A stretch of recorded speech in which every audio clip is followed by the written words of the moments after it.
The Unknown Guest. By Maurice Maeterlinck. Introduction. My essay on Death 1 led me to make a conscientious inquiry into the present position of the great mystery, an inquiry which I have endeavored to render as complete as possible. I had hoped that a single volume would be able to contain the result of these investigations, which, I may say at once, will teach nothing to those who have been over the same ground and which have nothing to recommend them except their sincerity, their impartiality and a certain scrupulous accuracy. But, as I proceeded, I saw the field widening under my feet, so much so that I have been obliged to divide my work into two almost equal parts. The first is now published and is a brief study of veridical apparitions and hallucinations and haunted houses, or, if you will, the phantasms of the living and the dead. Of those manifestations which have been oddly and not very appropriately described as psychometric, of the knowledge of the future, presentiments, omens, premonitions, precognitions and the rest, and lastly of the Elberfeld horses. In the second, which will be published later, I shall treat of the miracles of Lourdes and other places, the phenomena of so-called materialization, of the divining rod and of fluidic asepsis. Not unmindful withal of a diamond dust of the miraculous that hangs over the greater marvels in that strange atmosphere into which we are about to pass. When I speak of the present position of the mystery, I of course do not mean the mystery of life, its end and its beginnings, nor yet the great riddle of the universe which lies about us. In this sense, all is mystery, and, as I have said elsewhere, is likely always to remain so, nor is it probable that we shall ever touch any point of even the utmost borders of knowledge or certainty. It is here a question of that which, in the midst of this recognized and usual mystery, the familiar mystery of which we are almost oblivious, suddenly disturbs the regular course of our general ignorance. In themselves, these facts which strike us as supernatural are no more so than the others, possibly they are rarer, or, to be more accurate, less frequently or less easily observed. In any case, their deep-seated cause, while being probably neither more remote nor more difficult access, seem to lie hidden in an unknown region less often visited by our science, which after all is but a reassuring and conciliatory expression of our ignorance. Today, thanks to the labors of the Society for Psychical Research and a host of other seekers, we are able to approach these phenomena as a whole with a certain confidence. Leaving the realm of legend, of after-dinner stories, old wives' tales, illusions and exaggerations, we find ourselves at last on circumscribed but fairly safe ground. This does not mean that there are no other supernatural phenomena besides those collected in the publications of the Society in question and in a few of the more weighty reviews which have adopted the same methods. Notwithstanding all their diligence, which for over 30 years has been ransacking the obscure corners of our planet, it is inevitable that a good many things escape their notice. Besides which the rigor of their investigations makes them reject 3/4 of those which are brought before them. But we may say that the 26 volumes of the Society's proceedings and the 15 or 16 volumes of its journal, together with the 23 annuals of the Annales des Sciences Psychiques, to mention only this one periodical of signal excellence, embrace for the moment the whole field of the extraordinary and offer some instances of all the abnormal manifestations of the inexplicable. We are henceforth able to classify them, to divide and subdivide them into general, species and varieties. This is not much, you may say, but it is thus that every science begins and furthermore that many a one ends.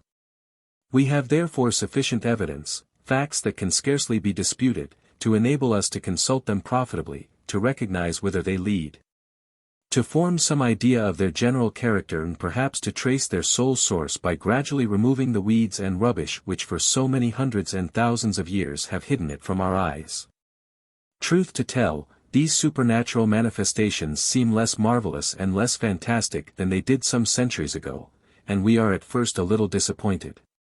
One would think that even the mysterious has its ups and downs and remains subject to the caprices of some strange extra-mundane fashion. Or perhaps, to be more exact, it is evident that the majority of those legendary miracles could not withstand the rigorous scrutiny of our day. Those which emerge triumphant from the test and defy our less credulous and more penetrating vision are all the more worthy of holding our attention. They are not the last survivals of the riddle, for this continues to exist in its entirety and grows greater in proportion as we throw light upon it. But we can perhaps see in them the supreme or else the first efforts of a force which does not appear to reside wholly in our sphere. They suggest blows struck from without by an unknown even more unknown than that which we think we know, an unknown which is not that of the universe, not that which we have gradually made into an inoffensive and amiable unknown.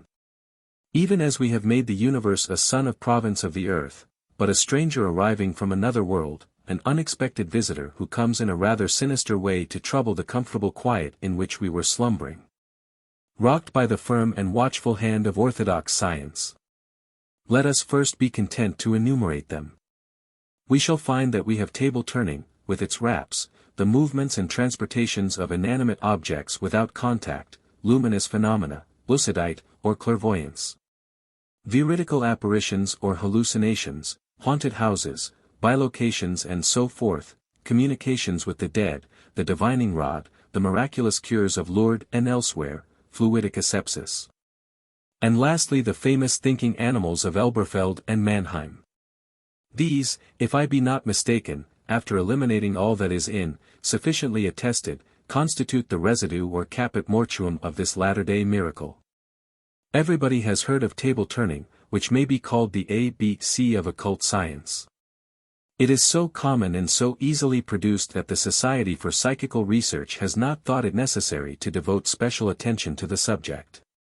I need hardly add that we must take count only of movements or raps obtained without the hands touching the table, so as to remove every possibility of fraud or unconscious complicity. To obtain these movements it is enough, but it is also indispensable that those who form the chain should include a person endowed with mediumistic faculties. I repeat, the experiment is within the reach of anyone who cares to try it under the requisite conditions, and it is as incontestable as the polarization of light or as crystallization by means of electric currents.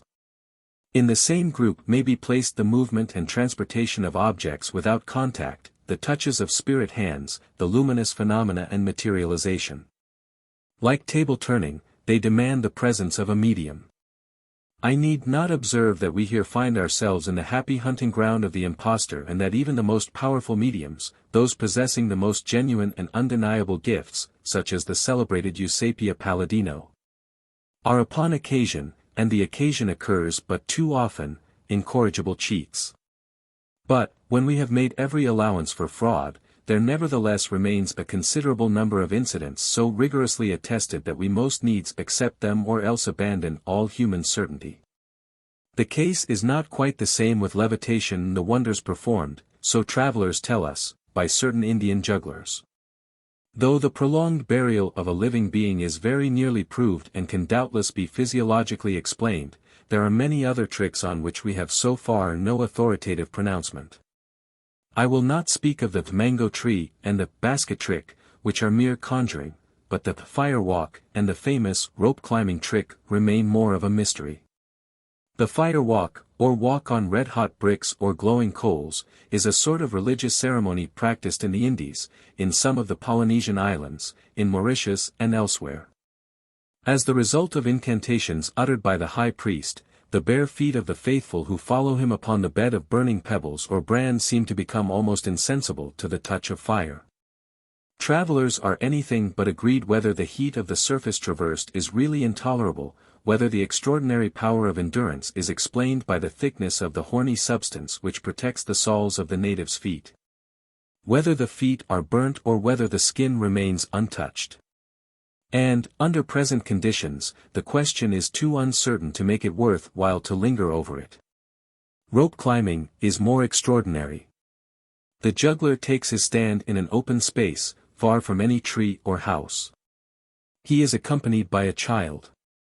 And his only impedimenta are a bundle of ropes and an old canvas sack. The juggler throws one end of the rope up in the air, and the rope, as though drawn by an invisible hook, uncoils and rises straight into the sky until the end disappears. And, soon after, there come tumbling from the blue 2 arms, 2 legs, a head and so on, all of which the wizard picks up and crams into the sack. He next utters a few magic words over it and opens it. And the child steps out, bowing and smiling to the spectators. This is the usual form taken by this particular sorcery. It is pretty rare and seems to be practiced only by one sect which originated in the northwest provinces. It has not yet perhaps been sufficiently investigated to take its place among the evidence mentioned show. If it were really as I have described, it could hardly be explained save by some strange hallucinatory power emanating from the juggler or illusionist, who influences the audience by suggestion and makes it see what he wishes. In that case the suggestion or hallucination covers a very extensive area. In point of fact, onlookers, Europeans, on the balconies of houses at some distance from the crowd of natives, have been known to experience the same influence. This would be one of the most curious manifestations of that unknown guest, of which we shall speak again later when, after enumerating its acts and deeds, we try to investigate and note down the eccentricities of its character. Levitation in the proper sense of the word, that is to say, the raising, without contact, and floating of an inanimate object or even of a person, might possibly be due to the same hallucinatory power. But hitherto the instances have not been sufficiently numerous or authentic to allow us to draw any conclusions. Also we shall meet with it again when we come to the chapter treating of the materializations of which it forms part. How do you find this book? Any thoughts about the book or the author? Any suggestion for improvement? Please take a moment to share your thoughts in a comment. If you like it, share it with your friends who might enjoy it as well. Subscribe to keep in touch. Visit completeaudiobooks.com for more quality content. Chapter 1. Phantasms of the Living and the Dead. This brings us without any break to the consideration of veridical apparitions and hallucinations and finally to haunted houses. We all know that the phantasms of the living and the dead have now a whole literature of their own, a literature which owes its birth to the numerous and conscientious inquiries conducted in England, France, Belgium and the United States at the instance of the Society for Psychical Research. In the presence of the mass of evidence collected, it would be absurd to persist in denying the reality of the phenomena themselves.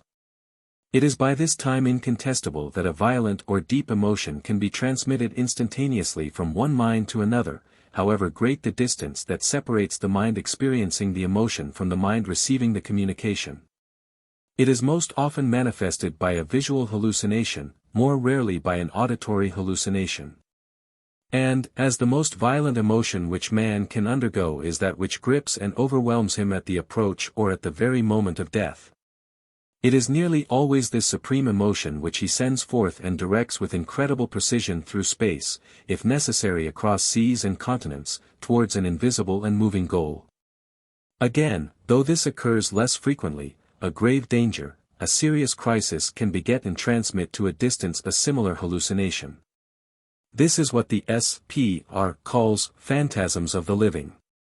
When the hallucination takes place some time after the decease of the person whom it seems to evoke, be the interval long or short, it is classed among the phantasms of the dead.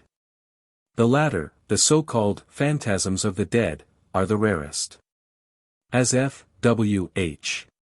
Myers pointed out in his Human Personality.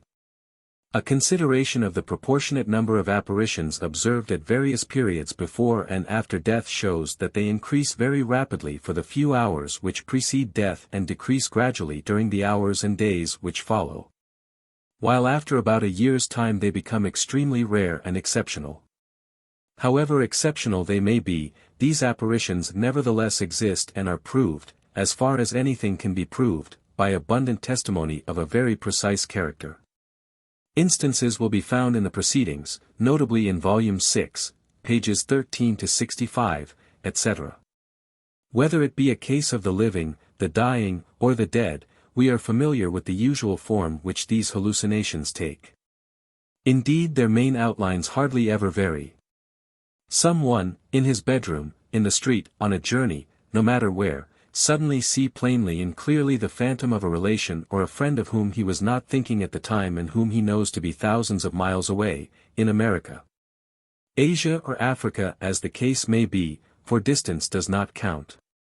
As a rule, the phantom says nothing, its presence, which is always brief, is but a sort of silent warning. Sometimes it seems a prey to futile and trivial anxieties. More rarely, it speaks, though saying but little after all. More rarely still, it reveals something that has happened, a crime, a hidden treasure of which no one else could know. But we will return to these matters after completing this brief enumeration. The phenomenon of haunted houses resembles that of the phantasms of the dead, except that here the ghost clings to the residence, the house, the building, and in no way to the persons who inhabit it. By the second year of its existence, that is to say, 1884, the Committee on Haunted Houses of the S.P.R. had selected and made an analysis of some 65 cases out of hundreds submitted to it, 28 of which rested upon first-hand and superior evidence. 2. It is worthy of remark, in the first place, that these authentic narratives bear no relation whatever to the legendary and sensational ghost stories that still linger in many English and American magazines, especially in the Christmas numbers.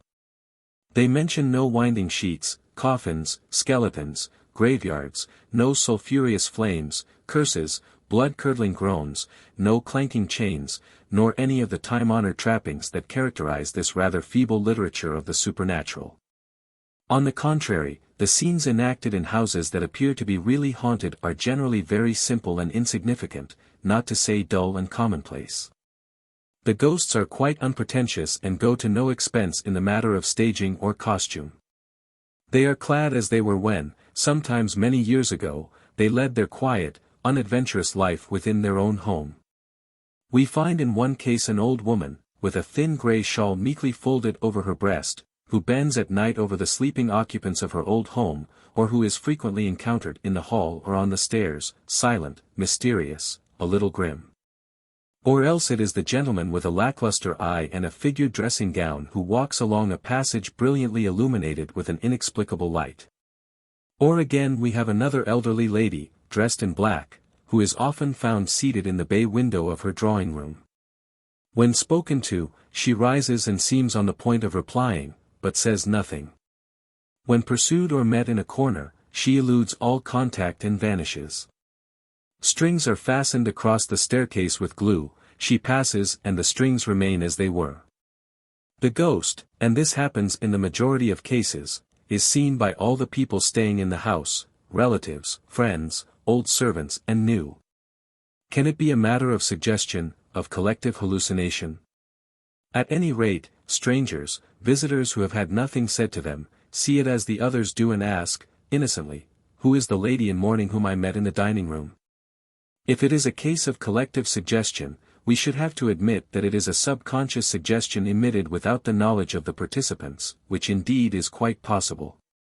Though they belong to the same order, I will not here mention the exploits of what the Germans call the poltergeist, which take the form of flinging stones, ringing bells, turning mattresses, upsetting furniture, and so forth. These matters are always open to suspicion and really appear to be nothing but quaint frolics of hysterical subjects or of mediums indulging their sense of humor. The manifestations of the poltergeist are fairly numerous and the reader will find several instances in the proceedings and especially in the journal of the S.P.R. As for communications with the dead, I devoted a whole chapter to these in my own essay entitled Our Eternity and will not return to them now. It will be enough to recall and recapitulate my general impression, that probably the dead did not enter into any of these conversations. We are here concerned with purely mediumistic phenomena, more curious and mere subtle than those of table rapping, but of the same character. And these manifestations, however astonishing they may be, do not pierce the terrestrial sphere wherein we are imprisoned. Setting aside the religious hypotheses, which we are not examining here, for they belong to a different order of ideas, 3 we find, as an explanation of the majority of these phenomena. Or at least as a means of avoiding an absolute and depressing silence in regard to them, 2 hypotheses which reach the unknown by more or less divergent paths, to wit, the spiritualistic hypothesis and the mediumistic hypothesis. The spiritualists, or rather the neo-spiritualists or scientific spiritualists, who must not be confused with the somewhat over-credulous disciples of Allan Kardec, maintain that the dead do not die entirely. That their spiritual or animistic entity neither departs nor disperses into space after the dissolution of the body, but continues an active though invisible existence around us. The neo-spiritualistic theory, however, professes only very vague notions as to the life led by these discarnate spirits. Are they more intelligent than they were when they inhabited their flesh? Do they possess a wider understanding and mightier faculties than ours? Up to the present, we have not the unimpeachable facts that would permit us to say so. It would seem, on the contrary, if the discarnate spirits really continue to exist, that their life is circumscribed, frail, precarious, incoherent and, above all, not very long. To this the objection is raised that it only appears so to our feeble eyes. The dead among whom we move without knowing it struggle to make themselves understood, to manifest themselves, but dash themselves against the impenetrable wall of our senses, which, created solely to perceive matter, remain hopelessly ignorant of all the rest, though this is doubtless the essential part of the universe. That which will survive in us, imprisoned in our body, is absolutely inaccessible to that which survives in them. The utmost that they can do is occasionally to cause a few glimmers of their existence to penetrate the fissures of those singular organisms known as mediums. But these vagrant, fleeting, venturous, stifled, deformed glimmers can but give us a ludicrous idea of a life which has no longer anything in common with the life, purely animal for the most part, which we lead on this earth. It is possible. And there is something to be said for the theory. It is at any rate remarkable that certain communications, certain manifestations have shaken the skepticism of the coldest and most dispassionate men of science, men utterly hostile to supernatural influences. In order to some extent to understand their uneasiness and their astonishment, we need only read, to quote but one instance among 1,000, a disquieting but unassailable article, entitled, Dans les regions inexplorées de la biologique humaine. Observations et experiences sur Eusapia Palladino, by Professor Battazzi, Director of the Physiological Institute of the University of Naples. For seldom have experiments in the domain of mediums or spirits been conducted with more distrustful suspicion or with more implacable scientific strictness.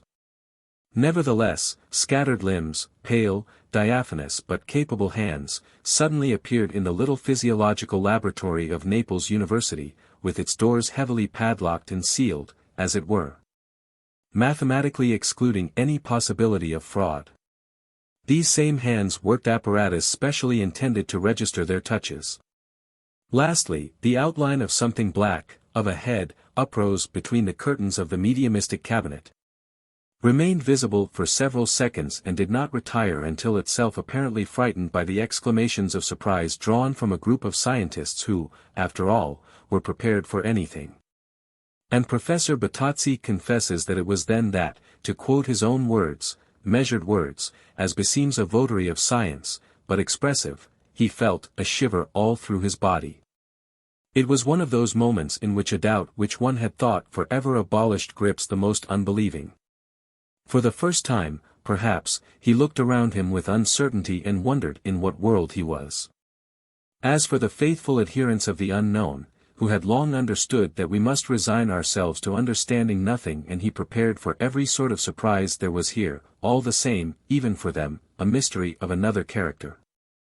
A bewildering mystery, the only really strange mystery, more torturing than all the others together, because it verges upon ancestral fears and touches the most sensitive point of our destiny. The spiritualistic argument most worthy of attention is that supplied by the apparitions of the dead and by haunted houses. We will take no account of the phantasms that precede, accompany or follow hard upon death. They are explained by the transmission of a violent motion from one subconsciousness to another. And, even when they are not manifested until several days after death, it may still be contended that they are delayed telepathic communications. But what are we to say of the ghosts that spring up more than a year, nay, more than 10 years after the disappearance of the corpse? They are very rare, I know, but after all there are some that are extremely difficult to deny, for the accounts of their actions are attested and corroborated by numerous and trustworthy witnesses. It is true that here again, where it is in most cases a question of apparitions to relations or friends, we may be told that we are in the presence of telepathic incidents or of hallucinations of the memory. We thus deprive the spiritualists of a new and considerable province of their realm. Nevertheless, they retain certain private domains into which our telepathic explanations do not penetrate so easily. There have in fact been ghosts that showed themselves to people who had never known or seen them in the flesh. They are more or less closely connected with the ghosts in haunted houses, to which we must revert for a moment. As I said above, it is almost impossible honestly to deny the existence of these houses. Here again the telepathic interpretation enforces itself in the majority of cases. We may even allow it a strange but justifiable extension, for its limits are scarcely known. It has happened fairly often, for instance, that ghosts come to disturb a dwelling whose occupiers find, in response to their indications, bones hidden in the walls or under the floors. It is even possible, as in the case of William Moyer, 5, which was as strictly conducted and supervised as a judicial inquiry, that the skeleton is buried at some distance from the house and dates more than 40 years back. When the remains are removed and decently interred, the apparitions cease. But even in the case of William Moyer there is no sufficient reason for abandoning the telepathic theory. The medium, the sensitive, as the English say, feels the presence or the proximity of the bones. Some relation established between them and him, a relation which certainly is profoundly mysterious, makes him experience the last emotion of the deceased and sometimes allows him to conjure up the picture and the circumstances of the suicide or murder. Even as, in telepathy between living persons, the contact of an inanimate object is able to bring him into direct relation with the subconsciousness of its owner. The slender chain connecting life and death is not yet entirely broken, and we might even go so far as to say that everything is still happening within our world. But are there cases in which every link, however thin, however subtle we may deem it, is definitely shattered? Who would venture to maintain this? We are only beginning to suspect the elasticity, the flexibility, the complexity of those invisible threads which bind together objects, thoughts, lives, emotions. All that is on this earth and even that which does not yet exist to that which exists no longer. Let us take an instance in the first volume of the Proceedings, M.X.Z. who was known to most of the members of the Committee on Haunted Houses, and whose evidence was above suspicion, went to reside in a large old house, part of which was occupied by his friend Mr. G. Mr. X.Z. knew nothing of the history of the place except that 2 servants of Mr. G.'s had given him notice on account of strange noises which they had heard. One night, it was the 22nd of September, Mr. X.Z. on his way up to his bedroom in the dark, saw the whole passage filled with a dazzling and uncanny light, and in this strange light he saw the figure of an old man in a flowered dressing gown. As he looked, both figure and light vanished and he was left in pitch darkness. The next day, remembering the tales told by the 2 servants, he made inquiries in the village. At first he could find out nothing, but finally an old lawyer told him that he had heard that the grandfather of the present owner of the house had strangled his wife and then cut his own throat on the very spot where Mr. X.Z. had seen the apparition. He was unable to give the exact date of this double event, but Mr. X.Z. consulted the parish register and found that it had taken place on the 22nd of September. On the 22nd of September of the following year, a friend of Mr. G.'s arrived to make a short stay. The morning after his arrival, he came down, pale and tired, and announced his intention of leaving immediately. On being questioned, he confessed that he was afraid, that he had been kept awake all night by the sound of groans, blasphemous oaths and cries of despair, that his bedroom door had been opened, and so forth. 3 years afterwards, Mr. X.Z.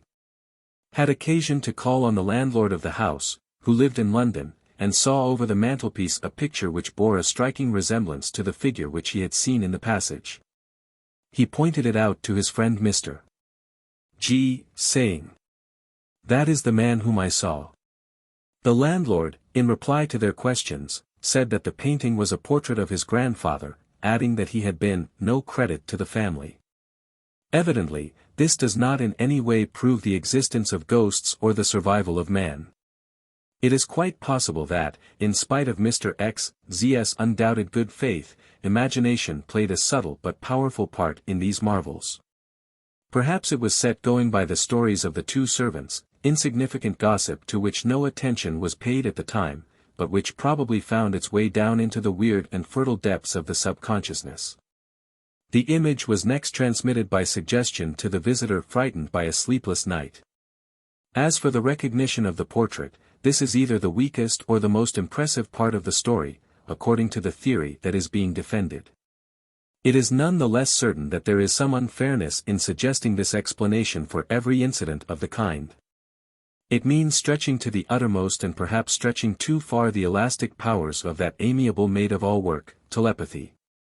For that matter, there are cases in which the telepathic interpretation is even more uncertain, as in that described by Miss R. C. Morton in Volume 8 of the Proceedings. The story is too long and complicated to be reproduced here. It is unnecessary to observe that, in view of the character of Miss Morton, a lady of scientific training, and of the quality of the corroborative testimony, the facts themselves seem incontestable. The case is that of a house built in 1860, whose first occupier was an Anglo-Indian, the next tenant being an old man and the house then remaining unlet for 4 years. In 1882, when Captain Morton and big family moved in, there had never, so far as they knew, been any question of its being haunted. 3 months afterwards, Miss Morton was in her room and on the point of getting into bed, when she heard someone at the door and went to it, thinking that it might be her mother.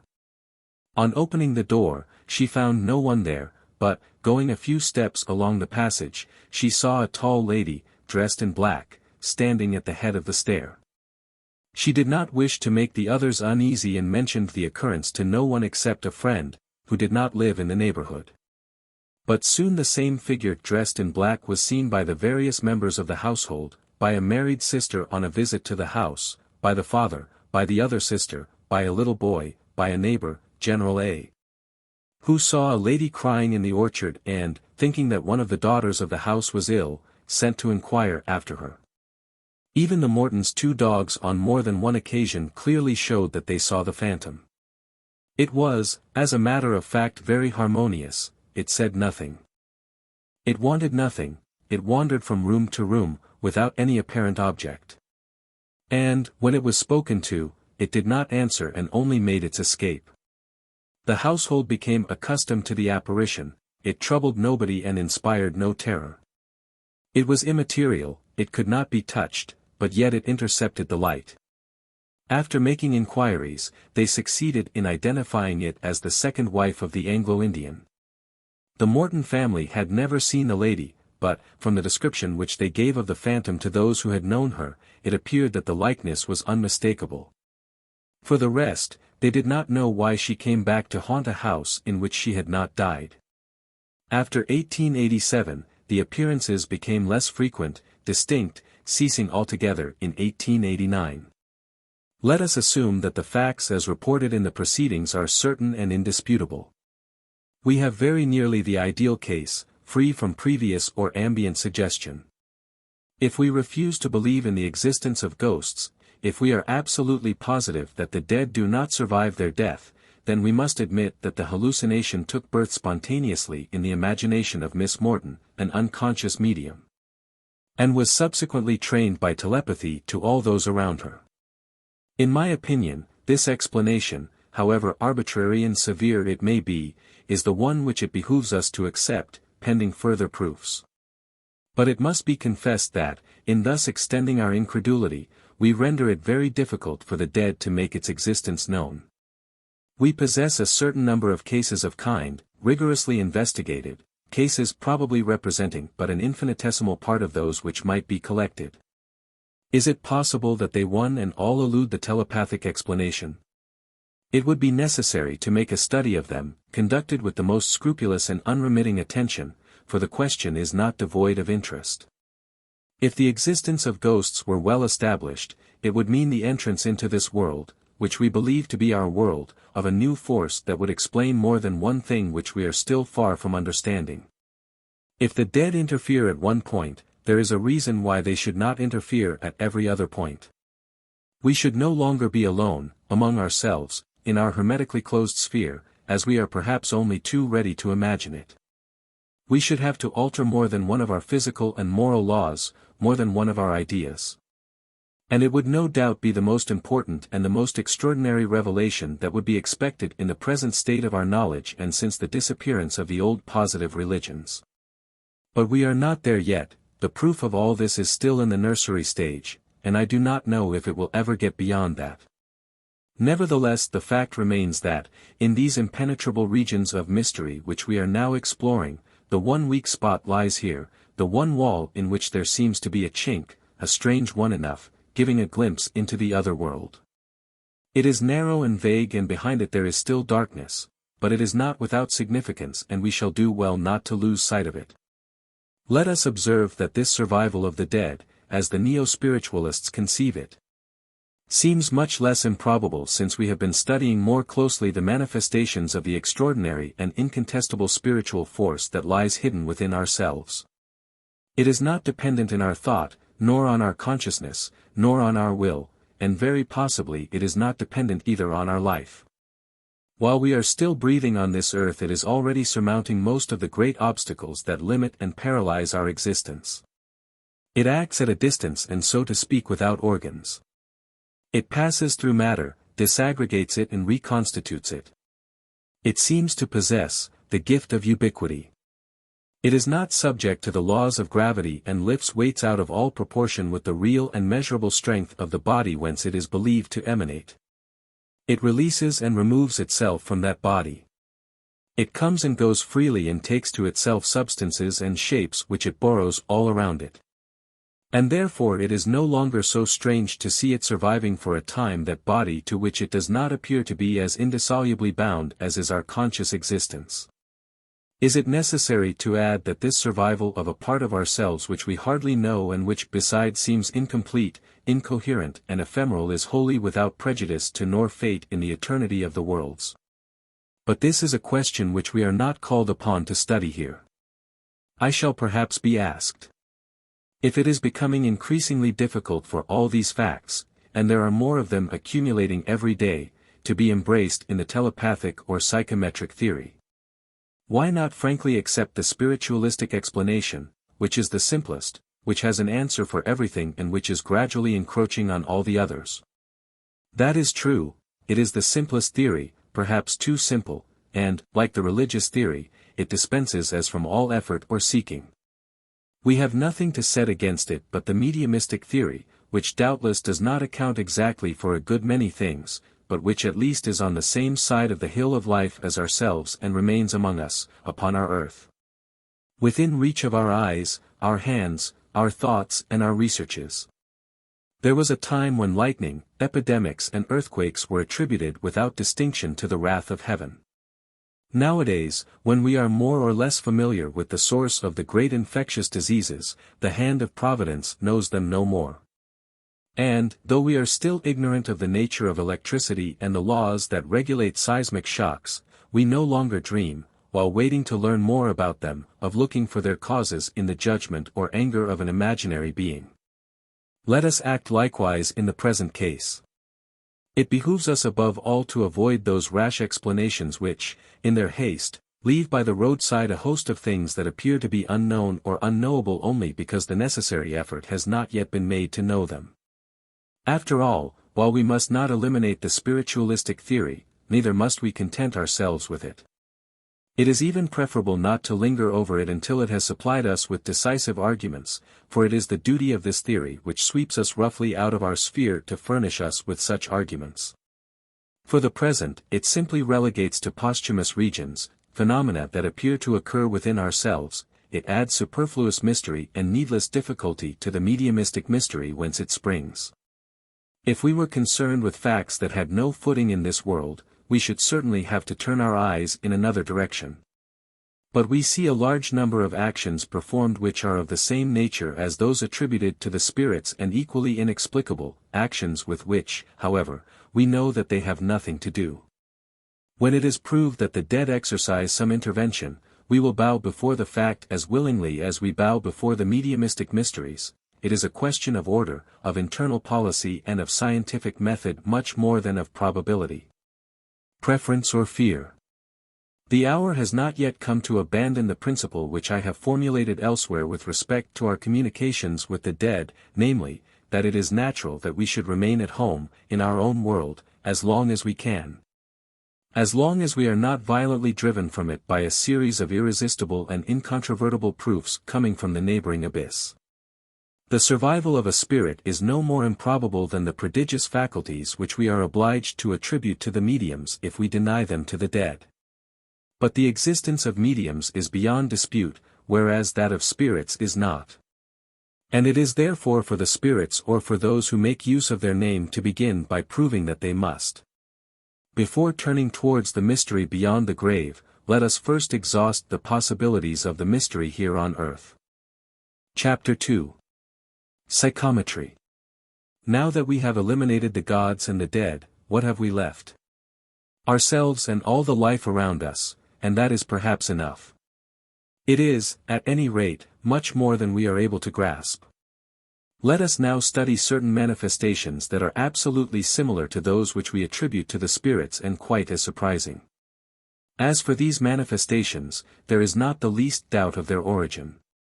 They do not come from the other world, they are born and die upon this earth, and they arise solely and incontestably from our own actual living mystery.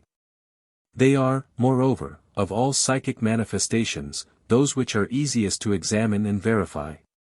Seeing that they can be repeated almost indefinitely and that a number of excellent and well-known mediums are always ready to reproduce them in the presence of any one interested in the question.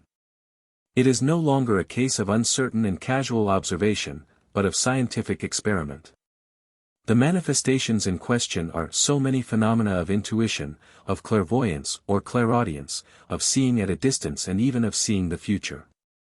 These phenomena may either be due to pure, spontaneous intuition on the part of the medium, in an hypnotic or waking state, or else produced or facilitated by one of the various empirical methods which apparently see only to arouse the medium's subconscious faculties and to release in some way his subliminal clairvoyance. Among such methods, those most often employed are, as we all know, cards, coffee grounds, pins, the lines of the hand, crystal globes, astrology, and so on. They possess no importance in themselves, no intrinsic virtue, and are worth exactly what the medium who uses them is worth. As M. Ducatel well says, in reality, there is only one solitary mancy. The faculty of seeing in time, like the faculty of seeing in space, is one, whatever its outward form or the process employed. We will not linger now over those manifestations which, under appearances that are sometimes childish and vulgar, often conceal surprising and incontestable truths. But will devote the present chapter exclusively to a series of phenomena which includes almost all the others and which has been classed under the generic and rather ill-chosen and ill-constructed title of psychometry. Psychometry, to borrow Dr. Maxwell's excellent definition, is the faculty possessed by certain persons of placing themselves in relation, either spontaneously or, for the most part, through the intermediary of some object, with unknown and often very distant things and people. The existence of this faculty is no longer seriously denied, and it is easy for anyone who cares to do so to verify it for himself, for the mediums who possess it are not extremely rare, nor are they inaccessible. It has formed the subject of a number of experiments, see, among others, M. Workelier's report in the Annales des Sciences Psychiques of July, 1911, and of a few treatises, in the front rank of which I would mention M. Ducatel's Enquête sur des cas de psychometry and Dr. Audi's recently published book, Lucidite et Intuition, which is the fullest, most profound, and most conscientious work that we possess on the matter up to the present. Nevertheless, it may be said that these regions quite lately annexed by metaphysical science are as yet hardly explored and that fruitful surprises are doubtless awaiting earnest seekers. The faculty in question is one of the strangest faculties of our subconsciousness and beyond a doubt contains the key to most of the manifestations that seem to proceed from another world. Let us begin by seeing, with the aid of a living and typical example, how it is exercised. Madame M., one of the best mediums mentioned by Dr. Asti, is given an object which belonged to or which has been touched and handled by a person about whom it is proposed to question her. Madame M operates in a state of trance, but there are other noted psychometers, such as Madame F, and M, Ph, M. D, F, who retain all their normal consciousness, so that hypnotism or the somnambulistic state is in no way indispensable to the awakening of this extraordinary faculty of clairvoyance. When the object, which is usually a letter, has been handed to Madame M, she is asked to place herself in communication with the writer of the letter or the owner of the object.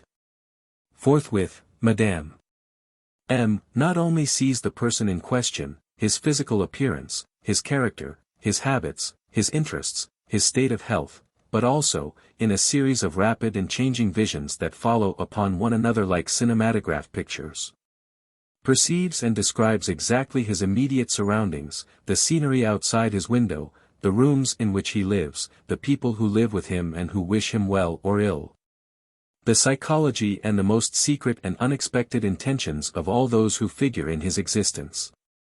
If, by means of your questions, you direct her towards the past, she traces the whole course of the subject's history. If you turn her towards the future, she seems often to discover it as clearly as the past. But we will for the moment reserve this latter point, to which we shall return later in a chapter devoted to the knowledge of the future. In the presence of these phenomena, the first thought that naturally occurs to the mind is that we are once more concerned with that astonishing and involuntary communication between one subconsciousness and another which has been invested with the name of telepathy. And there is no denying that telepathy plays a great part in these intuitions.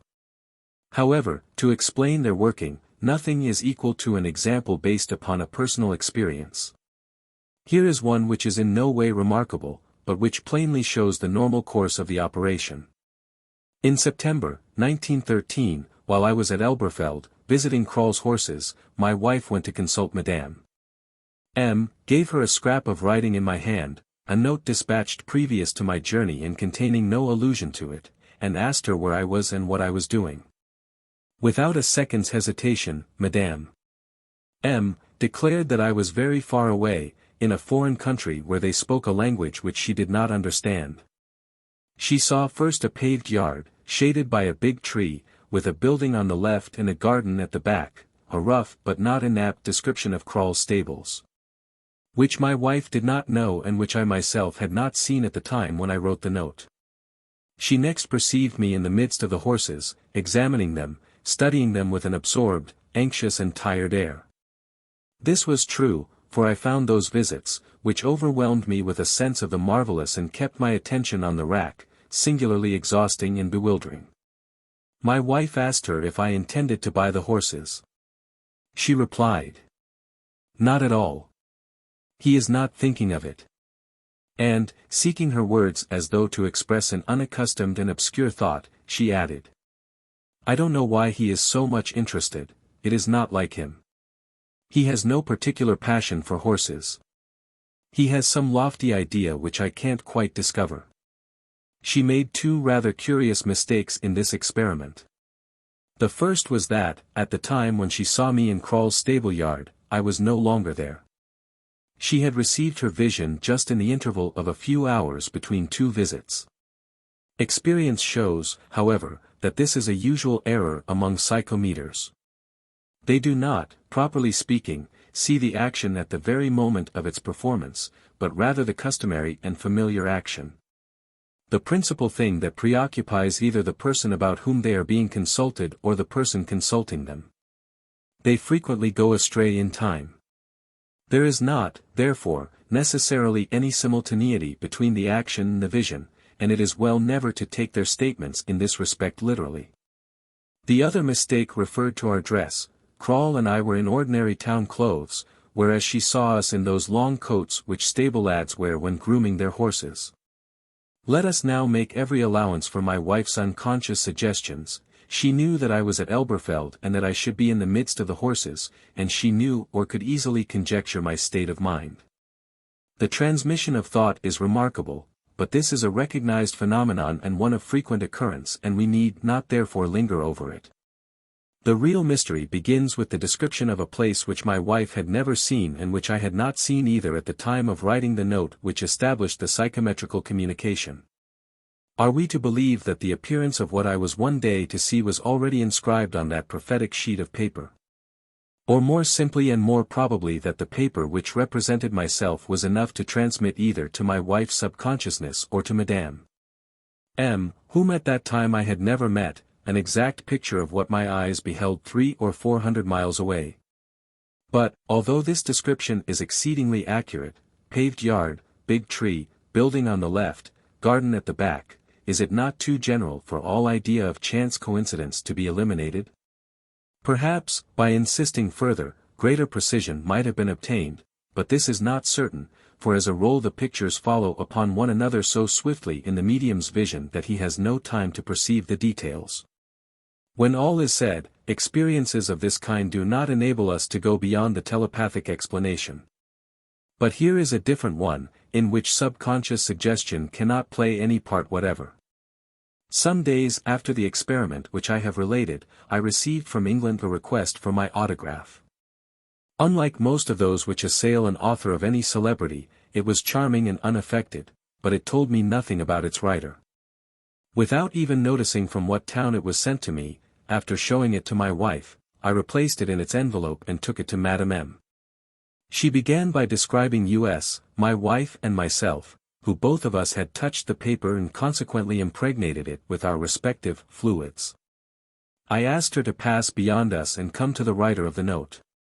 She then saw a girl of 15 or 16, almost a child, who had been in rather indifferent health, but who was now very well indeed.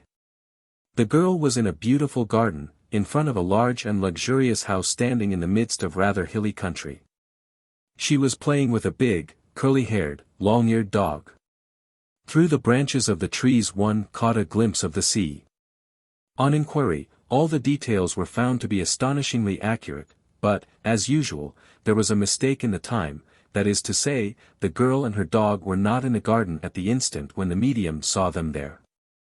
Here again an habitual action had obscured a casual movement, for, as I have already said, the vision very rarely corresponds with the momentary reality. There is nothing exceptional in the above example. I selected it from among many others because it is simple and clear. Besides, this kind of experience is already, so to speak, classical, or at least should be so, were it not that everything relating to the manifestations of our subconsciousness is always received with extraordinary suspicion. In any case, I cannot too often repeat that the experiment is within everybody's reach, and it rarely fails to achieve absolute success with capable psychometers, who are pretty well known and whom it is open to anyone to consult. Let us add that it can be extended much further. If, for instance, I had acted as I did in similar cases and asked the medium questions about the young girl's home circle, about the character of her father, the health of her mother, the tastes and habits of her brothers and sisters, she would have answered with the same certainty, the same precision as one might do who was not only a close acquaintance of the girl's, but endowed with much more penetrating faculties of intuition than a normal observer. In short, she would have felt and expressed all that this girl's subconsciousness would have felt with regard to the persons mentioned. But it must be admitted that, as we are here no longer speaking of facts that are easily verified, confirmation becomes infinitely more difficult. There could be no question, in the circumstances, of transmission of thought, since both the medium and I were ignorant of everything. Besides, other experiments, easily devised and repeated and more rigorously controlled, do away with that theory entirely. For instance, I took 3 letters written by intimate friends, put each of them in a double envelope and gave them to a messenger unacquainted with the contents of the envelopes and also with the persons in question to take to Madame M. On arriving at the house, the messenger handed the clairvoyant one of the letters, selected at random, and did nothing further beyond putting the indispensable questions, likewise at random, and taking down the medium's replies in shorthand. Madame M. began by giving a very striking physical portrait of the lady who had written the letter, followed this up with an absolutely faithful description of her character, her habits, her tastes, her intellectual and moral qualities, and ended by adding a few details concerning her private life, of which I myself was entirely unaware and of which I obtained the confirmation shortly afterwards. The experiment yielded just as remarkable results when continued with the 2 other letters. In the face of this mystery, 2 explanations may be offered, both equally perplexing. On the one hand, we shall have to admit that the sheet of paper handed to the psychometer and impregnated with human fluid contains, after the manner of some prodigiously compressed gas, all the incessantly recurring images that surround a person, all his past and perhaps his future, his psychology, his state of health, his wishes, his intentions, often unknown to himself, his most secret instincts, his likes and dislikes. All that is bathed in light and all that is plunged in darkness, his whole life, in short, and more than his personal and conscious life, besides all the lives and all the influences, good or bad, latent or manifest, of all who approach him.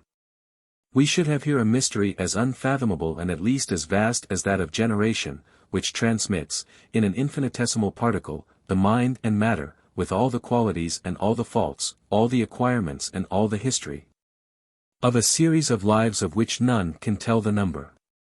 On the other hand, if we do not admit that so much energy can lie concealed in a sheet of paper, continuing to exist and develop indefinitely there, we must necessarily suppose that an inconceivable network of nameless forces is perpetually radiating from this same paper, forces which, cleaving time and space, detect instantaneously, anywhere and at any distance the life that gave them life and placed themselves in complete communication, body and soul, senses and thoughts, past and future, consciousness and subconsciousness, with an existence lost amid the innumerous host of men who people this earth.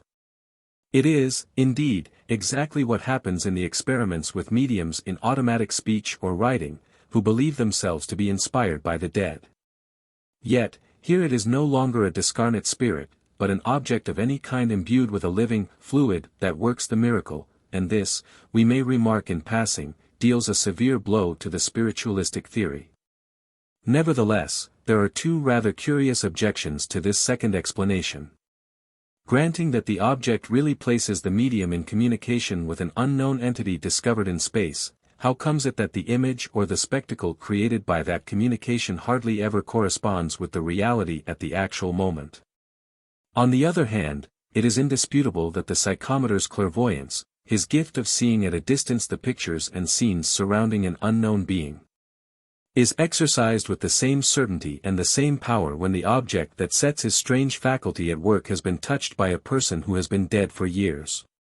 Are we, then, to admit that there is an actual, living communication with a human being who is no more, who sometimes, for instance, in a case of incineration, has left no trace of himself on earth, in short, with a dead man who continues to live at the place and at the moment at which he impregnated the object with his fluid, and who seems to be unaware that he is dead? But these objections are perhaps less serious than one might believe. To begin with, there are seers, so-called telepsychics, who are not psychometers, that is to say, they are able to communicate with an unknown and distant person without the intermediary of an object.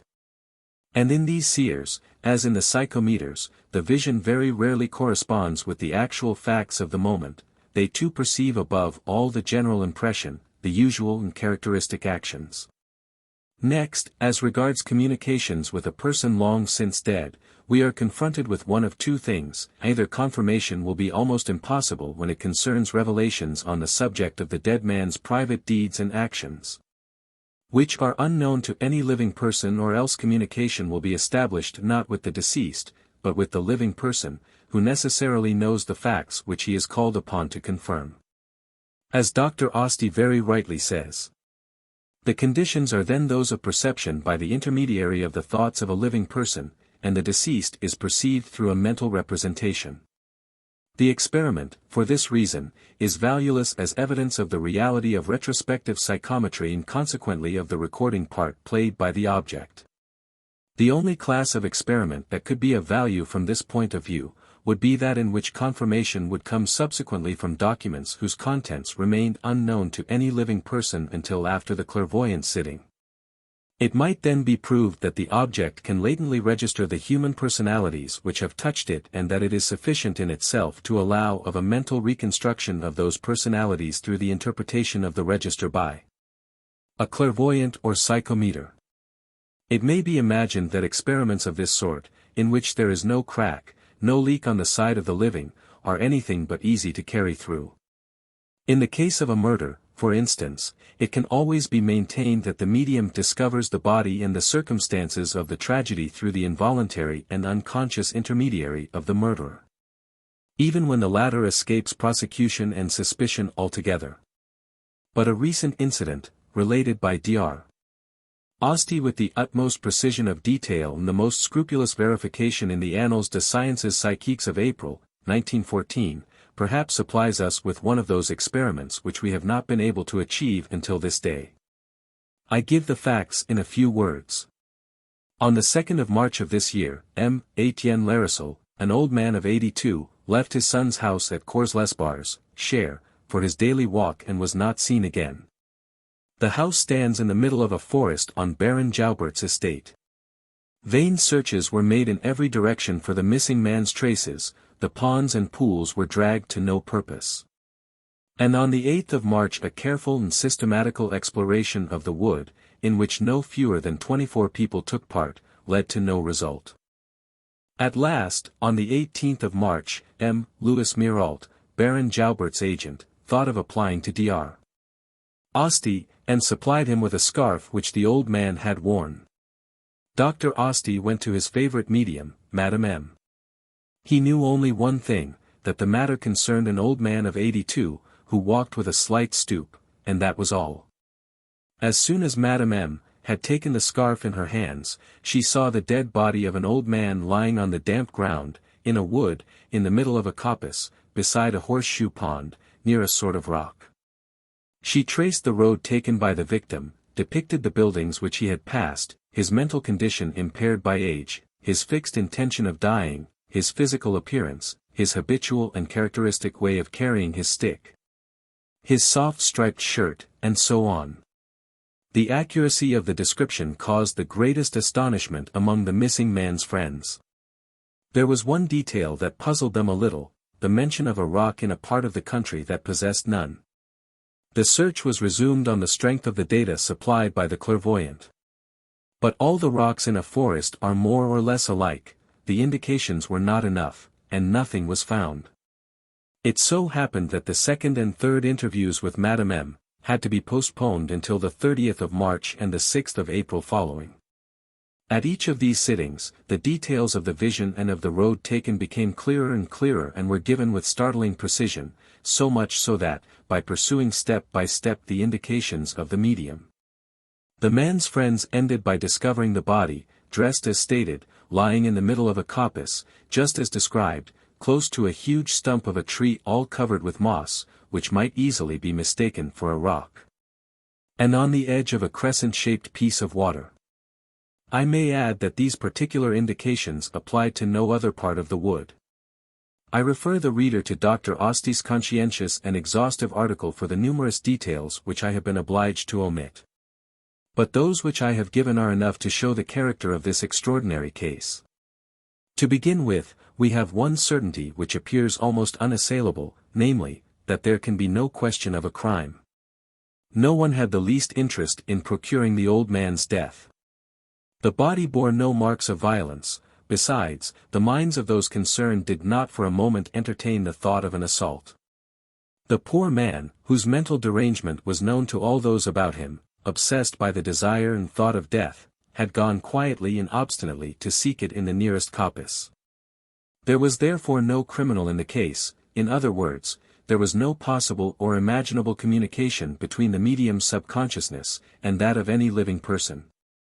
Hence we are compelled to admit that the communication was established with the dead man or with his subconsciousness, which continued to live for nearly a month after his death and to wander around the same places. Or else we must agree that all this coming tragedy, all that the old man was about to see, do, and suffer was already irrevocably contained and inscribed in the scarf at the moment when he last wore it. In this particular case, considering that all relations with the living were definitely and undeniably severed, I can see no other explanations beyond these two. They are both equally astounding and land us suddenly in a world of fable and enchantment which we thought that we had left for good and all. If we do not adopt the theory of the telltale scarf, we must accept that of the spiritualists, who maintain that the spirits communicate with us freely. It is possible that they may find a serious argument in this case. But a solitary fact is not enough to support a theory, all the more so as the one in question will never be absolutely safe from the objection that could be raised if the case were one of murder, which is possible, after all, and cannot be actually disproved.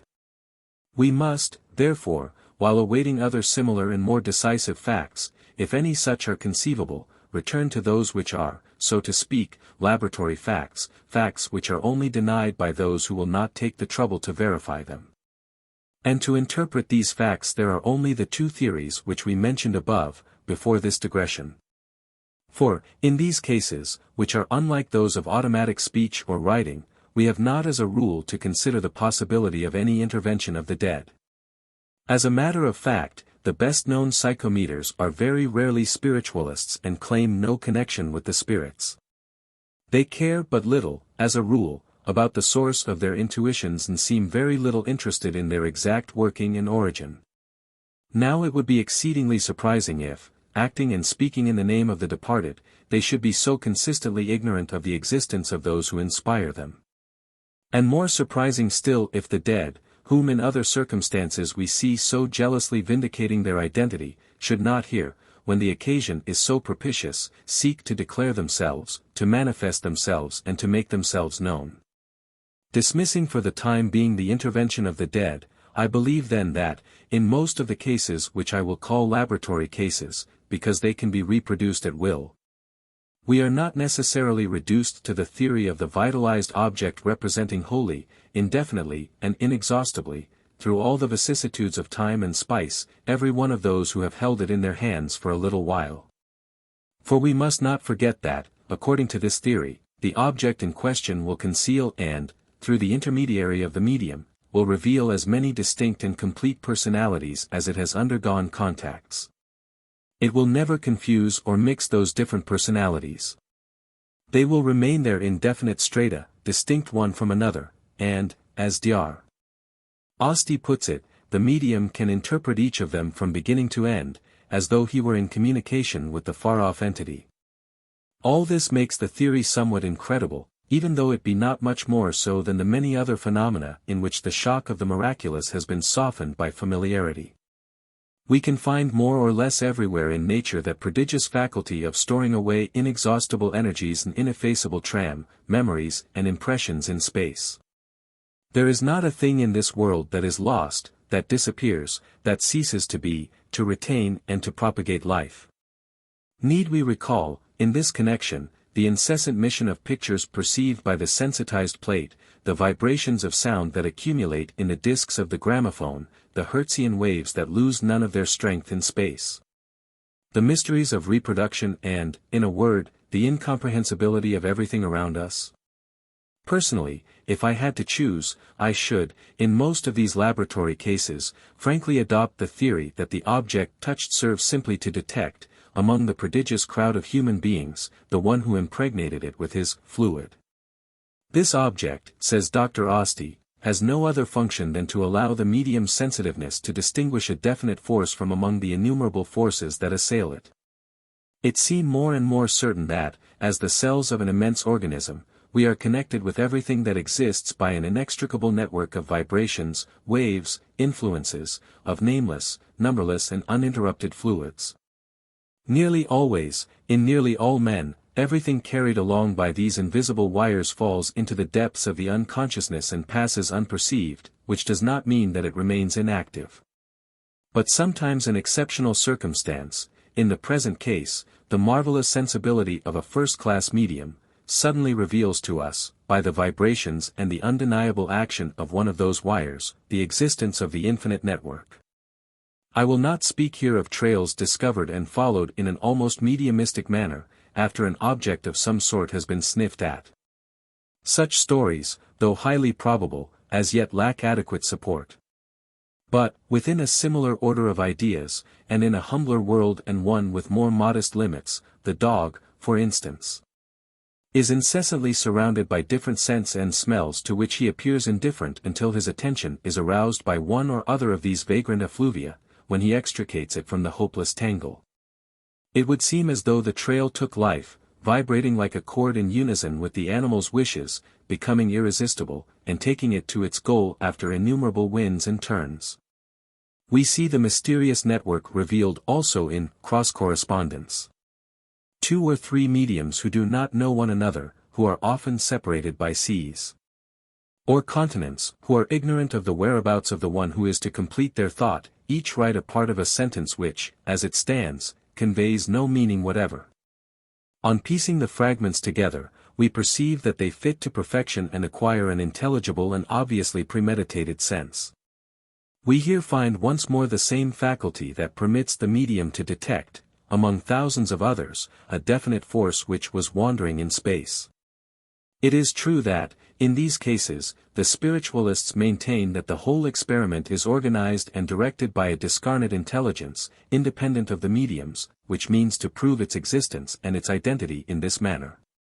Without incontinently rejecting this theory, which is not necessarily indefensible, we will merely remark that, since the faculty is manifested in psychometry without the intervention of the spirits, there can be no sufficient reason for attributing it to them in cross-correspondence. But in whom does it reside? Is it hidden in ourselves or in the medium? According to Dr. Osti, the clairvoyants are mirrors reflecting the intuitive thought that is latent in each of us. In other words, it is we ourselves who are clairvoyant, and they but reveal to us our own clairvoyance. Their mission is to stir, to awaken, to galvanize, to illumine the secrets of our subconsciousness and to bring them to the surface of our normal lives.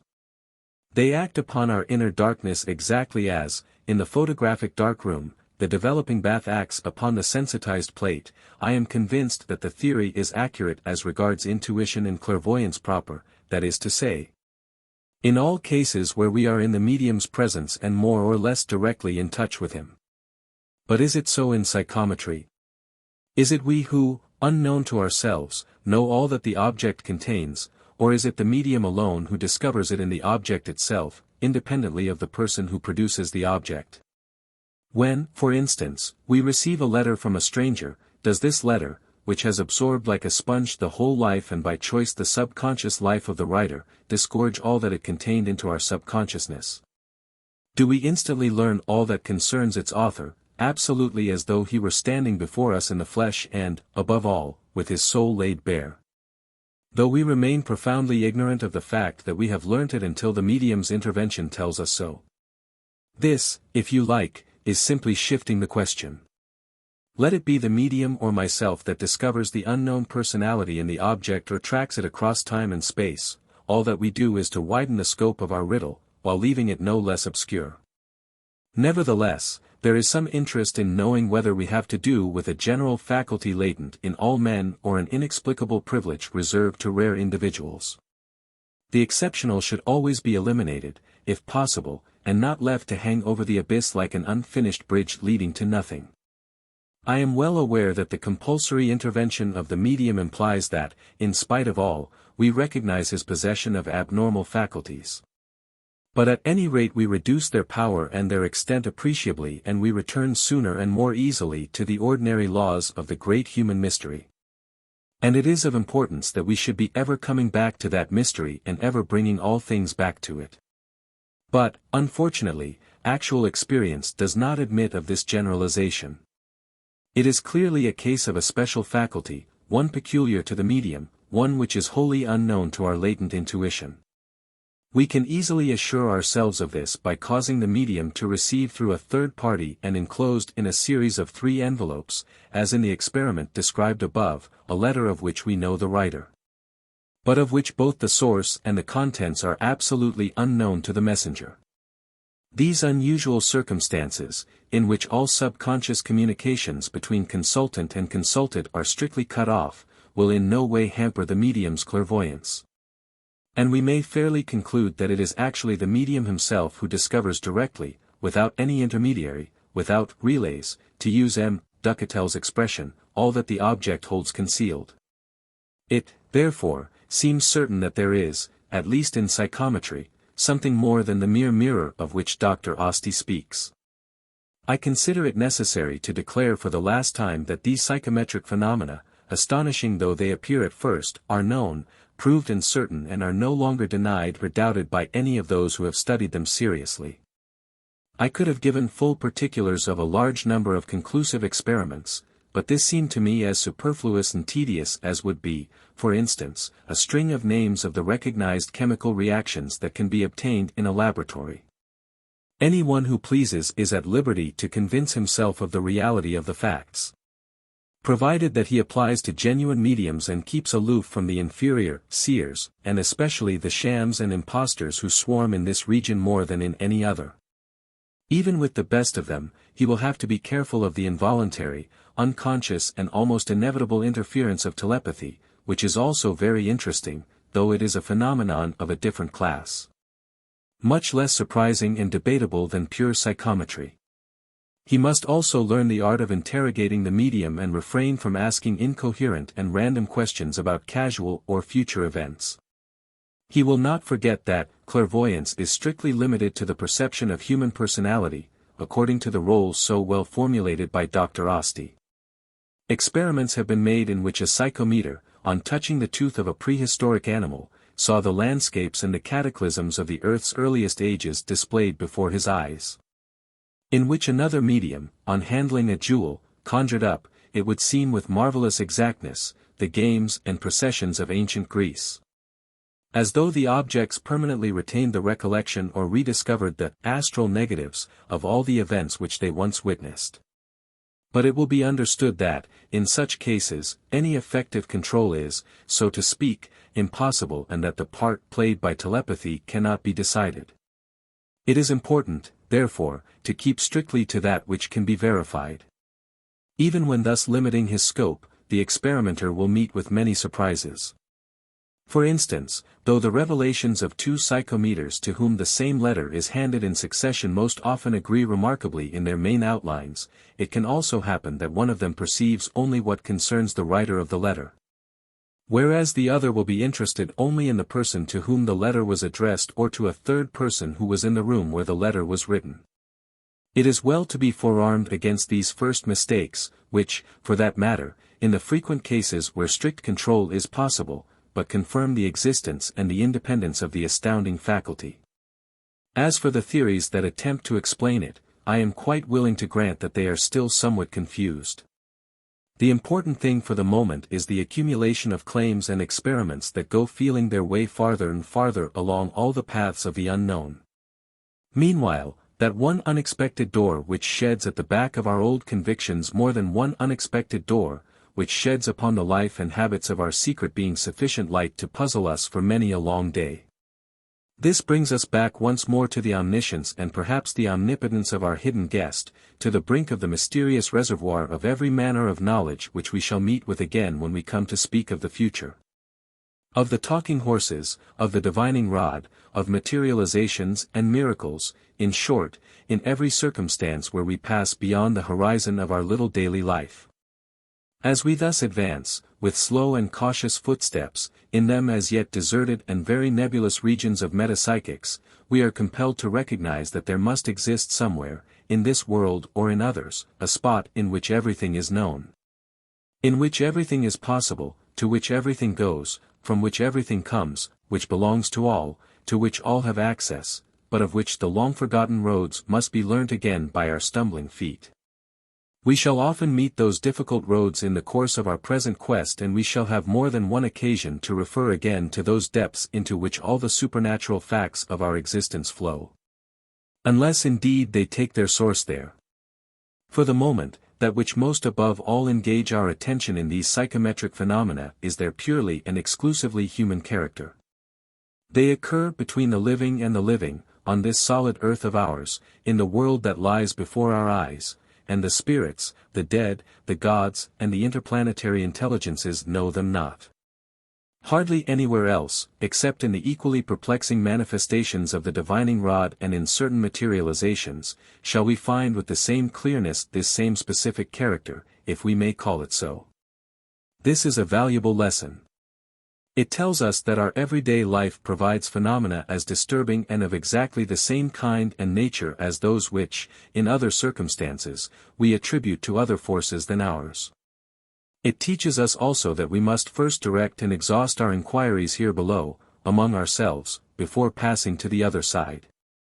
For our first care should be to simplify the interpretations and explanations and not to seek elsewhere, in opposition, what probably lies hidden within us in reality.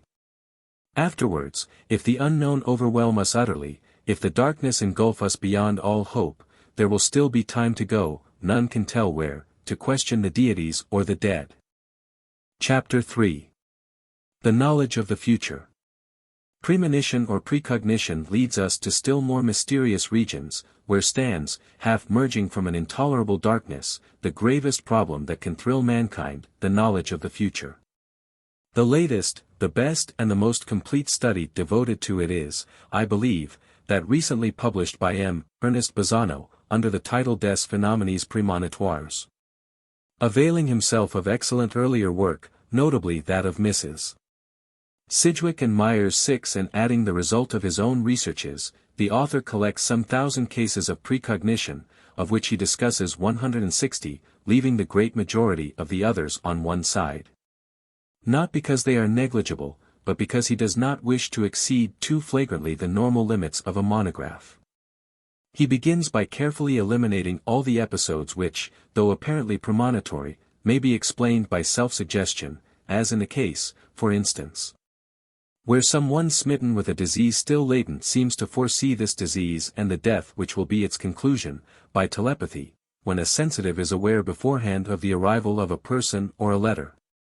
Or lastly by clairvoyance, when a man dreams of a spot where he will find something which he has mislaid, or an uncommon plant, or an insect sought for in vain, or of the unknown place which he will visit at some later date.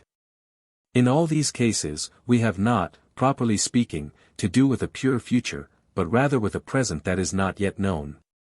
Thus reduced and stripped of all foreign influences and intrusions, the number of instances in which there is a really clear and incontestable perception of a fragment of the future remains large enough, contrary to what is generally believed, to make it impossible for us to speak of extraordinary accidents or wonderful coincidences.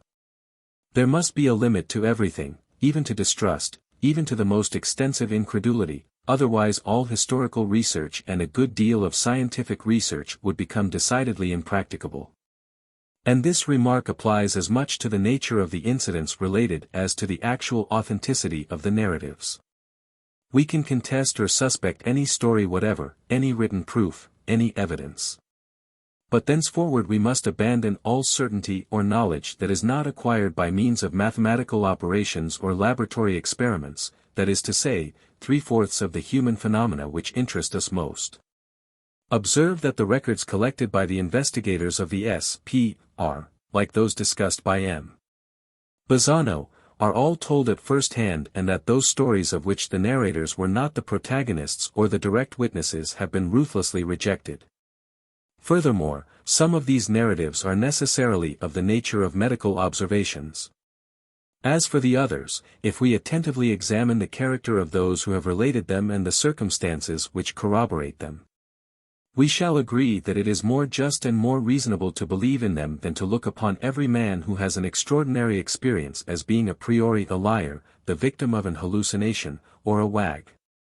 There could be no question of giving here even a brief analysis of the most striking cases.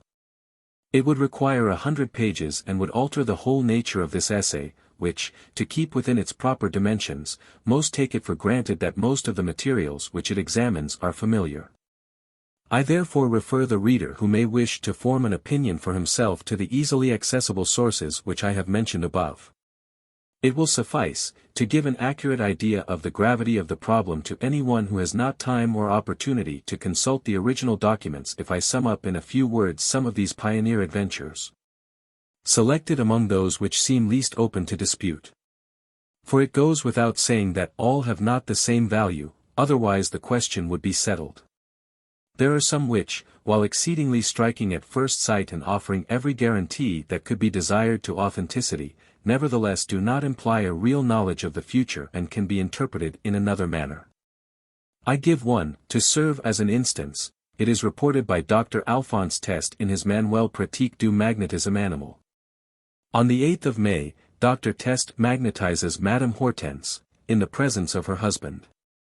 She is no sooner asleep than she announces that she has been pregnant for a fortnight, that she will not go her full time, that she will take fright at something, that she will have a fall and that the result will be a miscarriage.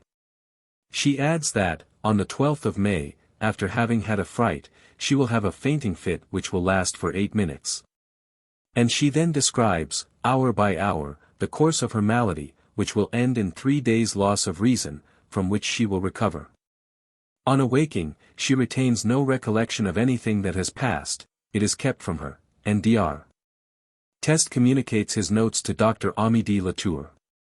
On the 12th of May, he calls on M and Madame, finds them at table and puts Madame to sleep again, whereupon she repeats word for word what she told him 4 days before. They wake her up. The dangerous hour is drawing near. They take every imaginable precaution and even close the shutters. Madame, made uneasy by these extraordinary measures which she is quite unable to understand, asks what they are going to do to her. 3:30 strikes. Madame rises from the sofa on which they have made her sit and wants to leave the room. The doctor and her husband try to prevent her. "But what is the matter with you?" she asks. "I simply must go out." "No, madame, you shall not, I speak in the interest of your health." "Well, then, doctor," she replies, with a smile, "if it is in the interest of my health, that is all the more reason why you should let me go out." The excuse is a plausible one and even irresistible, but the husband, wishing to carry the struggle against destiny to the last, declares that he will accompany his wife. The doctor remains alone, feeling somewhat anxious, in spite of the rather farcical turn which the incident has taken. Suddenly, a piercing shriek is heard and the noise of a body falling. He runs out and finds Madame, wild with fright and apparently dying in her husband's arms. At the moment when, leaving him for an instant, she opened the door of the place where she was going, a rat, the first seen there for 20 years, rushed at her and gave her so great a start that she fell flat on her back. And all the rest of the prediction was fulfilled to the letter, hour by hour and detail by detail. To make it quite clear in what spirit I am undertaking this study and to remove at the beginning any suspicion of blind or systematic credulity, I am anxious, before going any further, to say that I fully realize that cases of this kind by no means carry conviction. It is quite possible that everything happened in the subconscious imagination of the subject and that she herself created, by self-suggestion, her illness, her fright, her fall and her miscarriage and adapted herself to most of the circumstances which she had foretold in her secondary state. The appearance of the rat at the fatal moment is the only thing that would suggest a precise and disquieting vision of an inevitable future event. Unfortunately, we are not told that the rat was perceived by other witnesses than the patient, so that there is nothing to prove that it also was not imaginary. I have therefore quoted this inadequate instance only because it represents fairly well the general aspect and the indecisive value of many similar cases and enable us to note once and for all the objections which can be raised and the precautions which we should take before entering these suspicious and obscure regions. We now come to an infinitely more significant and less questionable case related by Dr. Joseph Maxwell, the learned and very scrupulous author of Les Phénomènes Psychiques, a work which has been translated into English under the title of Metapsychical Phenomena. It concerns a vision which was described to him 8 days before the event and which he told to many people before it was accomplished. A sensitive perceived in a crystal the following scene: a large steamer, flying a flag of 3 horizontal bars, black, white and red, and bearing the name Lutschland, was sailing in mid-ocean. The boat was suddenly enveloped in smoke. A great number of sailors, passengers and men in uniform rushed to the upper deck, and the boat went down. 8 days afterwards, the newspapers announced the accident to the Deutschland, whose boiler had burst, obliging the steamboat to stand to. The evidence of a man like Dr. Maxwell, especially when we have to do with a so to speak personal incident, possesses an importance on which it is needless to insist. We have here, therefore, several days beforehand, the very clear provision of an event which, moreover, in no way concerns the percipient, a curious detail, but one which is not uncommon in these cases. The mistake in reading Lutschland for Deutschland, which would have been quite natural in real life, adds a note of probability and authenticity to the phenomenon. As for the final act, the foundering of the vessel in the place of a simple heaving to, we must see in this, as Dr. J. W. Pickering and W. Sadgrove suggest, the subconscious dramatization of a subliminal inference of the percipient. Such dramatization, moreover, are instinctive and almost general in this class of visions. If this were an isolated case, it would certainly not be right to attach decisive importance to it, but, Dr. Maxwell observes, the same sensitive has given me other curious instances. And these cases, compared with others which I myself have observed or with those of which I have received first-hand accounts, render the hypothesis of coincidence very improbable, though they do not absolutely exclude it. 7. Another and perhaps more convincing case, more strictly investigated and established, a case which clearly does not admit of explanation, by the theory of coincidence, worthy of all respect though this theory be, is that related by M. Theodore Flournoy, science professor at the University of Geneva, in his remarkable work, Esprits et Mediums. Professor Flournoy is known to be one of the most learned and most critical exponents of the new science of metapsychics. He even carries his fondness for natural explanations and his repugnance to admit the intervention of superhuman powers to a point where it is often difficult to follow him. I will give the narrative as briefly as possible. It will be found in full on pages 348 to 362 of his masterly book. In August, 1883, a certain Madame Buskerlet, whom he knew personally, returned to Geneva after spending 3 years with the Mouratif family at Kazan as governess to 2 girls. She continued to correspond with the family and also with a Madame Nichanoff, who kept a school at Kazan to which Mademoiselles Mouratif, Madame Buskerlet's former pupils, went after her departure. On the night of the 9th of December, O.S. of the same year, Madame Buskerlet had a dream which she described the following morning in a letter to Madame Mouratif, dated December 10th. She wrote, to quote her own words. You and I were on a country road when a carriage passed in front of us and a voice from inside called to us. When we came up to the carriage, we saw Olga Popoy lying across it, clothed in white, wearing a bonnet trimmed with yellow ribbons. She said to you, I called you to tell you that Madame Nichanoff will leave the school on the 17th. The carriage then drove on. A week later and 3 days before the letter reached Kazan, the event foreseen in the dream was fulfilled in a tragic fashion. Madame Nichanoff died on the 16th of an infectious disease. And on the 17th her body was carried out of the school for fear of infection. It is well to add that both Madame Buskerlet's letter and the replies which came from Russia were communicated to Professor Flournoy and bear the postmark dates. Such premonitory dreams are frequent, but it does not often happen that circumstances and especially the existence of a document dated previous to their fulfillment give them such incontestable authenticity. We may remark in passing the odd character of this premonition, which however is fully in accordance with the habits of our unknown guest. The date is fixed precisely. But only a veiled and mysterious allusion, the woman lying across the carriage and cloaked in white, is made to the essential part of the prediction, the illness and death. Was there a coincidence, a vision of the future pure and simple, or a vision of the future suggested by telepathic influence? The theory of coincidence can be defended, if need be, here as everywhere else, but would be very extraordinary in this case.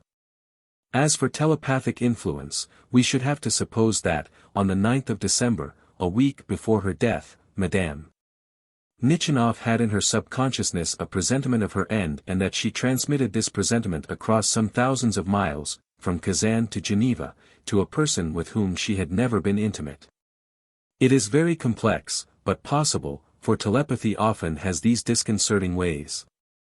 If this were so, the case which would be one of latent illness or even of self-suggestion. And the pre-existence of the future, without being entirely disproved, would be less clearly established. Let us pass to other examples. I quote from an excellent article of The Importance of Precognitions, by Messrs. Pickering and Sadgrove, which appeared in the Annales des Sciences Psychiques for February 1, 1908, the summary of an experiment by Mrs. W. Verrill told in full detail in Volume 20 of the Proceedings. Mrs. Verrill is a celebrated automatist, and her cross-correspondence occupy a whole volume of the Proceedings. Her good faith, her sincerity, her fairness and her scientific precision are above suspicion. And she is one of the most active and respected members of the Society for Psychical Research. On the 11th of May, 1901, at 11:10 p.m., Mrs. Verrill wrote as follows. Do not hurry date this hoc est quod volui, tandem. Greek here, W.V. Greek here. Calx pedibus inherens difficultatem superavit. Magnapure adiuvas persectando semper. Nomen inscribere iam possum, sic, n tibi, 8. After the writing comes a humorous drawing representing a bird walking. That same night, as there were said to be uncanny happenings in some rooms near the London law courts, the watchers arranged to sit through the night in the empty rooms. Precautions were taken to prevent intrusion and powdered chalk was spread on the floor of the two smaller rooms, to trace anybody or anything that might come or go. Mrs. Verrill knew nothing of the matter. The phenomena began at 12:43 a.m. and ended at 2:09 a.m. The watchers noticed marks on the powdered chalk. On examination it was seen that the marks were clearly defined birds' footprints in the middle of the floor, 3 in the left-hand room and 5 in the right-hand room. The marks were identical and exactly 2 3/4 inches in width. They might be compared to the footprints of a bird about the size of a turkey.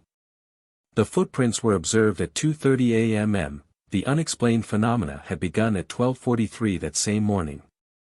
The words about chalk sticking to the feet are a singularly appropriate comment on the events, but the remarkable point is that Mrs. Verrill wrote what we have said 1 hour and 33 minutes before the events took place.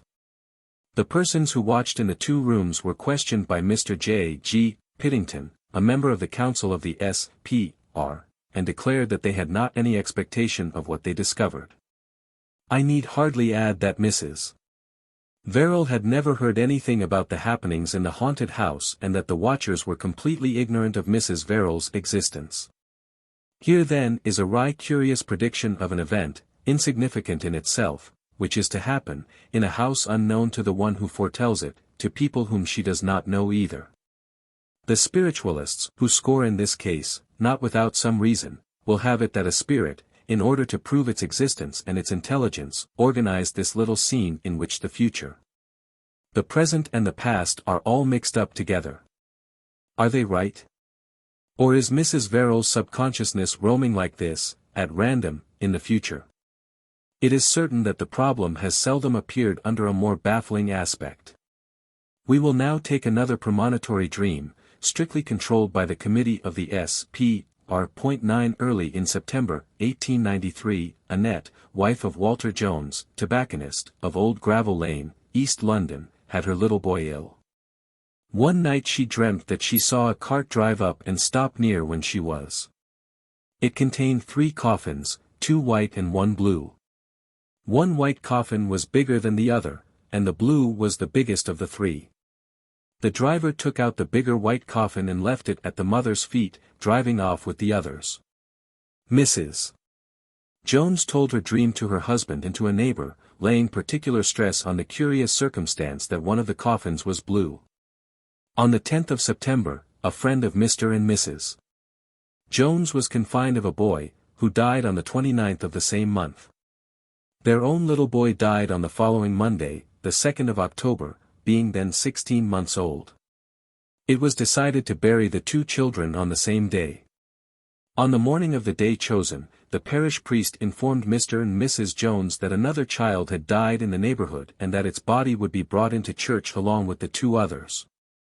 Mrs. Jones remarked to her husband, "If the coffin is blue, then my dream will come true." For the two other coffins were white. The third coffin was brought, it was blue. It remains to be observed that the dimensions of the coffins corresponded exactly with the dream premonitions, the smallest being that of the child who died first, the next that of the little Jones boy, who was 16 months old, and the largest, the blue one, that of a boy 6 years of age. Let us take, more or less at random, another case from the inexhaustible proceedings. Point 10. The report is written by Mr. Alfred Cooper and attested by the Duchess of Hamilton, the Duke of Manchester and another gentleman to whom the Duchess related the incident before the fulfillment of the prophetic vision. A fortnight before the death of the late Earl of L. Says Mr. Cooper, in 1882, I called upon the Duke of Hamilton, in Hill Street, to see him professionally. After I had finished seeing him, we went into the drawing-room where the Duchess was, and the Duke said to me, "Oh, Cooper, how is the Earl?" The Duchess said, "What Earl?" and, on my answering, "Lord L.," she replied, "That is very odd. I have had a most extraordinary vision. I went to bed, but, after being in bed a short time, I was not exactly asleep, but thought I saw a scene as if from a play before me. The actors in it were Lord L., in a chair, as if in a fit, with a man standing near him with a red beard. He was by the side of a bath, over which bath a red lamp was distinctly shown. I then said, I am attending Lord L., at present. There is very little the matter with him, he is not going to die, he will be all right very soon. Well, he got better for a week and was nearly well, but, at the end of 6 or 7 days after this, I was called to see him suddenly. He had inflammation of both lungs. I called in Sir William Jenner, but in 6 days he was a dead man. There were 2 male nurses attending on him, one had been taken ill. But, when I saw the other, the dream of the Duchess was exactly represented. He was standing near a bath over the Earl and, strange to say, his beard was red. There was the bath with the red lamp over it, and this brought the story to my mind. The vision seen by the Duchess was told 2 weeks before the death of Lord L. It is a most remarkable thing. But it is impossible to find space for the many instances related. As I have said, there are hundreds of them, making their tracks in every direction across the plains of the future. Those which I have quoted give a sufficient idea of the predominating tone and the general aspect of this sort of story. It is nevertheless right to add that many of them are not at all tragic and that premonition opens its mysterious and capricious vistas of the future in connection with the most diverse and insignificant events. It cares but little for the human value of the occurrence and puts the vision of a number in a lottery in the same plane as the most dramatic death. The roads by which it reaches us are also unexpected and varied. Often, as in the examples quoted, it comes to us in a dream. Sometimes, it is an auditory or visual hallucination which seizes upon us while awake. Sometimes, an indefinable but clear and irresistible presentiment, a shapeless but powerful obsession, an absurd but imperative certainty which rises from the depths of our inner darkness, where perhaps lies hidden the final answer to every riddle. One might illustrate each of these manifestations with numerous examples. I will mention only a few, selected not among the most striking or the most attractive, but among those which have been most strictly tested and investigated. 11. A young peasant from the neighborhood of Ghent, 2 months before the drawing for the conscription, announces to all and sundry that he will draw number 90 from the urn. On entering the presence of the district commissioner in charge, he asks if number 90 is still in. The answer is yes. Well then, I shall have it. And, to the general amazement, he does draw number 90. Questioned as to the manner in which he acquired this strange certainty, he declared that, 2 months ago, just after he had gone to bed, he saw a huge, indescribable form appear in a corner of his room. With the number 90 standing out plainly in the middle, in figures the size of a man's hand. He sat up in bed and shut and opened his eyes to persuade himself that he was not dreaming. The apparition remained in the same place, distinctly and undeniably. Professor Georges Hulin, of the University of Ghent, and M. Jules van Duren, the district commissioner, who report the incident, mention 3 other similar and equally striking cases witnessed by M. van Duren during his term of office. I am the less inclined to doubt their declaration inasmuch as I am personally acquainted with them and know that their statements, as regards the objective reality of the facts, are so to speak equivalent to a legal deposition. M. Bazzano mentions some previsions which are quite as remarkable in connection with the gaming tables at Monte Carlo. I repeat, I am aware that, in the case of these occurrences and those which resemble them, it is possible once again to invoke the theory of coincidence. It will be contended that there are probably 1,000 predictions of this kind which are never talked about, because they were not fulfilled, whereas, if one of them is accomplished, which is bound by the law of probabilities to happen some day or other, the astonishment is general and free rein is given to the imagination. This is true, nevertheless, it is well to inquire whether these predictions are as frequent as is loosely stated. In the matter of those which concern the conscription drawings, for instance, I have had the opportunity of interrogating more than we constant witness of these little dramas of fate. And all admitted that, on the whole, they are much clearer than one would believe. Next, we must not forget that there can be no question here of scientific proofs. We are in the midst of a slippery and nebulous region, where we would not dare to risk a step if we were not allowing ourselves to be guided by our feelings rather than by certainties which we are not forbidden to hope for, but which are not yet in sight. We will abridge our subject still further, referring readers who wish to know the details to the originals, lest we should never have done. Or rather, instead of attempting an abridgment, which would still be too long, so plentiful are the materials, we will content ourselves with enumerating a few instances, all taken from Bazzano's Des Phénomènes Prémonitoires. We read there of a funeral procession seen on a highroad several days before it actually passed that way. Or, again, of a young mechanic who, in the beginning of November, dreamt that he came home at 5:30 in the afternoon and saw his sister's little girl run over by a tram-car while crossing the street in front of the house. He told his dream, in great distress, and, on the 13th of the same month, in spite of all the precautions that had been taken, the child was run over by the tram-car and killed at the hour named. We find the ghost, the phantom animal or the mysterious noise which, in certain families, is the traditional herald of a death or of an imminent catastrophe. We find the celebrated vision which the painter Segantini had 13 days before his decease, every detail of which remained in his mind and was represented in his last picture, Death. We find the Messina disaster dearly foreseen, twice over, by a little girl who perished under the ruins of the ill-fated city. And we read of a dream which, 3 months before the French invasion of Russia, foretold to Countess Tauchkov that her husband would fall at Borodino, a village so little known at the time that those interested in the dream looked in vain for its name on the maps. Until now we have spoken only of the spontaneous manifestations of the future. It would seem as though coming events, gathered in front of our lives, bear with crushing weight upon the uncertain and deceptive dike of the present, which is no longer able to contain them. They ooze through, they seek a crevice by which to reach us. But, side by side with these passive, independent and intractable premonitions, which are but so many vagrant and furtive emanations of the unknown, are others which do yield to entreaty, allow themselves to be directed into channels, are more or less obedient to our orders and will sometimes reply to the questions which we put to them. They come from the same inaccessible reservoir, are no less mysterious, but yet appear a little more human than the others.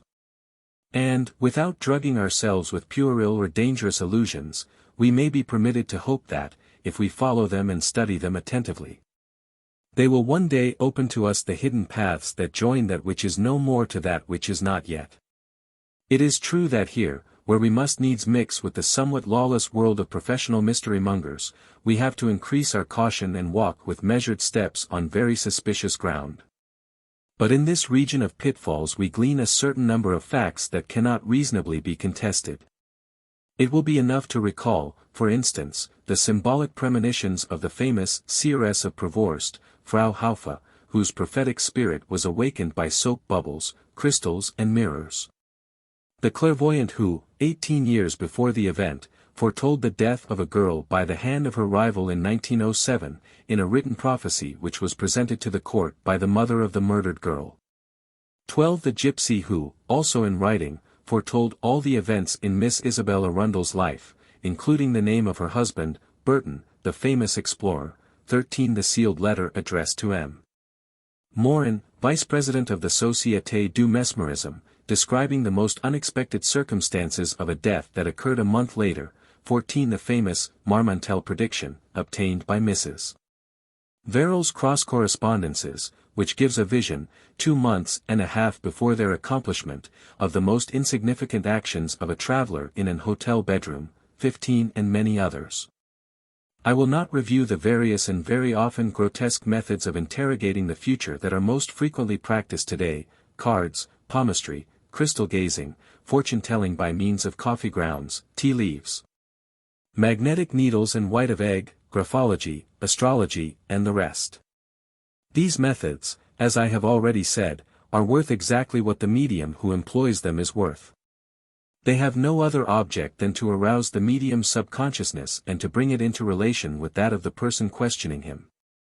As a matter of fact, all these purely empirical processes are but so many, often puerile forms of self-manifestation adopted by the undeniable gift which is known as intuition, clairvoyance or, in certain cases, psychometry. I have spoken at sufficient length of this last faculty not to linger over it now. All that we have still to do is to consider it for a moment in its relations with the foretelling of the future. A large number of investigations, notably those conducted by M. Ducatel and Dr. Osti, show that, in psychometry, the notion of time, as Dr. Joseph Maxwell observes, is very loose, that is to say, the past, present and future nearly always overlap. Most of the clairvoyant or psychometric subjects, when they are honest, do not know, do not feel, as M. Ducatel very ably remarks, what the future is. They do not distinguish it from the other tenses. And consequently they succeed in being prophets, but unconscious prophets. In a word, and this is a very important indication from the point of view of the probable coexistence of the three tenses, it appears that they see that which is not yet with the same clearness and on the same plane as that which is no more, but are incapable of separating the two visions and picking out the future which alone interests us. For a still stronger reason, it is impossible for them to state dates with precision. Nevertheless, the fact remains that, when we take the trouble to sift their evidence and have the patience to await the realization of certain events which are sometimes not due for a long time to come, the future is fairly often perceived by some of these strange soothsayers. There are psychometers, however, and notably Madame M., Dr. Osti's favorite medium, who never confuse the future and the past.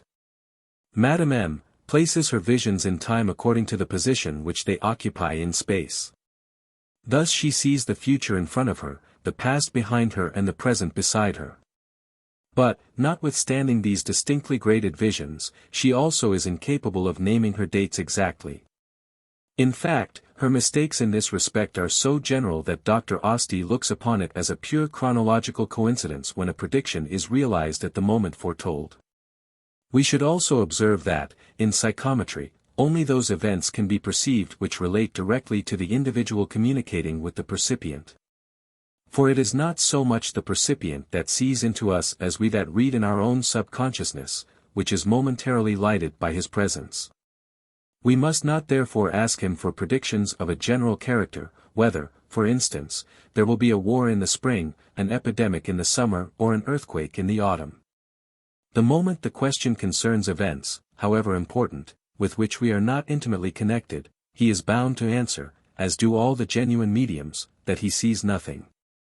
The area of his vision being thus limited, does he really discover the future in it? After 3 years of numerous, cautious and systematic experiments with some 20 mediums, Dr. Osti categorically declares that he does. All the incidents, he says, which filled these 3 years of my life, whether wished for by me or not, or even absolutely contrary to the ordinary routine of my life, had always been foretold to me. Not all by each of the clairvoyant subjects, but all by one or other of them.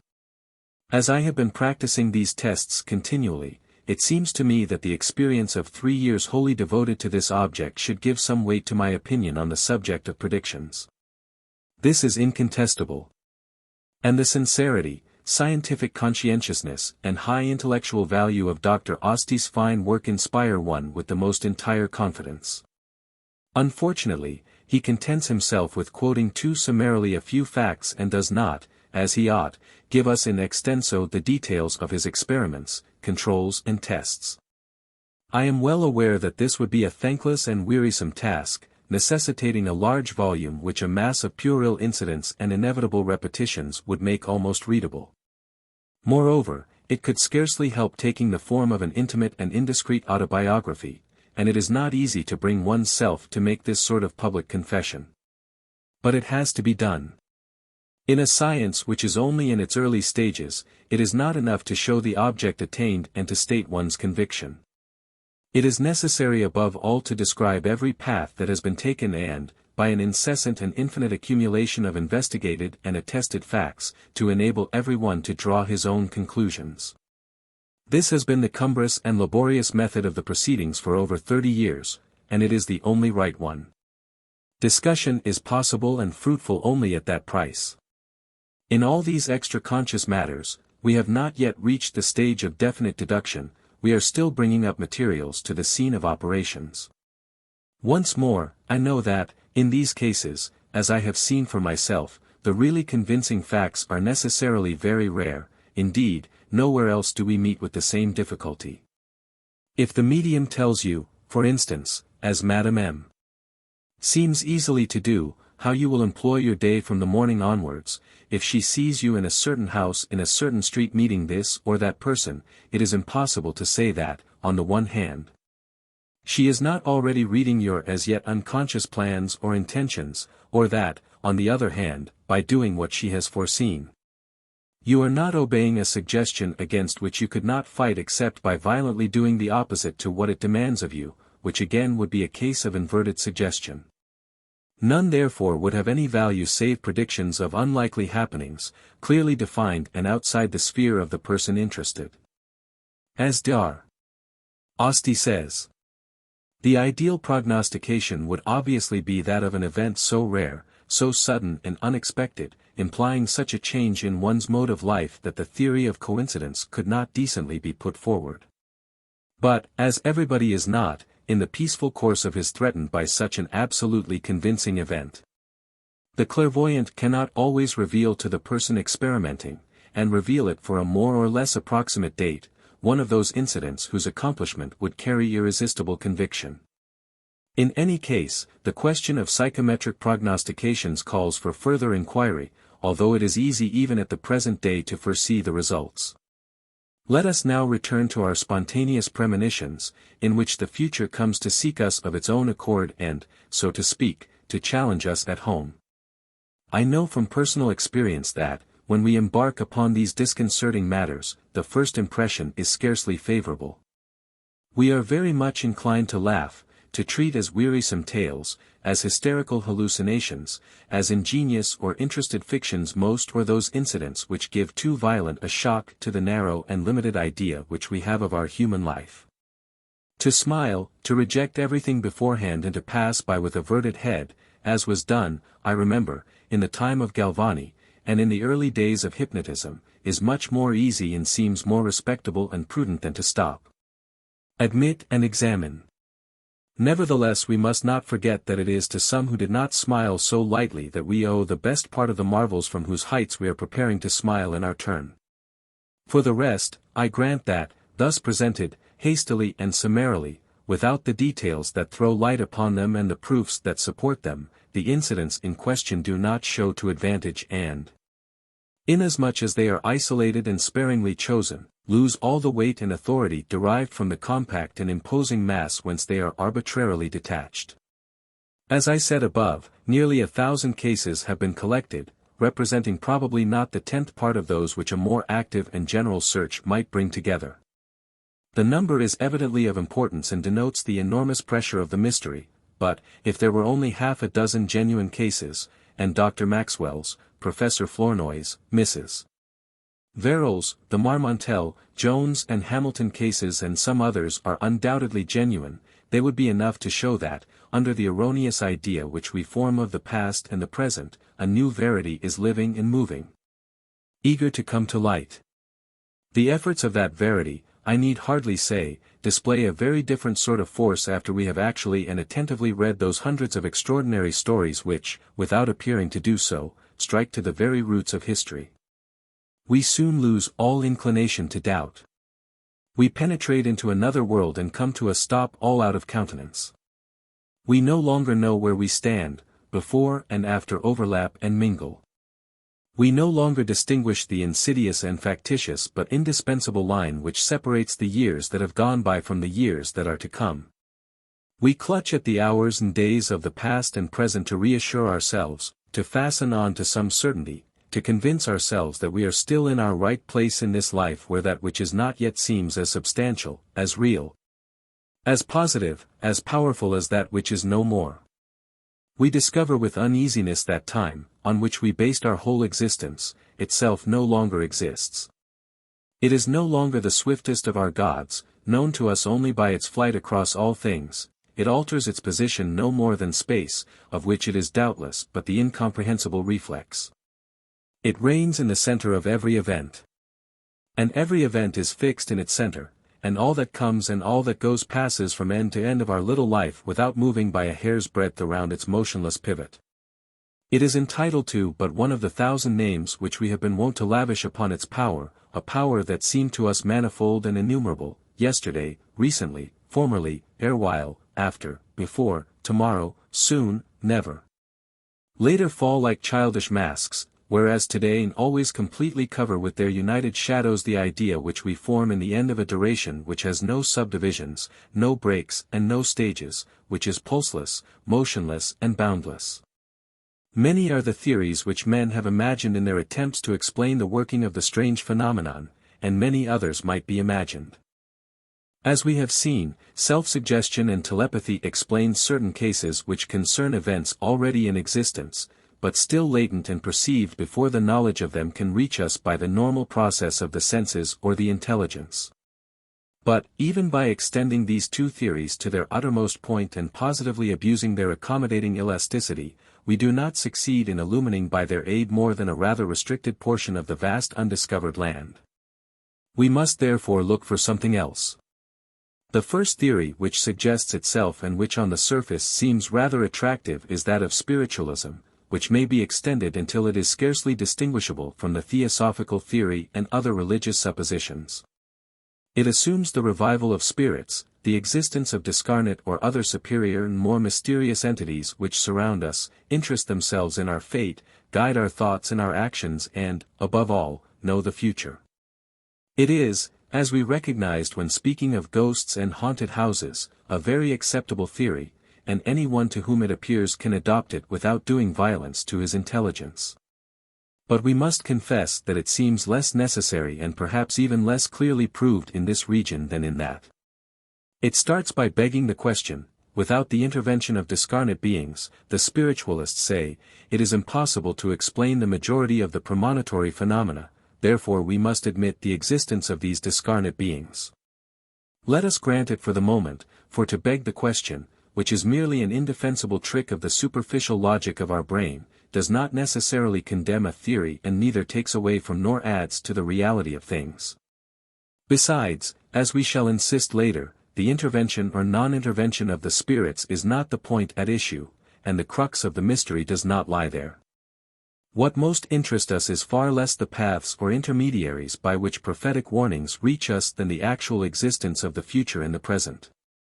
It is true, to do complete justice to neo-spiritualism, that its position offers certain advantages from the point of view of the almost inconceivable problem of the pre-existence of the future. It can evade or divert some of the consequences of that problem.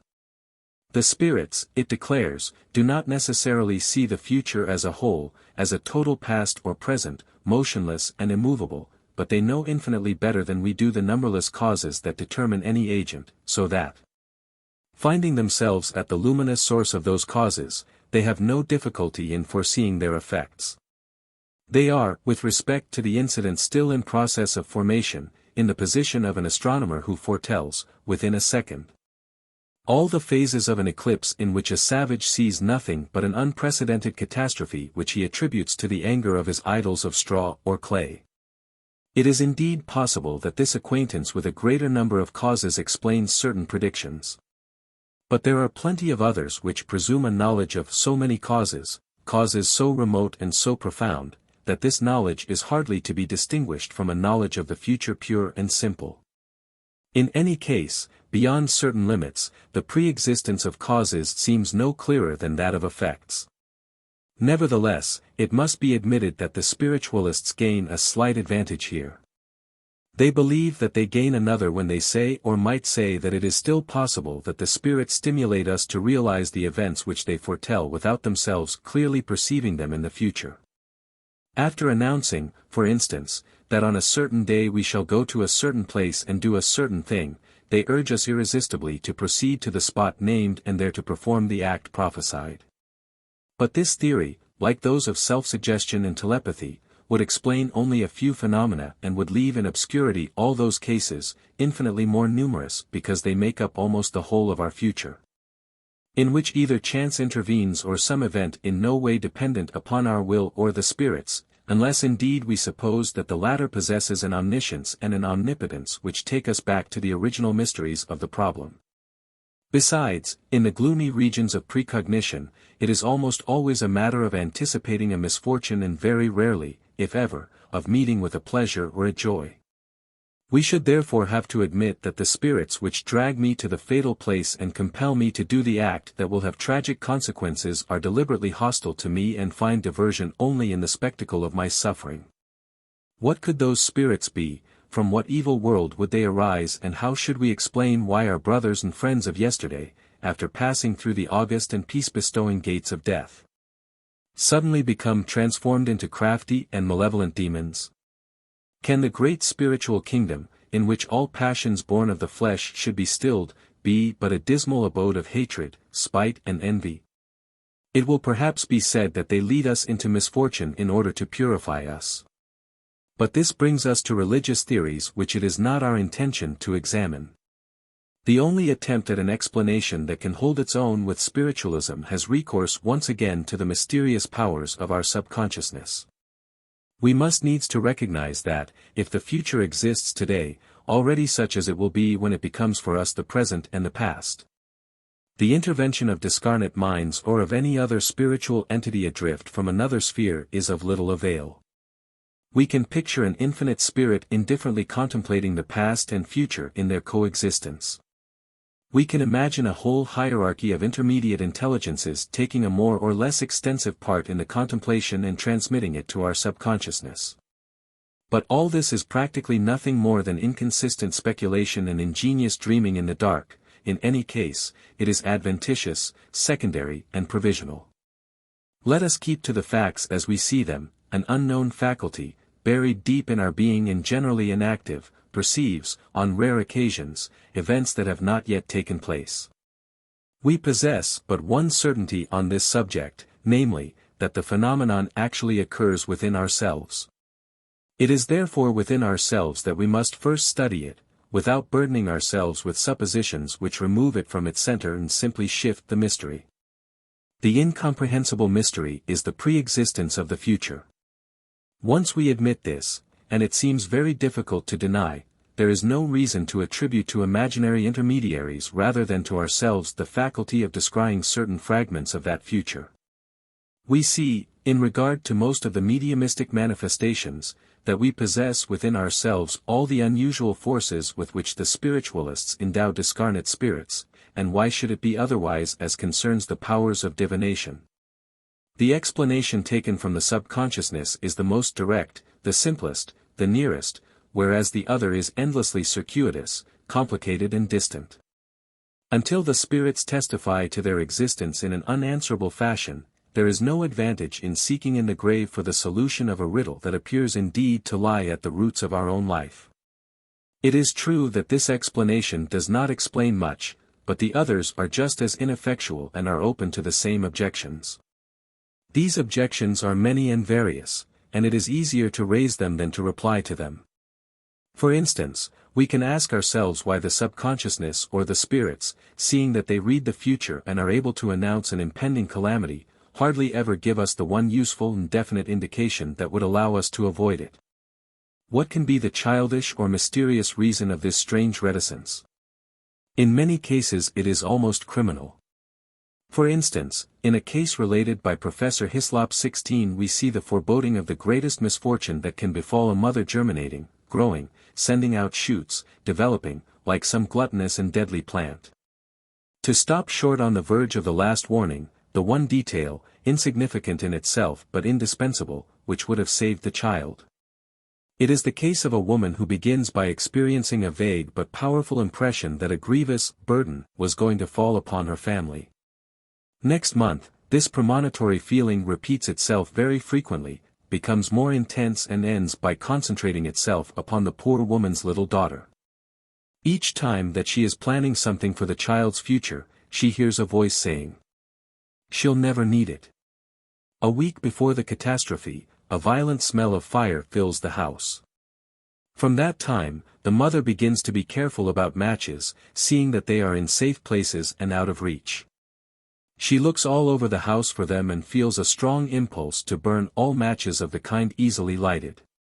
About an hour before the fatal disaster, she reaches for a box to destroy it, but she says to herself that her eldest boy is gone out, thinks that she may need the matches to light the gas stove and decides to destroy them as soon as he comes back. She takes the child up to its crib for its morning sleep and, as she is putting it into the cradle, she hears the usual mysterious voice whisper in her ear, "Turn the mattress." But, being in a great hurry, she simply says that she will turn the mattress after the child has taken its nap. She then goes downstairs to work.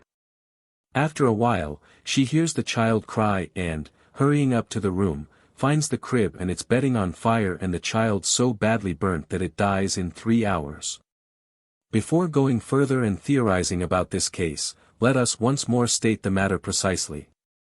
I know that the reader may straightway and quite legitimately deny the value of anecdotes of this kind. He will say that we have to do with a neurotic who has drawn upon her imagination for all the elements that give a dramatic setting to the story and surround with a halo of mystery a sad but commonplace domestic accident.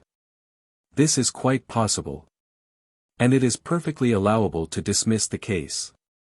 But it is none the less true that, by thus deliberately rejecting everything that does not bear the stamp of mathematical or judicial certainty, we risk losing as we go along most of the opportunities or clues which the great riddle of this world offers us in its moments of inattention or graciousness.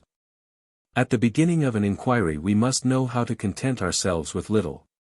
For the incident in question to be convincing, previous evidence in writing, more or less official statements would be required, whereas we have only the declarations of the husband, a neighbor and a sister. This is insufficient, I agree. But we must at the same time confess that the circumstances are hardly favorable to obtaining the proofs which we demand. Those who receive warnings of this kind either believe in them or do not believe in them.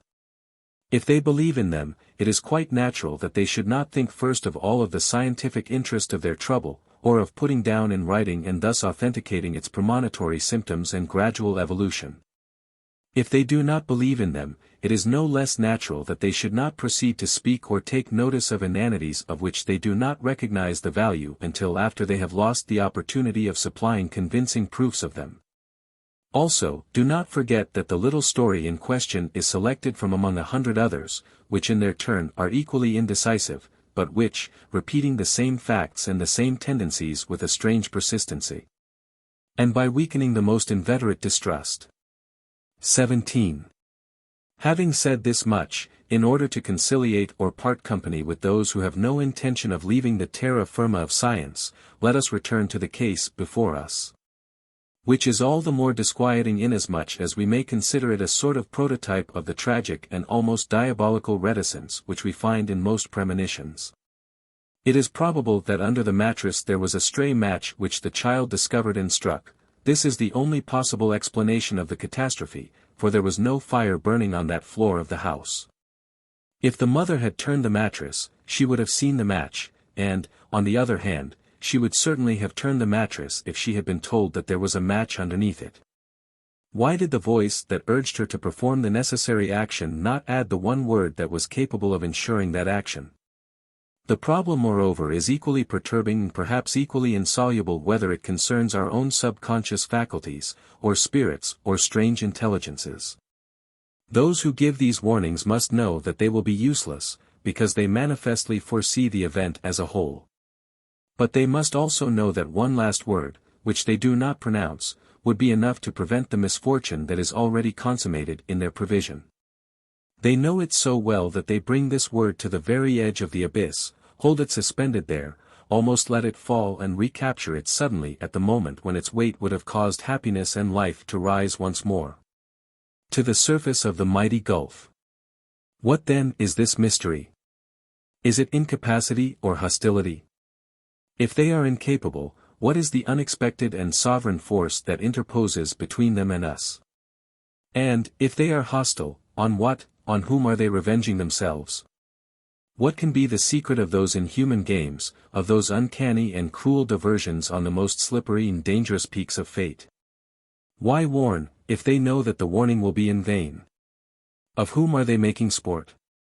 Is there really an inflexible fatality by virtue of which that which has to be accomplished is accomplished from all eternity? But then why not respect silence, since all speech is useless? Or do they, in spite of all, perceive a gleam, a crevice in the inexorable wall? What hope do they find in it?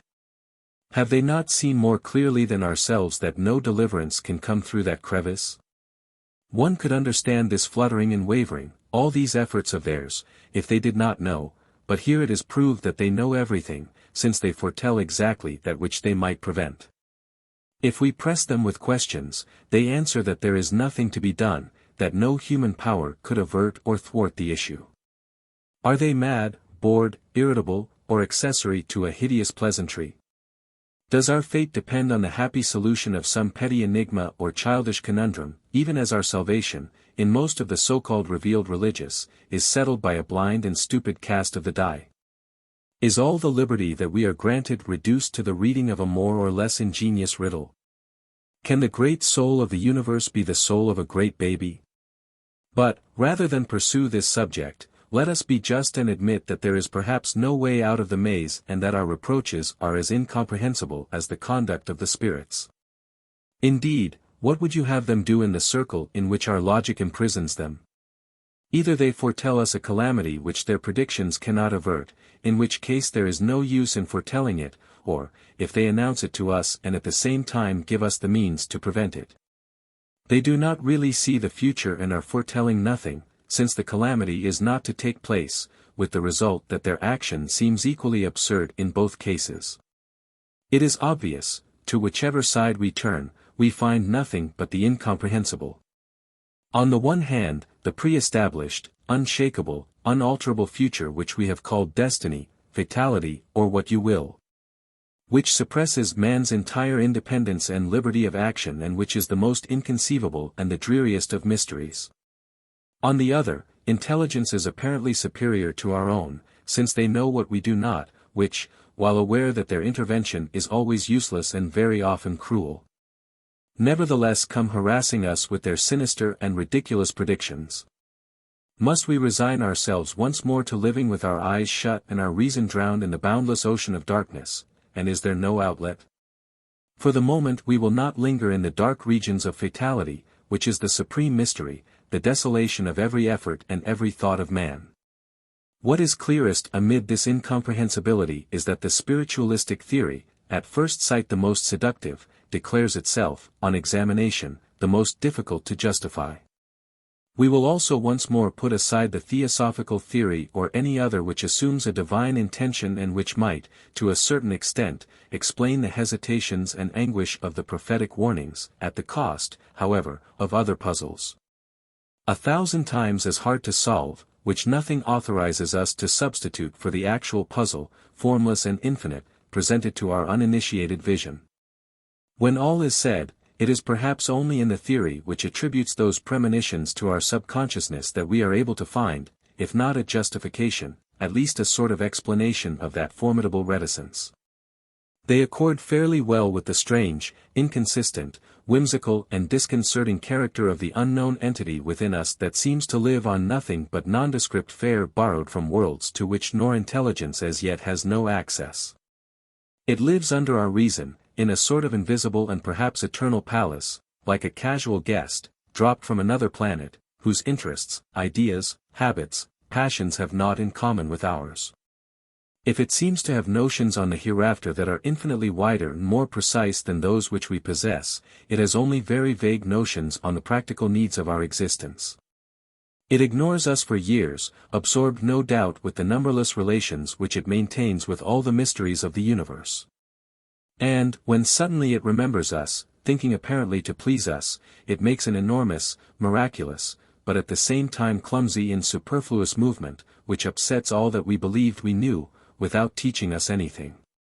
Is it making fun of us? Is it jesting? Is it amusing itself? Is it facetious, teasing, arch, or simply sleepy, bewildered, inconsistent, absent-minded? In any case, it is rather remarkable that it evidently dislikes to make itself useful. It readily performs the most glamorous feats of sleight of hand, provided that we can derive no profit from them.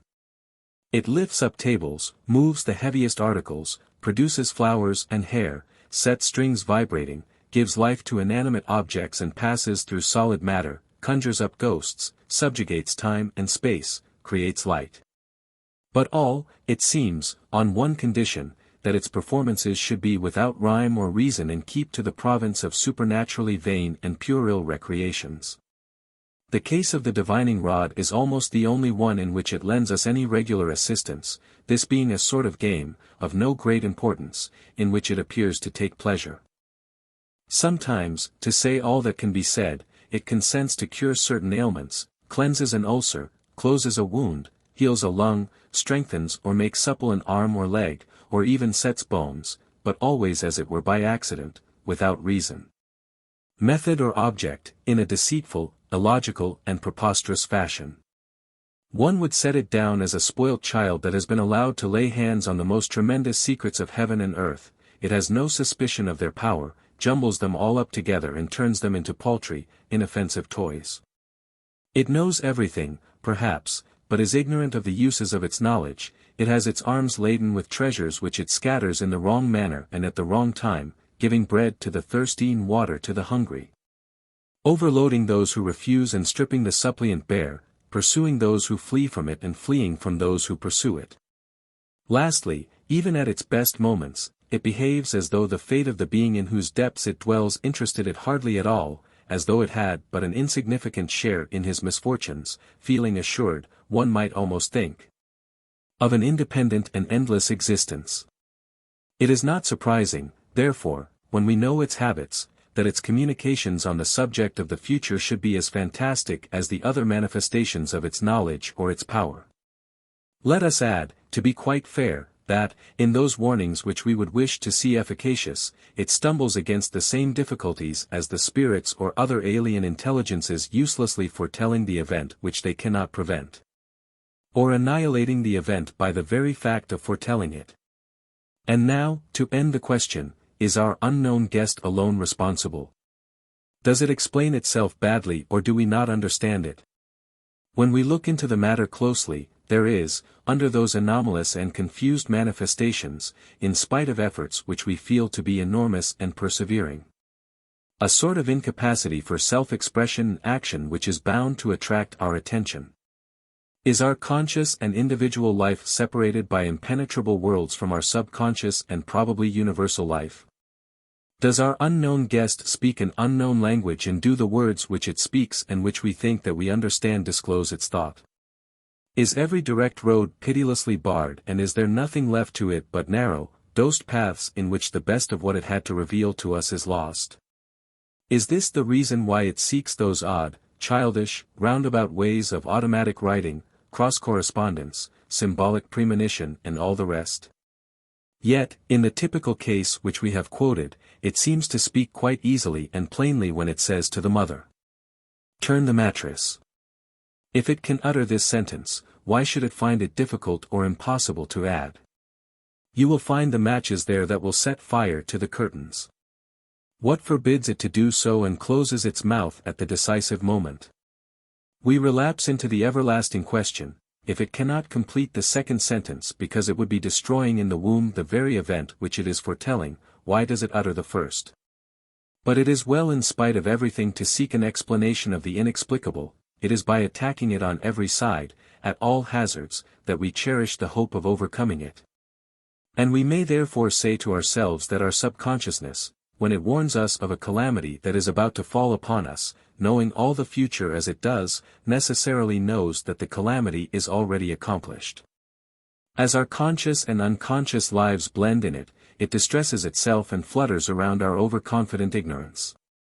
It tries to inform us, through nervousness, through pity, so as to mitigate the lightning cruelty of the blow. It speaks all the words that can prepare us for its coming, define it and identify it. But it is unable to say those which would prevent it from coming, seeing that it has come, that it is already present and perhaps past, manifest, ineffaceable, on another plane than that on which we live. The only plane which we are capable of perceiving. It finds itself, in a word, in the position of the man who, in the midst of peaceful, happy and unsuspecting folk, alone knows some bad news. He is neither able nor willing to announce it nor yet to hide it completely. He hesitates, delays, makes more or less transparent allusions, but does not either say the last word that would, so to speak, let loose the catastrophe in the hearts of the people around him. For to those who do not know of it the catastrophe is still as though it were not there. Our subconsciousness, in that case, would act towards the future as we act towards the past, the two conditions being identical, so much so that it often confuses them, as we can see more particularly in the celebrated Marmontel case, where it evidently blunders and reports as accomplished an incident that will not take place until several months later. It is of course impossible for us, at the stage which we have reached, to understand this confusion or this coexistence of the past, the present and the future, but that is no reason for denying it. On the contrary, what man understands least is probably that which most nearly approaches the truth. Lastly, to complicate the question, it may be very justly objected that, though premonitions in general are useless and appear systematically to withhold the only indispensable and decisive words, there are, nevertheless, some that often seem to save those who obey them. These, it is true, are rarer than the first, but still they include a certain number that are well authenticated. It remains to be seen how far they imply a knowledge of the future. Here, for instance, is a traveler who, arriving at night in a small unknown town and walking along the ill-lighted dock in the direction of an hotel of which he roughly knows the position, at a given moment takes an irresistible impulse to turn and go the other way. He instantly obeys, though his reason protests and berates him for a fool in taking a roundabout way to his destination. The next day he discovers that, if he had gone a few feet farther, he would certainly have slipped into the river. And, as he was but a feeble swimmer, he would just as certainly, being alone and unaided in the extreme darkness, have been drowned. 18. But is this a provision of an event? No, for no event is to take place. There is simply an abnormal perception of the proximity of some unknown water and consequently of an imminent danger, an unexplained but fairly frequent subliminal sensitiveness. In a word, the problem of the future is not raised in this case, nor in any of the numerous cases that resemble it.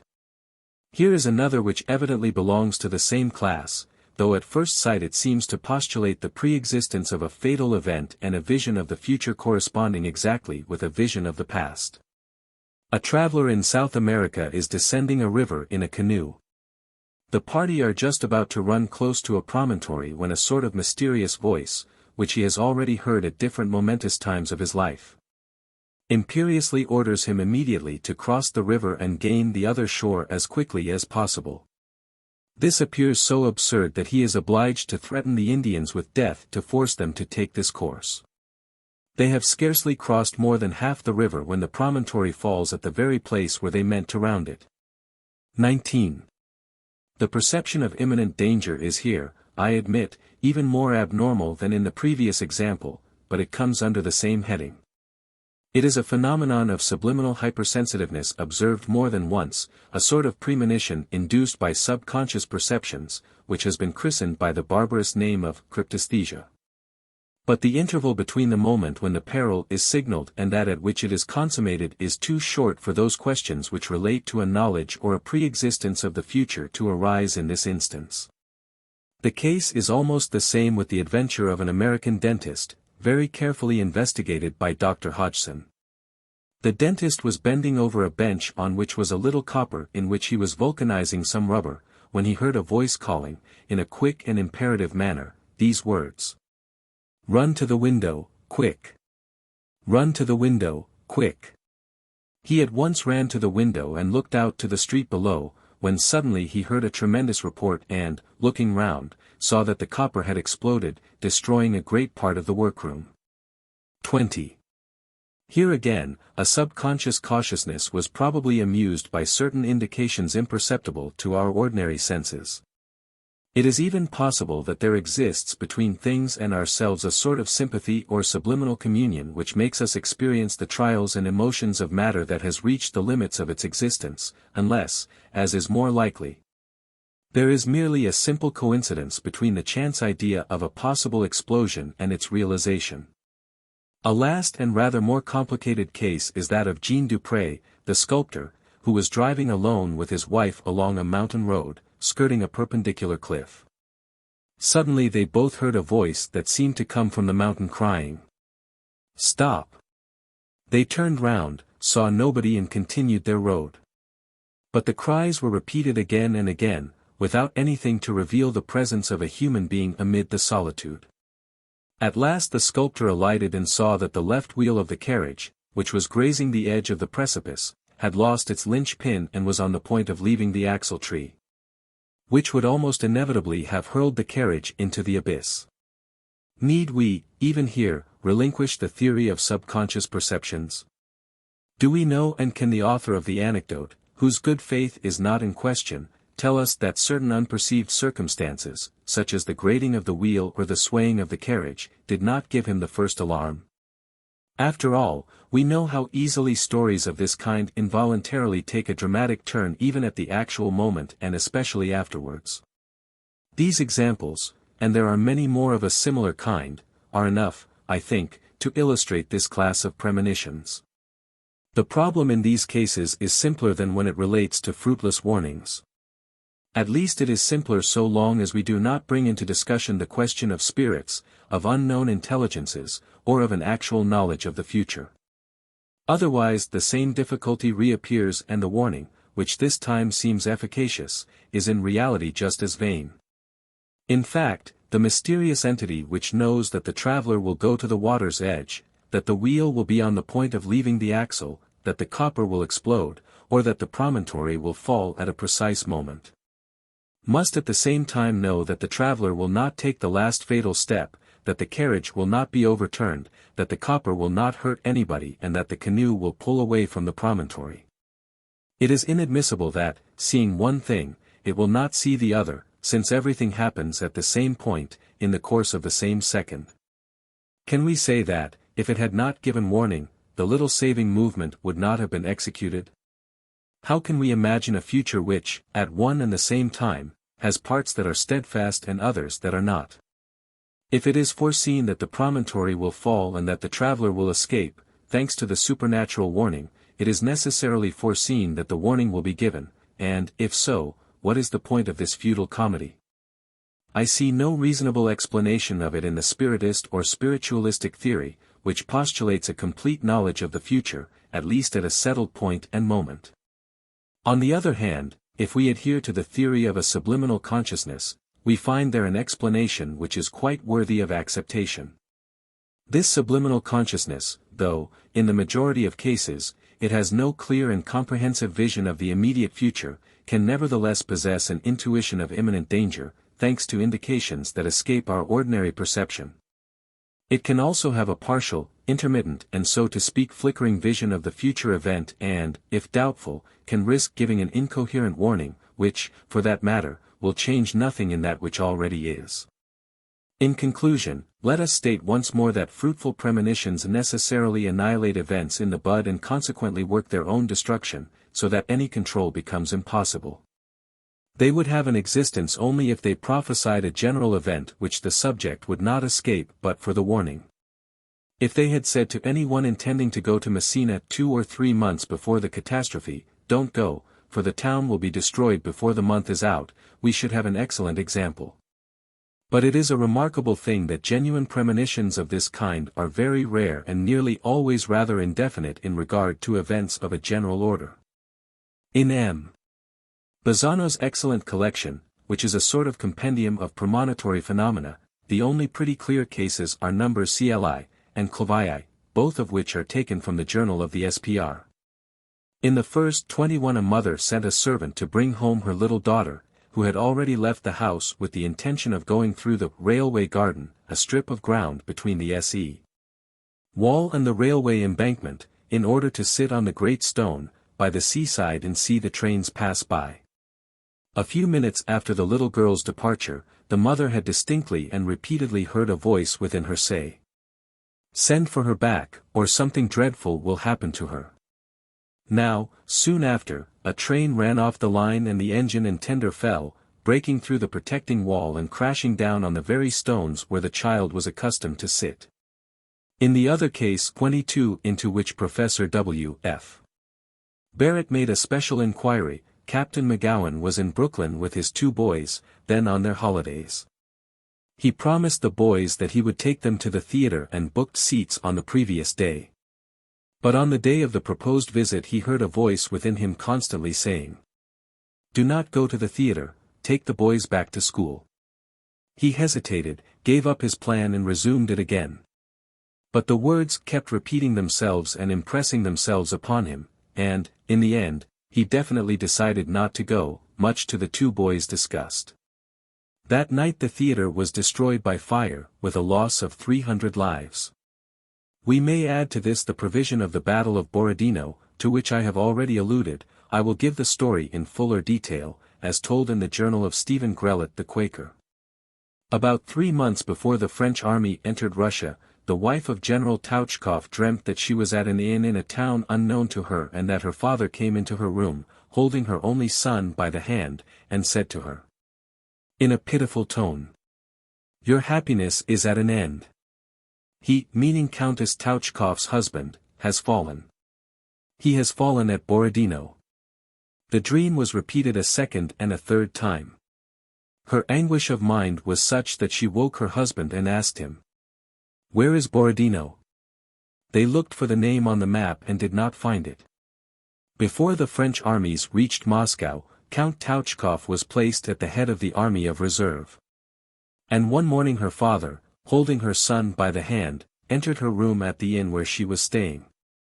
In great distress, as she had beheld him in her dream, he cried out, "He has fallen. He has fallen at Borodino." Then she saw herself in the very same room and through the windows beheld the very same objects that she had seen in her dreams.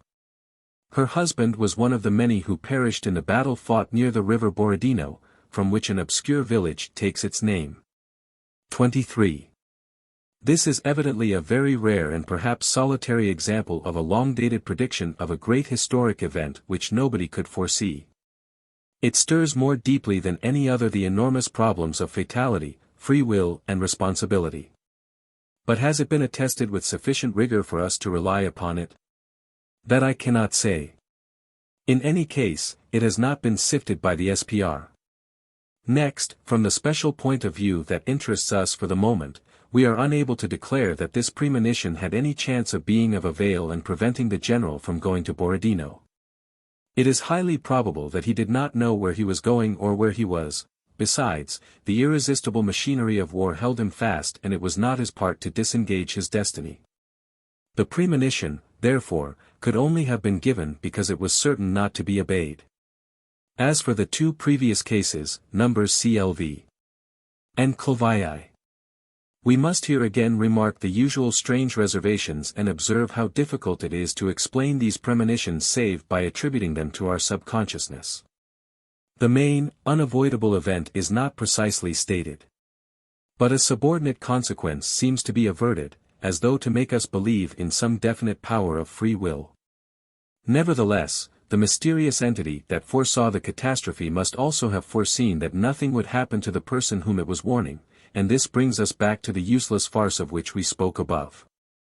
Whereas, with the theory of a subconscious self, the latter may have, as in the case of the traveler, the promontory, the copper or the carriage not this time by inferences or indications that escape our perception, but by other unknown means. A vague presentiment of an impending peril, or, as I have already said, a partial, intermittent and unsettled vision of the future event, and, in its doubt, may utter its cry of alarm. Whereupon let us recognize that it is almost forbidden to human reason to stray in these regions. And that the part of a prophet is, next to that of a commentator of prophecies, one of the most difficult and thankless that a man can attempt to sustain the world stage. I am not sure if it is really necessary, before closing this chapter, to follow in the wake of many others and broach the problem of the pre-existence of the future, which includes those of fatality, of free will, of time and of space.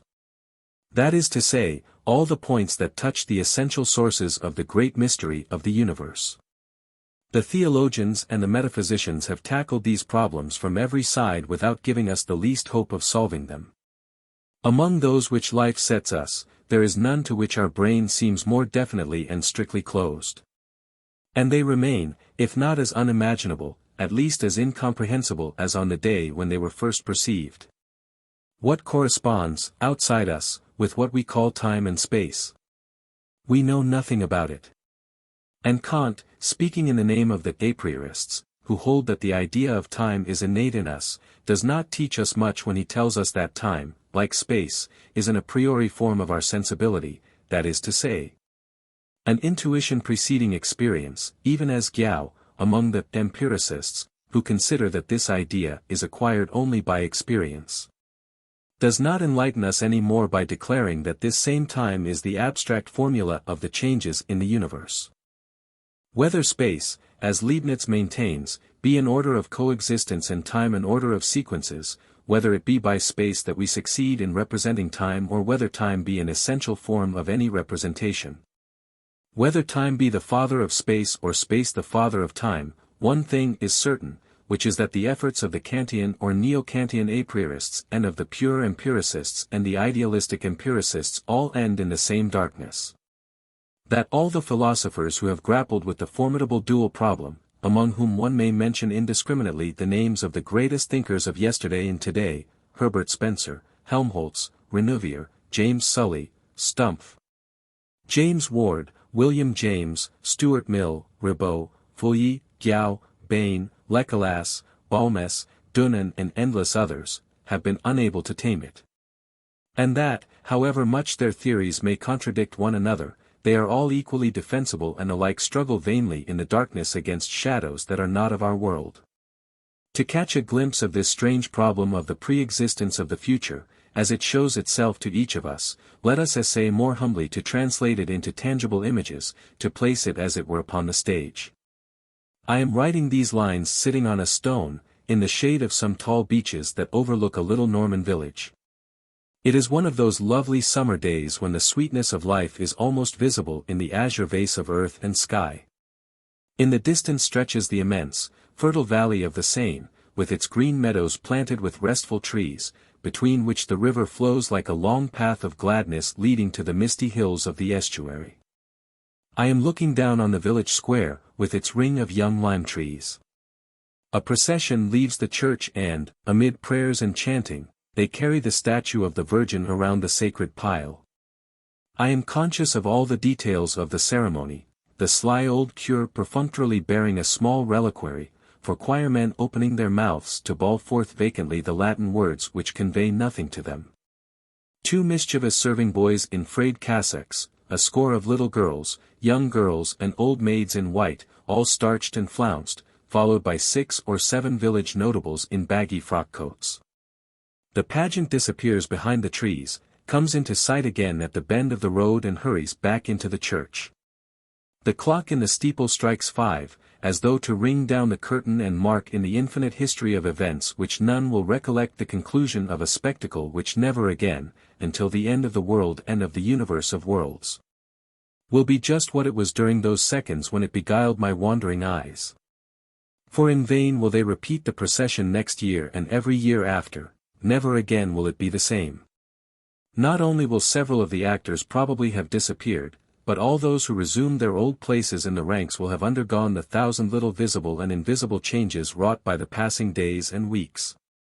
In a word, this insignificant moment is unique, irrecoverable, inimitable, as are all the moments in the existence of all things. And this little picture, enduring for a few seconds suspended in boundless duration, has lapsed into eternity, where henceforth it will remain in its entirety to the end of time, so much so that, if a man could one day recapture in the past, among what someone has called the astral negatives, the image of what it was, he would find it intact, unchanged, ineffaceable and undeniable. It is not difficult for us to conceive that one can thus go back and see again the astral negative of an event that is no more, and retrospective clairvoyance appears to us a wonderful but not an impossible thing. It astonishes but does not stagger our reason. But, when it becomes a question of discovering the same picture in the future, the boldest imagination flounders at the first step. How are we to admit that there exists somewhere a representation or reproduction of that which has not yet existed? Nevertheless, some of the incidents which we have just been considering seem to prove in an almost conclusive manner not only that such representations are possible, but that we may arrive at them more frequently, not to say more conveniently, than at those of the past. Now, once this representation pre-exists, as we are obliged to admit in the case of certain number of premonitions, the riddle remains the same whether the pre-existence be one of a few hours, a few years or several centuries. It is therefore possible, for, in these matters, we must go straight to extremes or else leave them alone, it is therefore possible that a seer mightier than any of today, some god, demigod or demon, some unknown, universal or vagrant intelligence, saw that procession 1,000,000 years ago, at a time when nothing existed of that which composes and surrounds it and when the very earth on which it moves had not yet risen from the ocean depths. And other seers, as mighty as the first, who from age to age contemplated the same spot and the same moment, would always have perceived, through the vicissitudes and upheavals of seas, shores and forests, the same procession going round the same little church that still lay slumbering in the oceanic ooze and made up of the same persons sprung from a race that was perhaps not yet represented on the earth. It is obviously difficult for us to understand that the future can thus precede chaos, that the present is at the same time the future and the past, or that that which does not yet exists already at the same time at which it is no more. But, on the other hand, it is just as hard to conceive that the future does not pre-exist, that there is nothing before the present and that everything is only present or past. It is very probable that, to a more universal intelligence than ours, everything is but an eternal present, an immense punctum stands, as the metaphysicians say, in which all the events are on one plane. But it is no less probable that we ourselves, so long as we are men, in order to understand anything of this eternal present, will always be obliged to divide it into 3 parts. Thus caught between 2 mysteries equally baffling to our intelligence, whether we deny or admit the pre-existence of the future, we are really only wrangling over words. In the one case, we give the name of present, from the point of view of a perfect intelligence, to that which to us is the future. In the other, we give the name of future to that which, from the point of view of a perfect intelligence, is the present. But, after all, it is incontestable in both cases that, at least from our point of view, the future pre-exists. Since pre-existence is the only name by which we can describe and the only form under which we can conceive that which we do not yet see in the present. Attempts have been made to shed light on the riddle by transferring it to space. It is true that it there loses the greater part of its obscurity. But this apparently is because, in changing its environment, it has completely changed its nature and no longer bears any relation to what it was when it was placed in time. We are told, for instance, that innumerable cities distributed over the surface of the earth are to us as if they were not, so long as we have not seen them, and only begin to exist on the day when we visit them. That is true. But space, outside all metaphysical speculations, has realities for us which time does not possess. Space, although very mysterious and incomprehensible once we pass certain limits, is nevertheless not, like time, incomprehensible and illusory in all its parts. We are certainly quite able to conceive that those towns which we have never seen and doubtless never will see indubitably exist, whereas we find it much more difficult to imagine that the catastrophe which, 50 years hence, will annihilate one of them already exists as really as the town itself. We are capable of picturing a spot whence, with keener eyes than these which we boast today, we should see in one glance all the cities of the earth and even those of other worlds.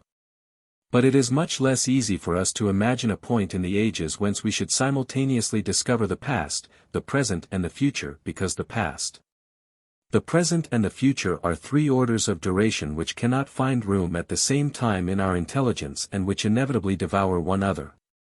How can we picture to ourselves, for instance, a point in eternity at which our little procession already exists, while it is not yet and although it is no more? Add to this the thought that it is necessary and inevitable, from the millenaries which had no beginning, that, at a given moment, at a given place, the little procession should leave the little church in a given manner and that no known or imaginable will can change anything in it, in the future any more than in the past. And we begin to understand that there is no hope of understanding. We find among the cases collected by M. Bazzano a singular premonition wherein the unknown factors of space and time are continued in a very curious fashion. In August, 1910, Cavalier Giovanni da Figueroa, one of the most famous fencing masters at Palermo, dreamt that he was in the country, going along a road white with dust, which brought him to a broad ploughed field. In the middle of the field stood a rustic building, with a ground floor used for storerooms and cowsheds and on the right a rough hut made of branches and a cart with some harness lying in it. A peasant wearing dark trousers, with a black felt hat on his head, came forward to meet him, asked him to follow him and took him round behind the house. Through a low, narrow door they entered a little stable with a short, winding stone staircase leading to a loft over the entrance to the house. A mule fastened to a swinging manger was blocking the bottom step, and the chevalier had to push it aside before climbing the staircase. On reaching the loft, he noticed that from the ceiling were suspended strings of melons, tomatoes, onions and Indian corn. In this room were two women and a little girl.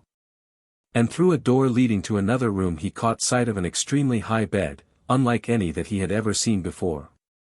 Here the dream broke off. It seemed to him so strange that he spoke of it to several of his friends, whom he mentions by name and who are ready to confirm his statements. On the 12th of October in the same year, in order to support a fellow townsman in a duel, he accompanied the seconds, by motor car, from Naples to Murano, a place which he had never visited nor even heard of. As soon as they were some way in the country, he was curiously impressed by the white and dusty road. The car pulled up at the side of a field which he at once recognized. They lighted. And he remarked to one of the seconds, "This is not the first time that I have been here. There should be a house at the end of this path and on the right a hut and a cart with some harness in it." As a matter of fact, everything was as he described it. An instant later, at the exact moment foreseen by the dream, the peasant in the dark trousers and the black felt hat came up and asked him to follow him. But, instead of walking behind him, the chevalier went in front, for he already knew the way. He found the stable and, exactly at the place which it occupied 2 months before, near its swinging manger, the mule blocking the way to the staircase. The fencing master went up the steps and once more saw the loft, with the ceiling hung with melons, onions and tomatoes, and, in a corner on the right, the two silent women and the child, identical with the figures in his dream. While in the next room he recognized the bed whose extraordinary height had so much impressed him. It really looks as if the facts themselves, the extramundane realities, the eternal verities, or whatever we may be pleased to call them, have tried to show us here that time and space are one and the same illusion. one and the same convention and have no existence outside our little day-spanned understanding. That everywhere and always are exactly synonymous terms and reign alone as soon as we cross the narrow boundaries of the obscure consciousness in which we live. We are quite ready to admit that Cavalier de Figueroa may have had by clairvoyance an exact and detailed vision of places which he was not to visit until later. This is a pretty frequent and almost classical phenomenon, which, as it affects the realities of space, does not astonish us beyond measure and, in any case, does not take us out of the world which our senses perceive. The field, the house, the hut, the loft do not move, and it is no miracle that they should be found in the same place.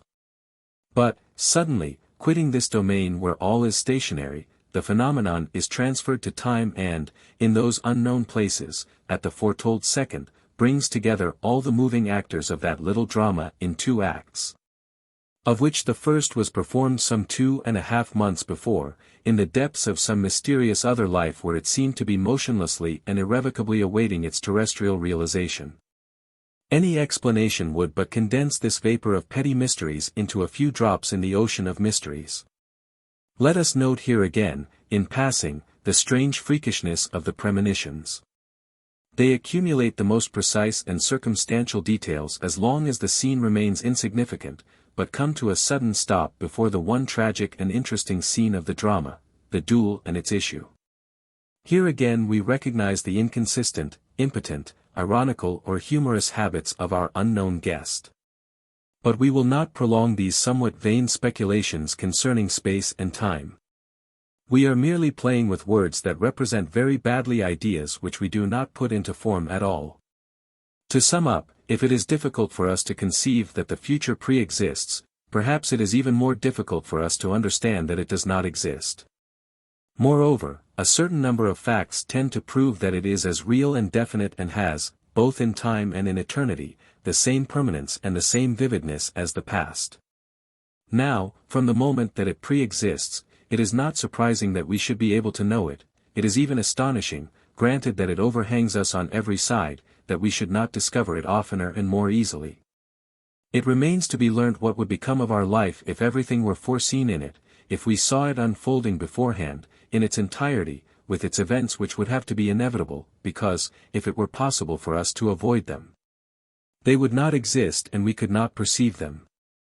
Suppose that, instead of being abnormal, uncertain, obscure, debatable and very unusual, prediction became, so to speak, scientific, habitual, clear and infallible, in a short time, having nothing more to foretell, it would die of inanition. If, for instance, it was prophesied to me that I must die in the course of a journey in Italy, I should naturally abandon the journey, therefore it could not have been predicted to me. And thus all life would soon be nothing but inaction, pause and abstention. A soft of vast desert where the embryos of stillborn events would be gathered in heaps and where nothing would grow save perhaps one or two more or less fortunate enterprises and the little insignificant incidents which no one would trouble to avoid. But these again are questions to which there is no solution, and we will not pursue them further. Chapter 4. The Elberfeld Horses.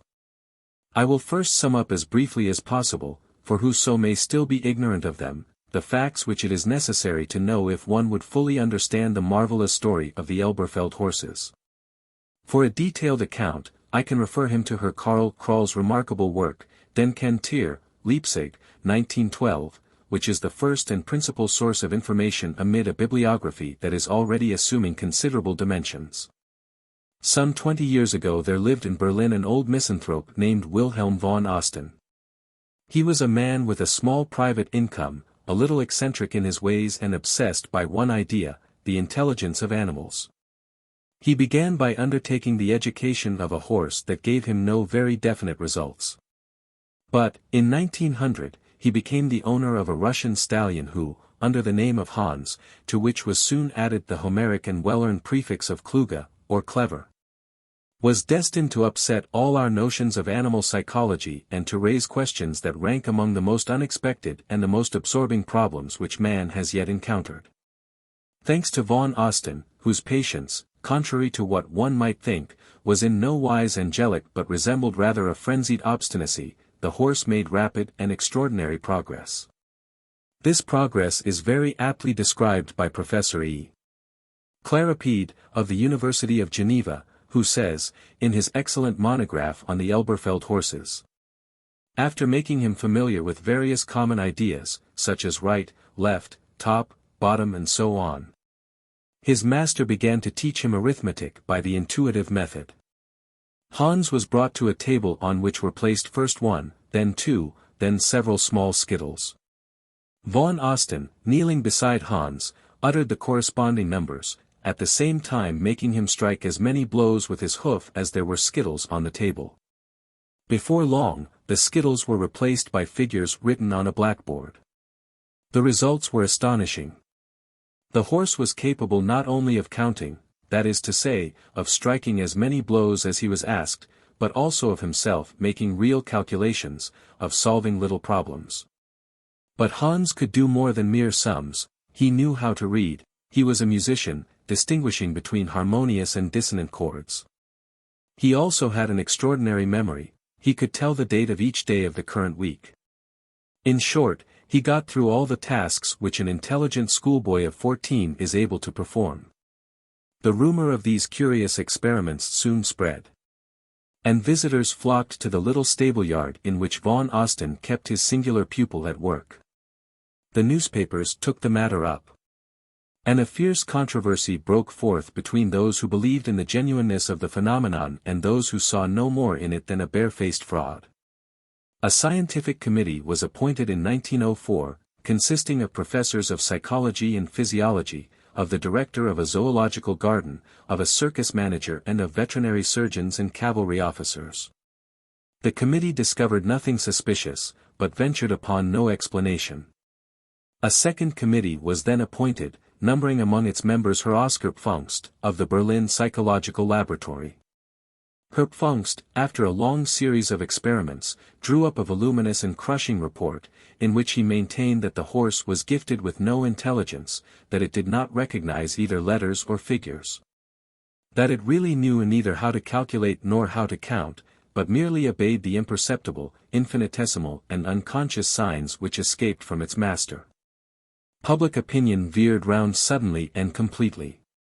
People felt a sort of half-cowardly relief at beholding the prompt collapse of a miracle which was threatening to throw confusion into the self-satisfied little fold of established truths. Poor von Osten protested in vain, no one listened to him, the verdict was given. He never recovered from this official blow, he became the laughingstock of all those whom he had at first astounded. And he died, lonely and embittered, on the 29th of June, 1909, at the age of 71. But he left a disciple whose faith had not been shaken by the general defection. A well-to-do Elberfeld manufacturer, Herr Kroll, had taken a great interest in von Osten's labors and, during the latter years of the old man's life, had eagerly followed and even on occasion directed the education of the wonderful stallion. Von Osten left Kluge Hans to him by will. On his own side, Kroll had bought 2 Arab stallions, Muhammad and Zarif, whose prowess soon surpassed that of the pioneer. The whole question was reopened, events took a vigorous and decisive turn and, instead of a weary, eccentric old man, discouraged almost to sullenness and with no weapons for the struggle, the critics of the miracle found themselves faced by a new adversary, young and high-spirited, endowed with remarkable scientific instinct, quick-witted, scholarly and well able to defend himself. His educational methods also differ materially from von Osten's. It was a strange thing, but deep down in the rather queer, cross-grained soul of the old enthusiast there had grown up gradually a sort of hatred for his four-legged pupil. He felt the stallions proud and nervous while resisting his with an obstinacy which he qualified as diabolical. They stood up to each other like two enemies, and the lessons almost assumed the form of a tragic and secret struggle in which the animal's soul rebelled against man's domination. Kroll, on the other hand, adores his pupils. And this atmosphere of affection has in a manner of speaking humanized them. There are no longer those sudden movements of wild panic which reveal the ancestral dread of man in the quietest and best trained horse. He talks to them long and tenderly, as a father might talk to his children, and we have the strange feeling that they listen to all that he says and understand it. If they appear not to grasp an explanation or a demonstration, he will begin it all over again, analyze it, paraphrase it 10 times in succession, with the patience of a mother. And so their progress has been incomparably swifter and more astounding than that of old Hans. Within a fortnight of the first lesson Muhammad did simple little addition and subtraction sums quite correctly. He had learned to distinguish the tens from the units, striking the latter with his right foot and the former with his left. He knew the meaning of the symbols plus and minus. For days later, he was beginning multiplication and division. In 4 months' time, he knew how to extract square and cubic roots, and, soon after, he learnt to spell and read by means of the conventional alphabet devised by Kroll. This alphabet, at the first glance, seems rather complicated. For that matter, it is only a makeshift, but how could one find anything better? The unfortunate horse, who is almost voiceless, has only one way in which to express himself, a clumsy hoof, which was not created to put thought into words. It became necessary, therefore, to contrive, as in table turning, a special alphabet, in which each letter is designated by a certain number of blows struck by the right foot and the left.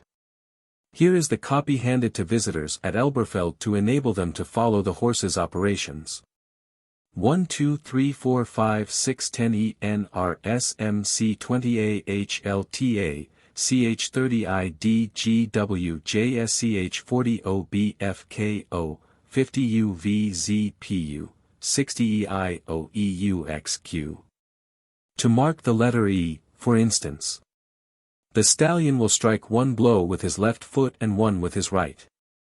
For the letter L, 2 blows with his left foot and 3 with his right, and so on. The horses have this alphabet so deeply imprinted in their memory that, practically speaking, they never make a mistake. And they strike their hoofs so quickly, one after the other, that at first one has some difficulty in following them. Muhammad and Zarif, for Zarif's progress was almost equal to that of his fellow pupil, though he seems a little less gifted from the standpoint of higher mathematics. Muhammad and Zarif in this way reproduced the words spoken in their presence.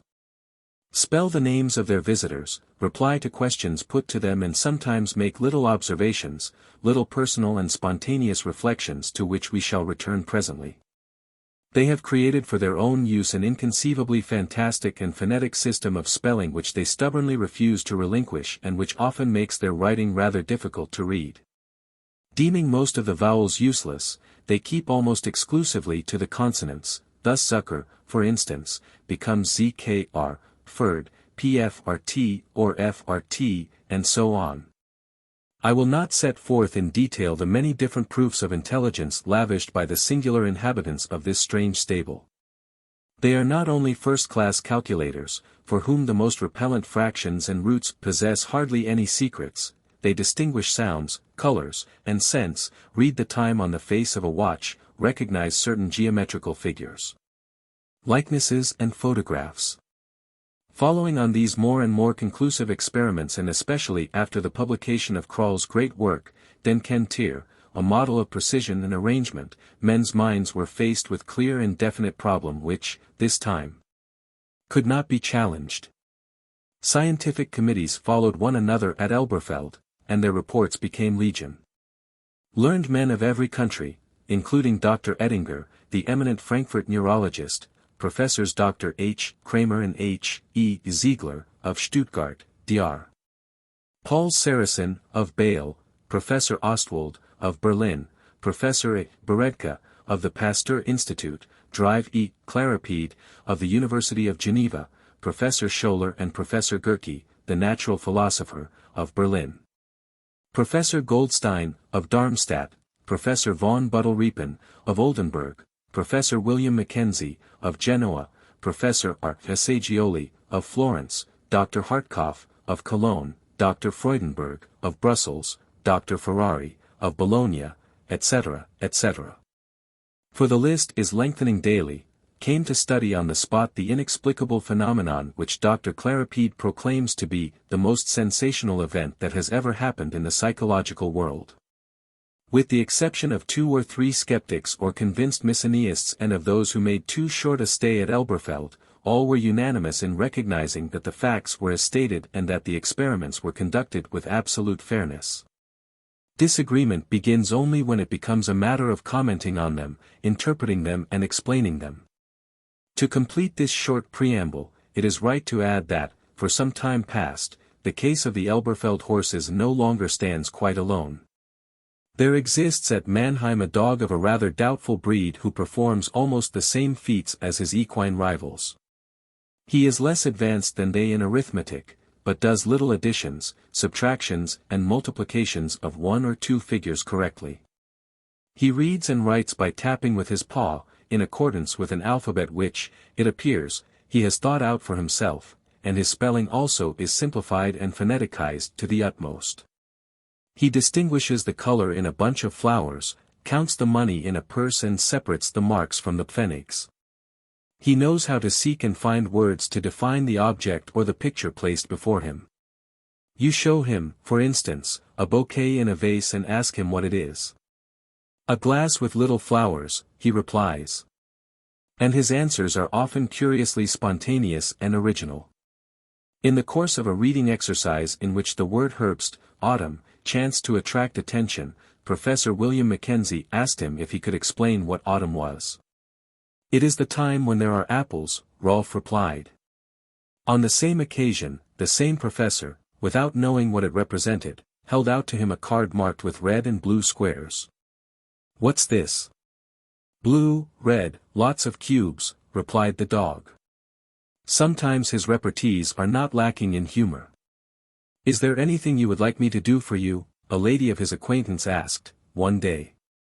And Master Rolf gravely answered, "Wedeln," which means, wag your tail. Rolf, whose fame is comparatively young, has not yet, like his illustrious rivals of the Rhine province, been the object of minute inquiries and copious and innumerable reports. But the incidents which I have just mentioned and which are vouched for by such men as Professor Mackenzie and M. Ducatel, the learned and clear-sighted vice-president of the Société Universelle d'études psychiques, 24 who went to Mannheim for the express purpose of studying them, appear to be no more controvertible than the Elberfeld occurrences, of which they are a sort of replica or echo. It is not unusual to find these coincidences amongst abnormal phenomena. They spring up simultaneously in different quarters of the globe, correspond with one another and multiply as though in obedience to a word of command. It is probable therefore that we shall see still more manifestations of the same class. One might almost say that a new spirit is passing over the world and, after awakening in man forces whereof he was not aware, is now reaching other creatures who with us inhabit this mysterious earth, on which they live, suffer and die, as we do, without knowing why.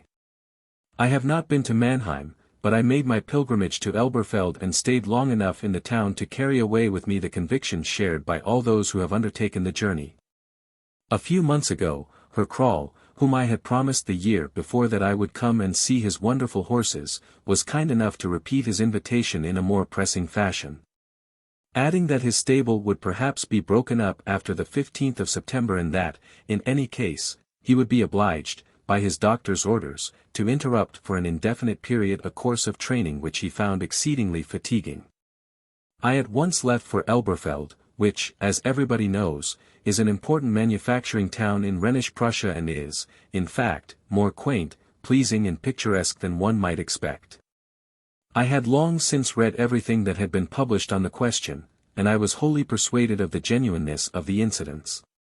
Indeed, it would be difficult to have any doubts after the repeated and unremitting supervision and verification to which the experiments are subjected, a supervision which is of the most rigorous type, often hostile and almost ill-mannered.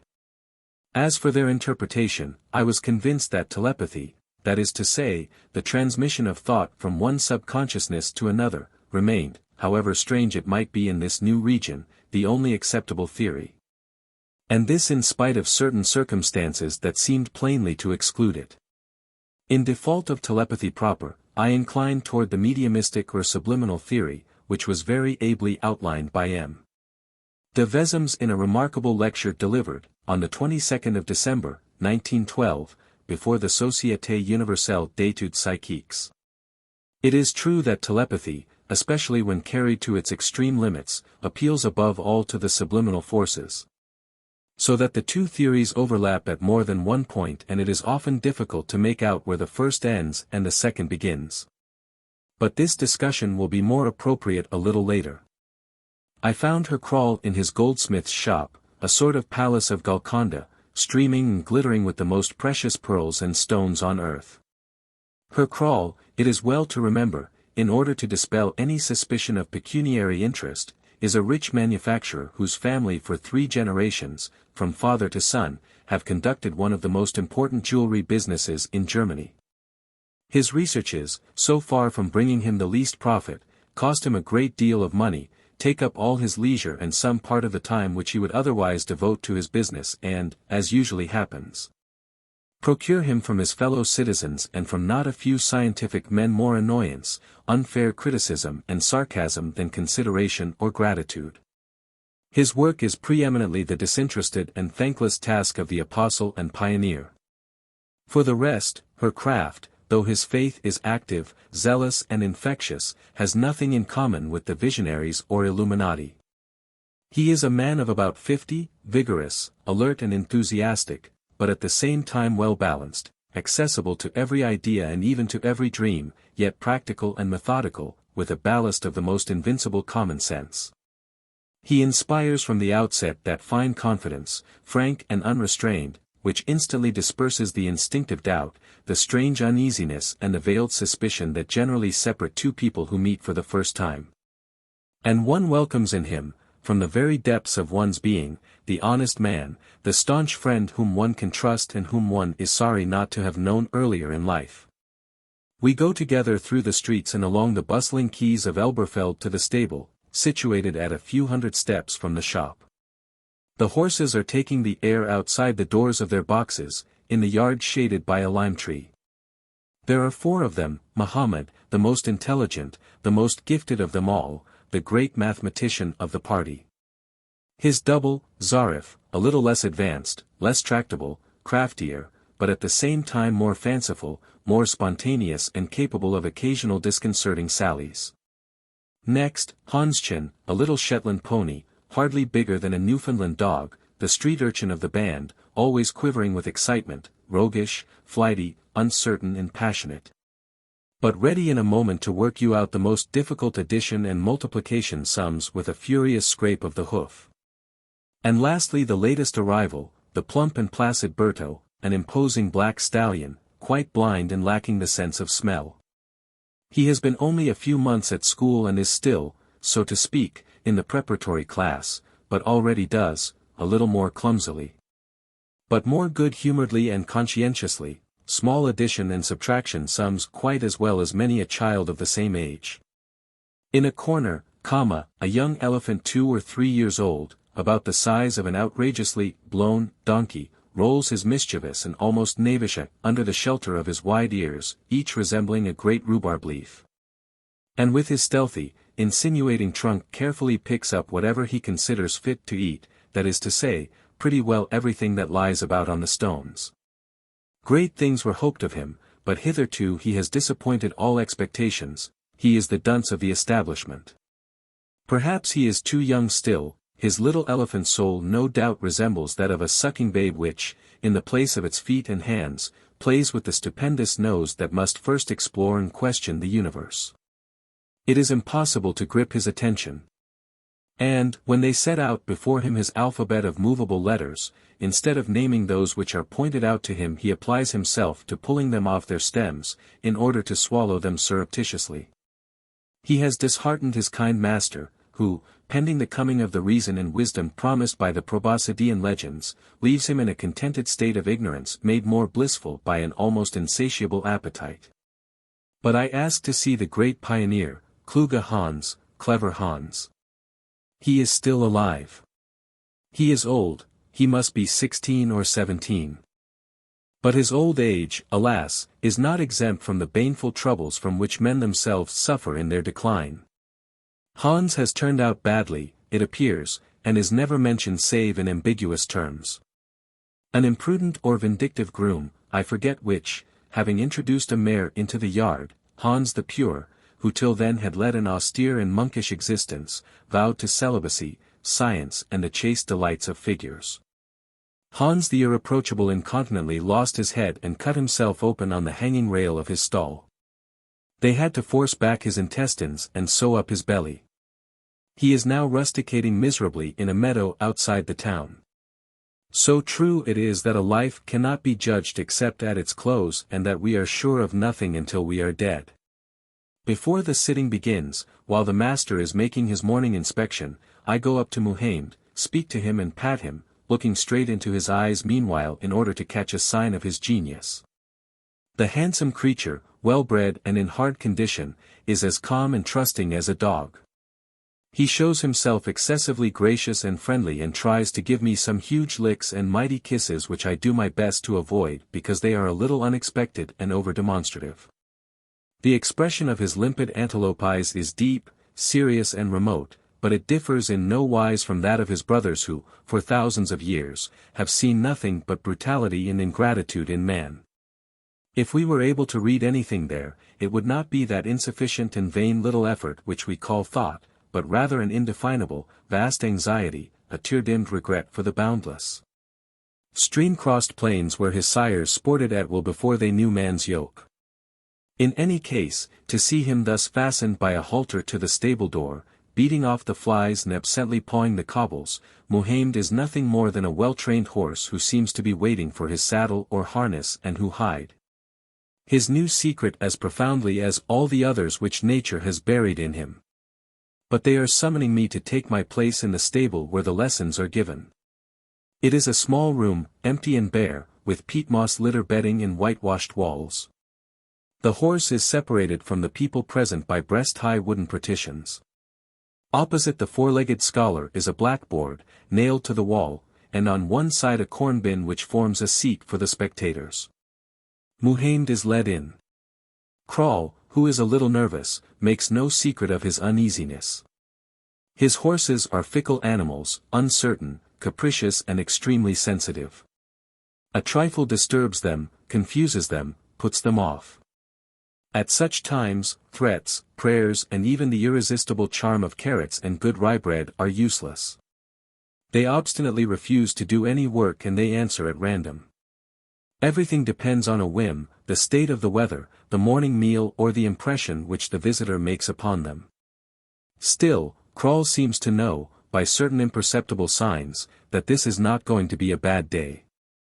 Muhammad quivered with excitement, snorts loudly through his nostrils, utters a series of indistinct little whinnyings, excellent symptoms, it appears.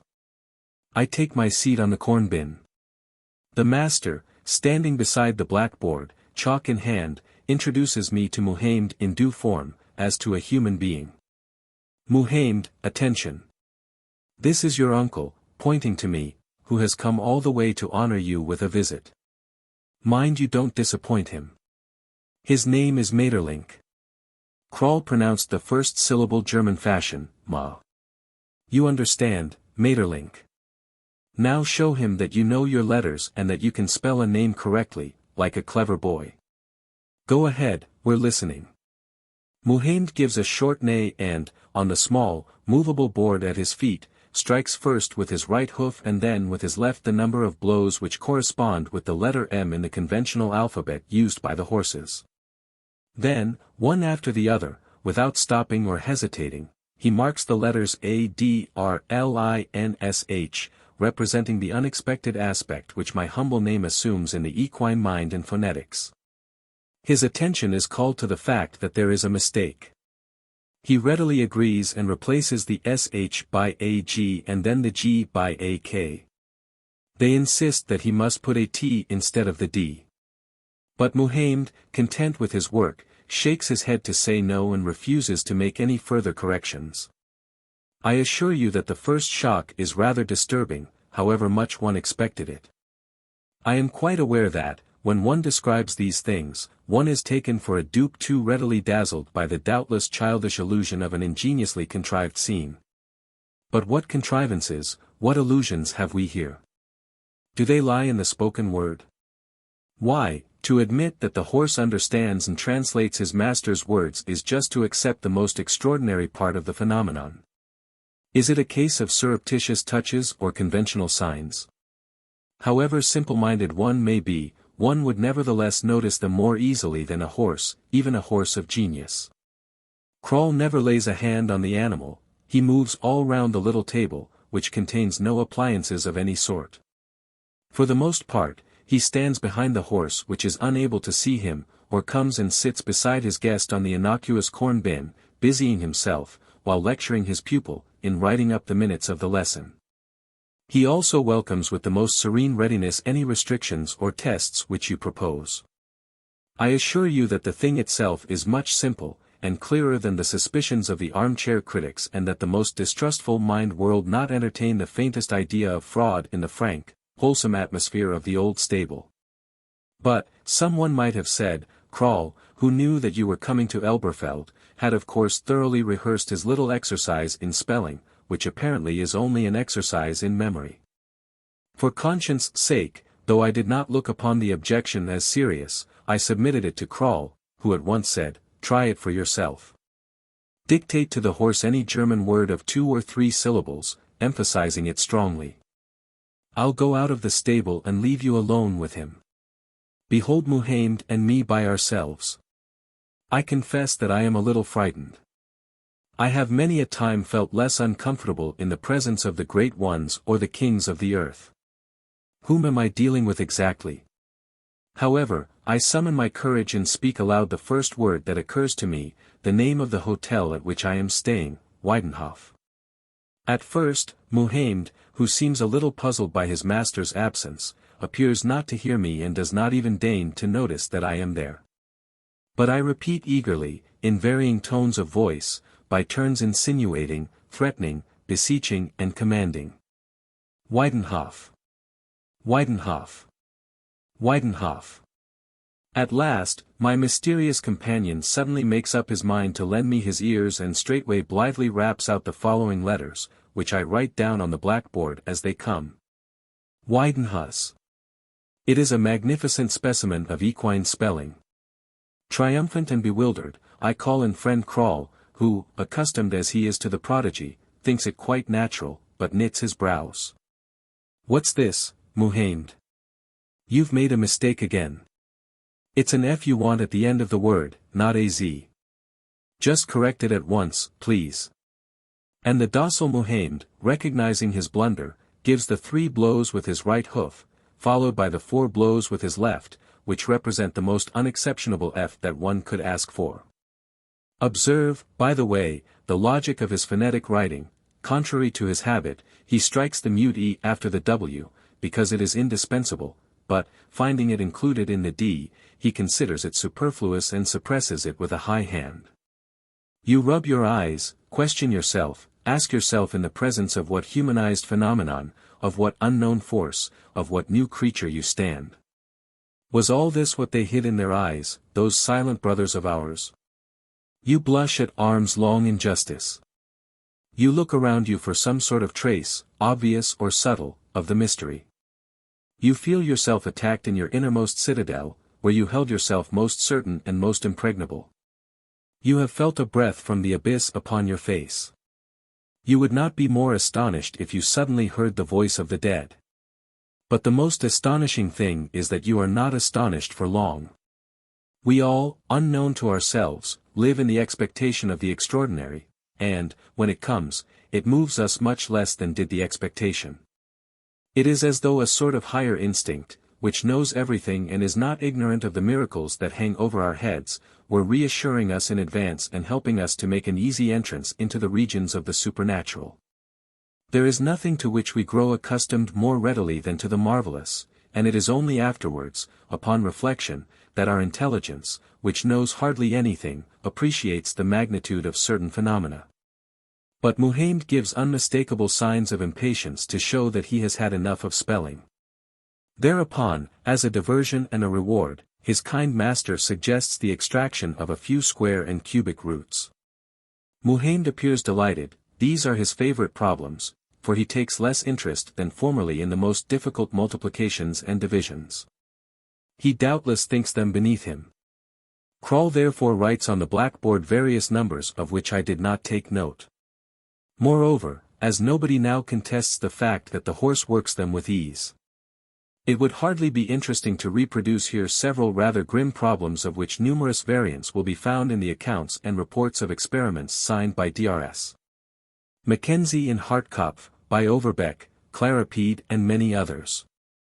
What strikes one particularly is the facility, the quickness, I was almost saying the joyous carelessness with which the strange mathematician gives the answers. The last figure is hardly chalked upon the board before the right hoof is striking off the units, followed immediately by the left hoof marking the tens. There is not a sign of attention or reflection. One is not even aware of the exact moment at which the horse looks at the problem, and the answer seems to spring automatically from an invisible intelligence. Mistakes are rare or frequent according as it happens to be a good or bad day with the horse, but, when he is told of them, he nearly always corrects them. Not unseldom, the number is reversed, 47, for instance, becomes 74. But he puts it right without demur when asked. I am manifestly dumbfounded, but perhaps these problems are prepared beforehand? If they were, it would be very extraordinary, but yet less surprising than their actual solution. Kroll does not read this suspicion in my eyes, because they do not show it. Nevertheless, to remove the least shade of it, he asks me to write a number of my own on the blackboard for the horse to find the root. I must here confess the humiliating ignorance that is the disgrace of my life. I have not the faintest idea of the mysteries concealed within these recondite and complicated operations. I did my humanities like everybody else. But, after crossing the useful and familiar frontiers of multiplication and division, I found it impossible to advance any farther into the desolate regions, bristling with figures, where the square and cubic roots hold sway. Together with all sorts of other monstrous powers, without shapes or faces, which inspired me with invincible terror. All the persecutions of my excellent instructors wore themselves out against a dead wall of stolidity. Successively disheartened, they left me to my dismal ignorance, prophesying a most dreary future for me, haunted with bitter regrets. I must say that, until now, I had scarcely experienced the effects of these gloomy predictions, but the hour has come for me to expiate the sins of my youth. Nevertheless, I put a good face upon it, and, taking at random the first figures that suggest themselves to my mind, I boldly write on the blackboard an enormous and most daring number. Muhaind remains motionless. Kroll speaks to him sharply, telling him to hurry up. Muhaind lifts his right hoof, but does not let it fall. Kroll loses patience, lavishes prayers, promises and threats. The hoof remains poised, as though to bear witness to good intentions that cannot be carried out. Then my host turns round, looks at the problem and asks me. Does it give an exact root? Exact? What does he mean? Are there roots which? But I dare not go on, my shameful ignorance suddenly flashes before my eyes. Kroll smiles indulgently and, without making any attempt to supplement an education which is too much in arrears to allow of the slightest hope, laboriously works out the problem and declares that the horse was right in refusing to give an impossible solution. Muhaind receives our thanks in the form of a lordly portion of carrots, and a pupil is introduced whose attainments do not tower so high above mine, Hanschen, the little pony, quick and lively as a big rat. Like me, he has never gone beyond elementary arithmetic, and so we shall understand each other better and meet on equal terms. Kroll asks me for two numbers to multiply. I give him 63 by 7. He does the sum and writes the product on the board, followed by the sign of division, 441/7. Instantly Hanschen, with a celerity difficult to follow, gives 3 blows, or rather 3 violent scrapes with his right hoof and 6 with his left, which makes 63, for we must not forget that in German they say not 63, but 63. We congratulate him, and, to evince his satisfaction, he nimbly reverses the number by marking 36 and then puts it right again by scraping 63. He is evidently enjoying himself and juggling with the figures. And additions, subtractions, multiplications and divisions follow one after the other, with figures supplied by myself, so as to remove any idea of collusion. Hanschen seldom blunders. And, when he does, we receive a very clear impression that his mistake is voluntary. He is like a mischievous schoolboy playing a practical joke upon his master. The solutions fall thick as hail upon the little springboard. The correct answer is released by the question as though you were pressing the button of an electric push. The pony's flippancy is as surprising as his skill. But in this unruly flippancy, in this hastiness which seems inattentive, there is nevertheless a fixed and permanent idea.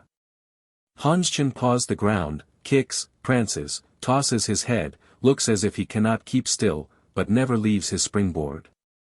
Is he interested in the problems? Does he enjoy them? It is impossible to say, but he certainly has the appearance of one accomplishing a duty or a piece of work which we do not discuss, which is important, necessary and inevitable. But the lesson suddenly ends with a joke carried rather too far by the pupil, who catches his good master by the seat of his trousers, into which he plants disrespectful teeth. He is severely reprimanded, deprived of his carrots and sent back in disgrace to his private apartments. Next comes Bet, who is like a big, sleek Norman horse. He makes the calm, dignified, peaceful entrance of a blind giant. His large, dark, brilliant eyes are quite dead, deprived of any reflex power. He feels about with his hoof for the board on which he is to rap his answers. He has not yet gone beyond the rudiments of mathematics. And the early part of his education was particularly difficult. They managed to make him understand the value and meaning of the numbers and of the addition and multiplication signs by means of little taps on his sides. Kroll speaks to him as a father might speak to the youngest of his sons. He explains to him fondly the easy sums which I suggest his doing. 2 plus 3, 8 minus 4, 4 times 3, he says. Mind! It's not plus 3 or minus 3 this time, but 4 multiplied by 3. Berto hardly ever makes a mistake. When he does not understand the question, he waits for it to be written with the finger on his side. And the careful way in which he works it out like some backward and afflicted child is an infinitely pathetic sight. He is much more zealous and conscientious than his fellow pupils. And we feel that, in the darkness wherein he dwells, this work is, next to his meals, the only spark of light and interest in his existence. He will certainly never rival Muhammad, for instance, who is the arithmetical prodigy, the Anadi, of horses. But he is a valuable and living proof that the theory of unconscious and imperceptible signs, the only one which the German theorists have hitherto seriously considered, is now clearly untenable. I have not yet spoken of Zarif. He is not in the best of tempers, and besides, in arithmetic, he is only a less learned and more capricious Muhammad. He answers most of the questions at random, stubbornly raising his foot and declining to lower it, so as clearly to mark his disapproval. But he solves the last problem correctly when he is promised a panful of carrots and no more lessons for that morning. The groom enters to lead him away and makes some movement or other at which the horse starts, rears and shies. That's his bad conscience, says Kroll, gravely. And the expression assumes a singular meaning and importance in this hybrid atmosphere, steeped in an indefinable something from another world. But it is 1:30, the sacred German dinner hour. The horses are taken back to their racks and the men separate, wishing one another the inevitable Mahlzeit. As he walks with me along the quays of the black and muddy Wupper, Kroll says, "It is a pity that you did not see Zarif in one of his better moods. He is sometimes more startling than Muhammad and has given me 2 or 3 surprises that seem incredible. One morning, for instance, I came to the stable and was preparing to give him his lesson in arithmetic. He was no sooner in front of the springboard than he began to stamp with his foot. I left him alone and was astounded to hear a whole sentence, an absolutely human sentence, come letter by letter from his hoof. Albert has beaten Hanschen, was what he said to me that day. Another time, I wrote down from his dictation, Hanschen has bitten comma. Like a child seeing its father after an absence, he felt the need to inform me of the little doings of the stable. He provided me with the artless chronicle of a humble and uneventful life. Kroll, for that matter, living in the midst of his miracle, seems to think this quite natural and almost inevitable. I, who have been immersed in it for only a few hours, accept it almost as calmly as he does. I believe without hesitation what he tells me. And, in the presence of this phenomenon which, for the first time in man's existence, gives us a sentence that has not sprung from a human brain, I ask myself whither we are tending, where we stand and what lies ahead of us. After dinner, the experiments begin again, for my host is untiring. First of all, pointing to me, he asks Muhammad if he remembers what his uncle's name is. The horse raps out an H. Kroll is astonished and utters fatherly reprimands. Come, take care. You know it's not an H. The horse raps out an E.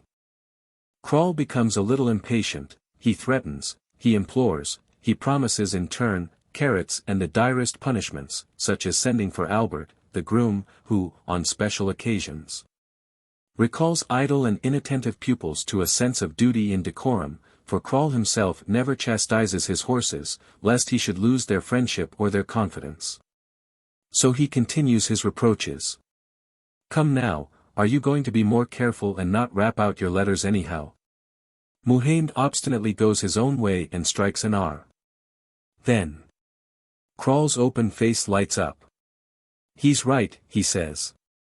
You understand, H-E-R, standing for her.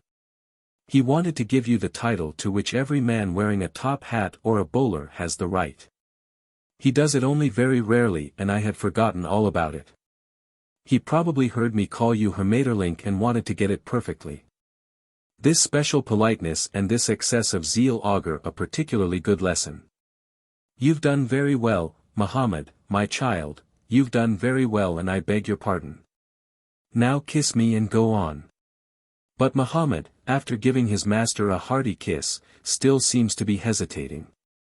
Then Kroll, to put him on the right track, observes that the first letter of my name is the same as the first letter of his own. Muhammad strikes a K, evidently thinking of his master's name. At last, Kroll draws a big M on the blackboard, whereupon the horse, like one suddenly remembering a word which he could not think of, raps out, one after the other and without stopping, the letters M-A-Z-R-L-K, which, stripped of useless vowels, represent the curious corruption which my name has undergone, since the morning, in a brain that is not a human brain. He is told that this is not correct. He seems to agree, gropes about a little and writes, M-A-R-Z-L-E-G-K, Kroll repeats my name and asks which is the first letter to be altered. The stallion marks an R. Good, but what letter will you put instead? Muhammad strikes an N. No, do be careful. He strikes a T. Very good, but in what place will the T come? In the third, replies the horse. And the corrections continue until my patronymic comes out of its strange adventure almost unscathed. And the spelling, the questioning, the sums, the problems are resumed and follow upon one another, as wonderful, as bewildering as before, but already a little dimmed by familiarity, like any other prolonged miracle. It is important, besides, to notice that the instances which I have given are not to be classed among the most remarkable feats of our magic horses. Today's is a good ordinary lesson, a respectable lesson, not illumined by flashes of genius. But in the presence of other witnesses the horses performed more startling exploits which broke down even more decisively the barrier, which is undoubtedly an imaginary one, between animal and human nature. One day, for instance, Zarif, the scamp of the party, suddenly stopped in the middle of his lesson. They asked him the reason. Because I am tired. Another time, he answered. Pain in my leg. They recognize and identify pictures shown to them, distinguish colors and scents. I have made a point of stating only what I saw with my own eyes and heard with my own ears. And I declare that I have done so with the same scrupulous accuracy as though I were reporting a criminal trial in which a man's life depended on my evidence. But I was practically convinced of the truth of the incidents before going to Elberfeld. And it was not to check them that I made the journey. I was anxious to make certain if the telepathic theory, which was the only one that I considered admissible, would withstand the tests which I intended to apply to it. I opened my mind on the subject to Kroll, who at first did not quite grasp what I was asking. Like most men who have not made a special study of the questions, he imagined that telepathy meant above all a deliberate and conscious transmission of thought. And he assured me that he never made any effort to transmit his and that, for the most part, the horses gave a reply which was the exact opposite of what he was expecting. I did not doubt this for a moment. In fact, direct and deliberate transmission of thought is, even among men, a very rare, difficult and uncertain phenomenon, whereas involuntary, unpremeditated and unsuspected communications between one subconsciousness and another can no longer be denied except by those who have set purpose ignore studies and experiments that are within the reach of anyone who will take the trouble to engage in them. I was persuaded therefore that the horses acted exactly like the tipping tables, which simply translate the subliminal ideas of one or another of those present by the aid of conventional little taps. When all is said, it is much less surprising to see a horse than a table lift its foot, and much more natural that the living substance of an animal rather than the inert matter of a thing should be sensitive and susceptible to the mysterious influence of a medium. I knew quite well that experiments had been made in order to eliminate this theory. People, for instance, prepared a certain number of questions and put them in sealed envelopes. Then, on entering the presence of the horse, they would take one of the envelopes at random, open it and write down the problem on the blackboard. And Muhammad or Zarif would answer with the same facility and the same readiness as though the solution had been known to all the onlookers. But was it really unknown to their subconsciousness? Who could say for certain? Tests of this kind require extraordinary precautions and a special dexterity.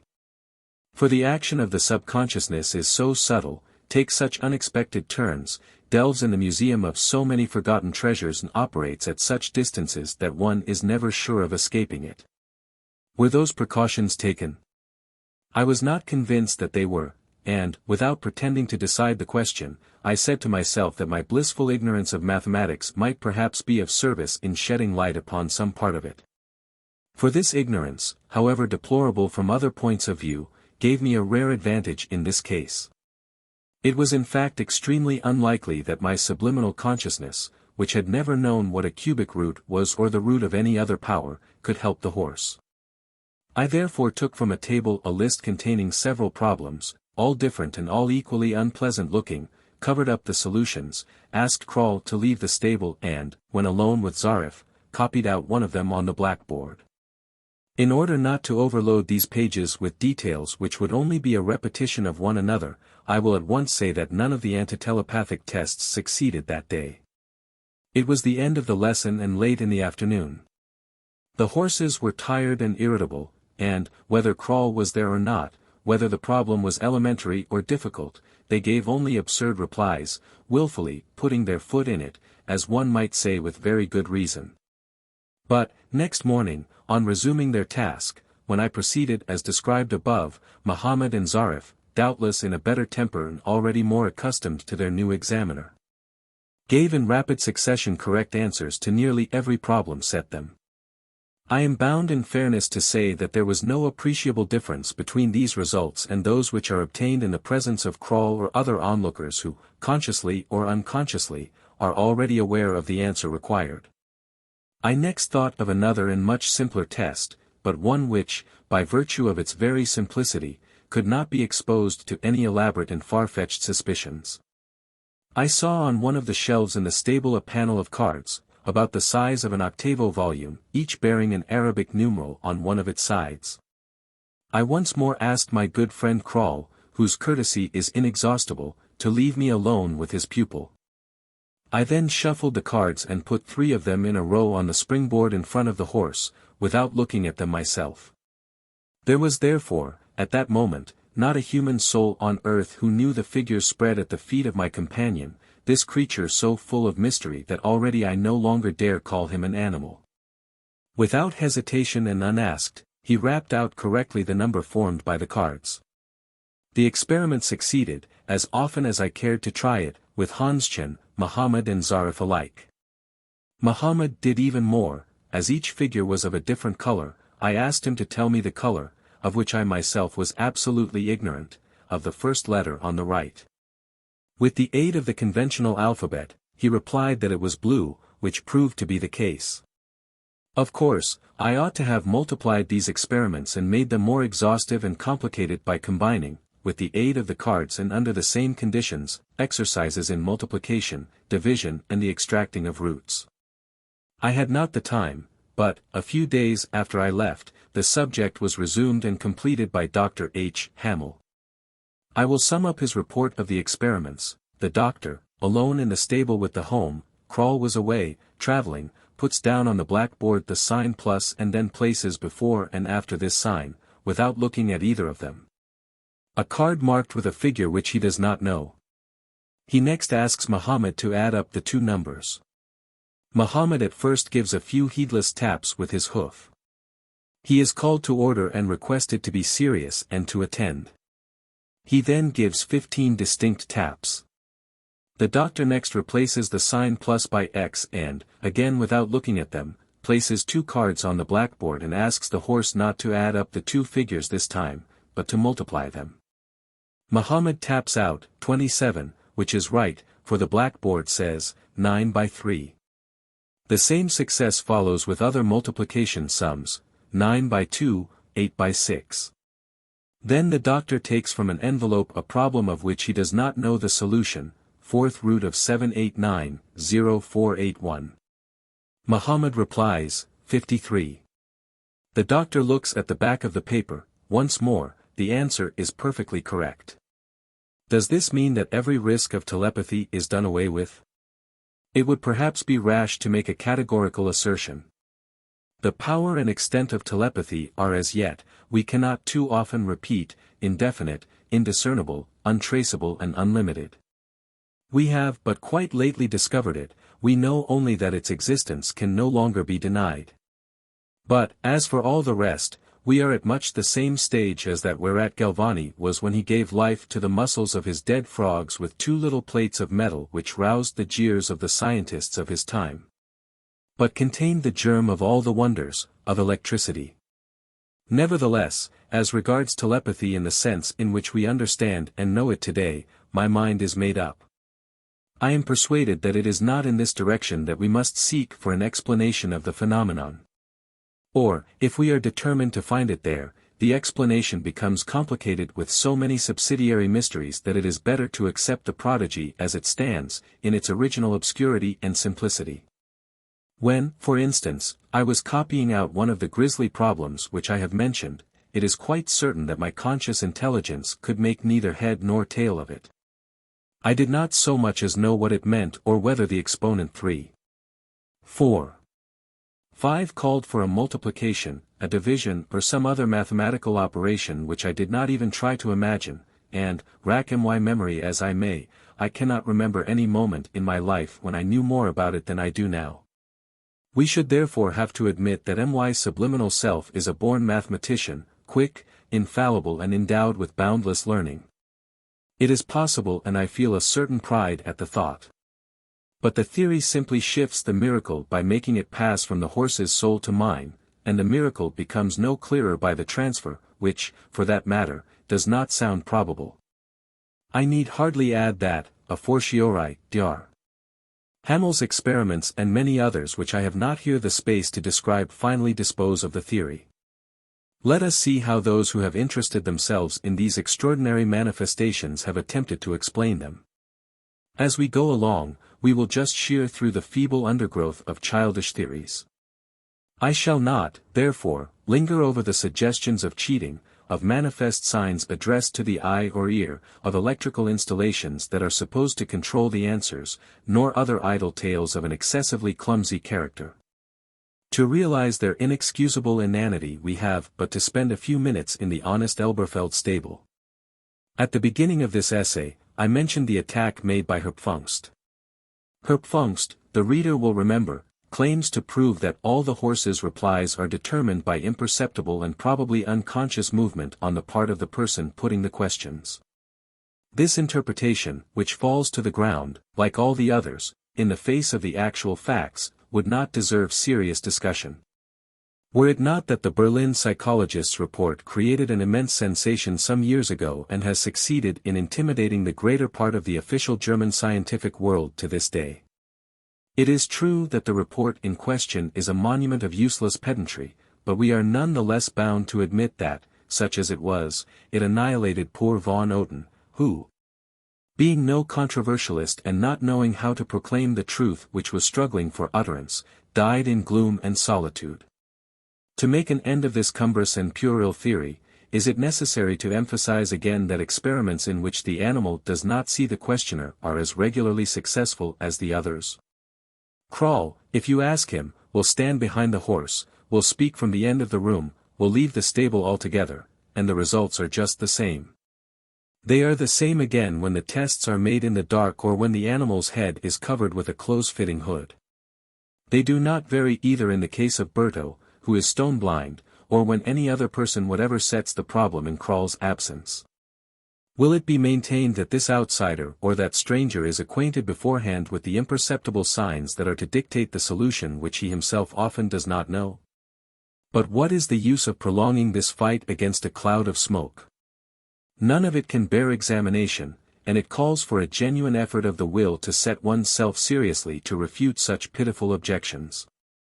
On the ground thus cleared and at the portal of this unlooked-for riddle, which comes to disturb our peace in a region which we thought to be finally explored and conquered, there are only two ways, if not of explaining, at least of contemplating the phenomenon: to admit purely and simply the almost human intelligence of the horse, or to have recourse to an as yet very vague and indefinite theory which, for lack of a better designation, we will call the mediumistic or subliminal theory, and of which we will strive presently, and no doubt vainly, to dispel the grosser darkness.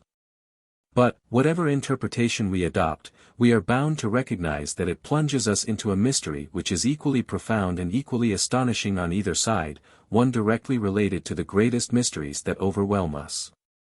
And it is open to us to accept it with resignation or rejoicing, according as we prefer to live in a world wherein everything is within the reach of our intelligence or a world wherein everything is incomprehensible. As for Krall, he does not doubt for an instant that his horses solve for themselves, without any assistance, without any outside influence, simply by their own mental powers, the most arduous problems set them. He is persuaded that they understand what is said to them and what they say, in short, that their brain and their will perform exactly the same functions as a human brain and will. It is certain that the facts seem to prove him right and that his opinion carries great weight, for, after all, he knows his horses better than anyone does. He has beheld the birth or rather the awakening of that dormant intelligence, even as a mother beholds the birth or the awakening of intelligence in her child. He has perceived its first gropings, known its first resistance and its first triumphs. He has watched it taking shape, breaking away and gradually rising to the point at which it stands today. In a word, he is the father and the principal and sole perpetual witness of the miracle. Yes, but the miracle comes as such a surprise that, the moment we set foot in it, a sort of instinctive aberration seizes us, refusing to accept the evidence and compelling us to search in every direction to see if there is not another outlet. Even in the presence of those astounding horses and while they are working before our eyes, we do not yet sincerely believe that which fills and subdues our gaze. We accept the facts, because there is no means of escaping them. But we accept them only provisionally and with all reserve, putting off till later the comfortable explanation which will give us back our familiar, shallow certainties. But the explanation does not come. There is none in the homely and not very lofty regions wherein we hope to find one. There is neither fault nor flaw in the mighty evidence, and nothing delivers us from the mystery. It must be confessed that this mystery, springing from a point where we least expected to come upon the unknown, bears enough within itself to scatter all our convictions. Remember that, since man appeared upon this earth, he has lived among creatures which, from immemorial experience, he thought that he knew as perfectly as he knows an object fashioned by his hands. Out of these creatures he chose the most docile and, as he called them, the most intelligent, attaching in this case to the word intelligence a sense so narrow as to be almost ridiculous. He observed them, scrutinized them, tried them, analyzed them and dissected them in every imaginable way. and whole lives were devoted to nothing but the study of their habits, their faculties, their nervous system, their pathology, their psychology, their instincts. All this led to certainties which, among those supported by our unexplained little existence on an inexplicable planet, would seem to be the least doubtful, the least subject to revision. There is no disputing, for instance, that the horse is gifted with an extraordinary memory, that he possesses the sense of direction, that he understands a few signs and even a few words and that he obeys them. It is equally undeniable that the anthropoid apes are capable of imitating a great number of our actions and of our attitudes, but it is also manifest that their bewildered and feverish imagination perceives neither their object nor their scope. As for the dog, the one of all these privileged animals who lives closest to us, who for thousands and thousands of years has eaten at our table and worked with us and been our friend, it is manifest that, now and then, we catch a rather uncanny gleam in his deep, watchful eyes. It is certain that he sometimes wanders in a curious fashion along the mysterious border that separates our own intelligence from that which we grant to the other creatures inhabiting this earth with us. But it is no less certain that he has never definitely passed it.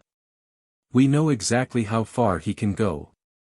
And we have invariably found that our efforts, our patience, our encouragement, our passionate appeals, have hitherto failed to draw him out of the somewhat narrow, darkly enchanted circle wherein nature seems to have imprisoned him once and for all. There remains, it is true, the insect world, in which marvelous things happen. It includes architects, geometricians, mechanicians, engineers, weavers, physicists, chemists and surgeons who have forestalled most of our human inventions.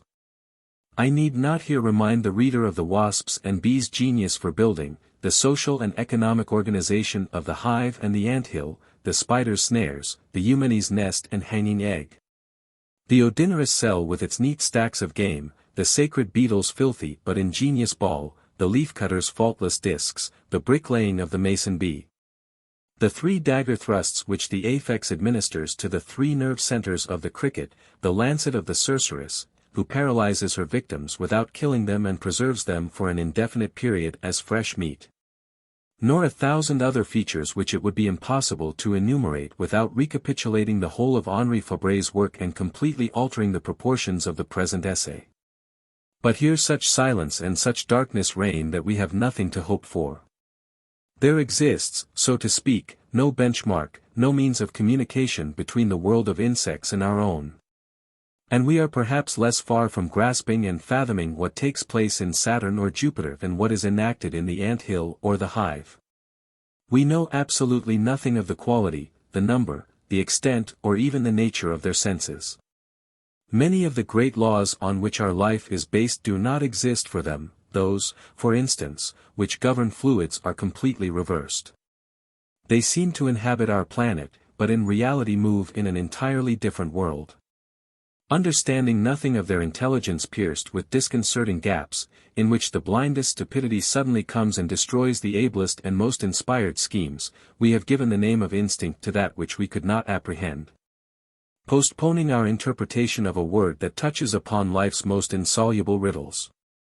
There is, therefore, from the point of view of the intellectual faculties, nothing to be gathered from those extraordinary creatures who are not, like the other animals, our lesser brothers, but strangers, aliens from we know not where. Survivors or precursors of another world.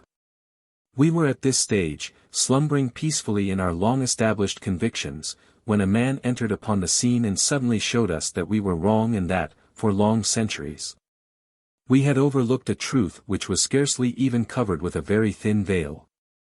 And the strangest thing is that this astonishing discovery is in no wise the natural consequence of a new invention, of processes or methods hitherto unknown. It owes nothing to the latest acquirements of our knowledge. It springs from the humblest idea which the most primitive man might have conceived in the first days of the earth's existence. It is simply a matter of having a little more patience, confidence and respect for all that which shares our lot in a world whereof we know none of the purposes. It is simply a matter of having a little less pride and of looking a little more fraternally upon existences that are much more fraternal than we believed. There is no secret about the almost puerile ingenuousness of von Austin's methods and Krall's. They start with the principle that the horse is an ignorant but intelligent child, and they treat him as such. They speak, explain, demonstrate, argue and mete out rewards or punishments like a schoolmaster addressing little boys of 5 or 6. They begin by placing a few skittle pins in front of their strange pupil. They count them and make him count them by alternately lifting and lowering the horse's hoof.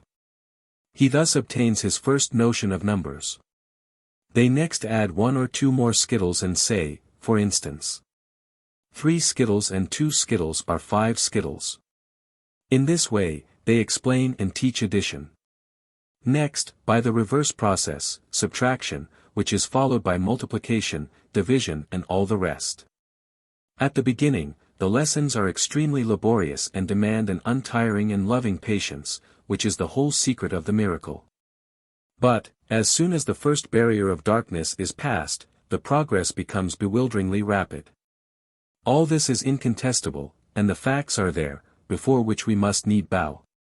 But what upsets all our convictions or, more correctly, all the prejudices which thousands of years have made as invincible as axioms, what we do not succeed in understanding is that the horse at once understands what we want of him.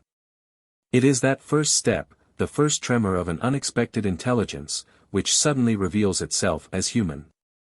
At what precise second did the light appear and was the veil rent under? It is impossible to say.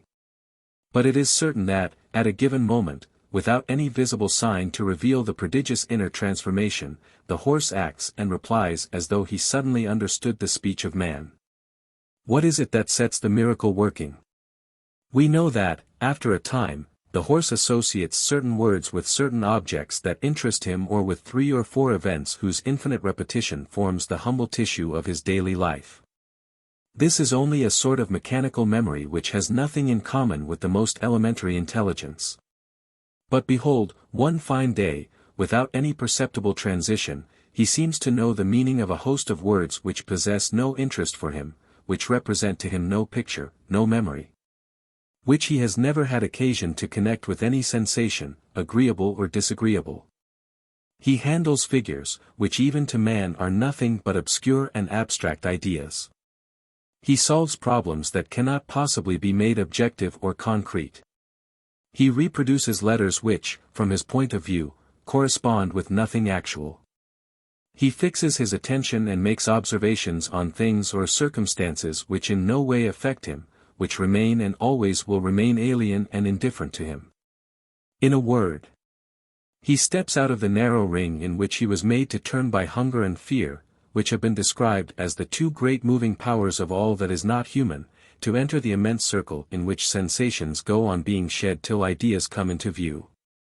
Is it possible to believe that the horses really do what they appear to do? Is there no precedent for the marvel? Is there no transition between the Elberfeld stallions and the horses which we have known until this day? It is not easy to answer these questions, for it is only since yesterday that the intellectual powers of our defenseless brothers have been subjected to strictly scientific experiments. We have, it is true, more than one collection of anecdotes in which the intelligence of animals is lauded to the skies, but we cannot rely upon these ill-authenticated stories. To find genuine and incontestable instances we must have recourse to the works, rare as yet, of scientific men who have made a special study of the subject. M. Hatchett-Suplet, for example, the director of the Institut de Psychologie Zoologique, mentions the case of a dog who learnt to acquire an abstract idea of weight. You put in front of him 8 rounded and polished stones, all of exactly the same size and shape, but of different weights. You tell him to fetch the heaviest or the lightest. He judges their weight by lifting them and, without mistake, picks out the one required. The same writer also tells the story of a parrot to whom he had taught the word cupboard by showing him a little box that could be hung up on the wall at different heights and in which his daily allowance of food was always ostentatiously put away. I next taught him the names of a number of objects, says M. Hatchett-Suplet, by holding them out to him. Among them was a ladder, and I prevailed upon the bird to say, climb, each time that he saw me mount the steps. One morning, when the parrot's cage was brought into the laboratory, the cupboard was hanging near the ceiling, while the little ladder was stowed away in a corner among other objects familiar to the bird. Now the parrot, every day, when I opened the cupboard, used to scream, "Cupboard! Cupboard! Cupboard," with all his might. My problem was, therefore, this, seeing that the cupboard was out of my reach and that, therefore, I could not take his food out of it, knowing, on the other hand, that I was able to raise myself above the level of the floor by climbing the ladder. And having the words, climb and ladder at his disposal, would he employ them to suggest to me the idea of using them in order to reach the cupboard? Greatly excited, the parrot flapped his wings, bit the bars of his cage, and screamed. "Cupboard! Cupboard! Cupboard!" And I got no more out of him that day. The next day, the bird, having received nothing but millet, for which he did not much care, instead of the hemp seed contained in the cupboard, was in paroxysms of anger. And, after he had made numberless attempts to force open his bars, his attention was at last caught by the ladder and he said, "Ladder, climb, cupboard." We have here, as the author remarks, a marvelous intellectual effort. There is an evident association of ideas, cause is linked with effect, and examples such as this lessen appreciably the distance separating our learned horses from their less celebrated brethren. We must admit, however, that this intellectual effort, if we observe animals a little carefully, is much less uncommon than we think. It surprises us in this case because a special and, when all is said, purely mechanical arrangement of the parrot's organ gives him a human voice. At every moment, I find in my own dog associations of ideas no less evident and often more complex. For instance, if he is thirsty, he seeks my eyes and next looks at the tap in the dressing room, thus showing that he very plainly connects the notions of thirst, running water and human intervention. When I dress to go out, he evidently watches all my movements. While I am lacing my boots, he conscientiously licks my hands, in order that my divinity may be good to him and especially to congratulate me on my capital idea of going out for a constitutional. It is a sort of general and as yet vague approval.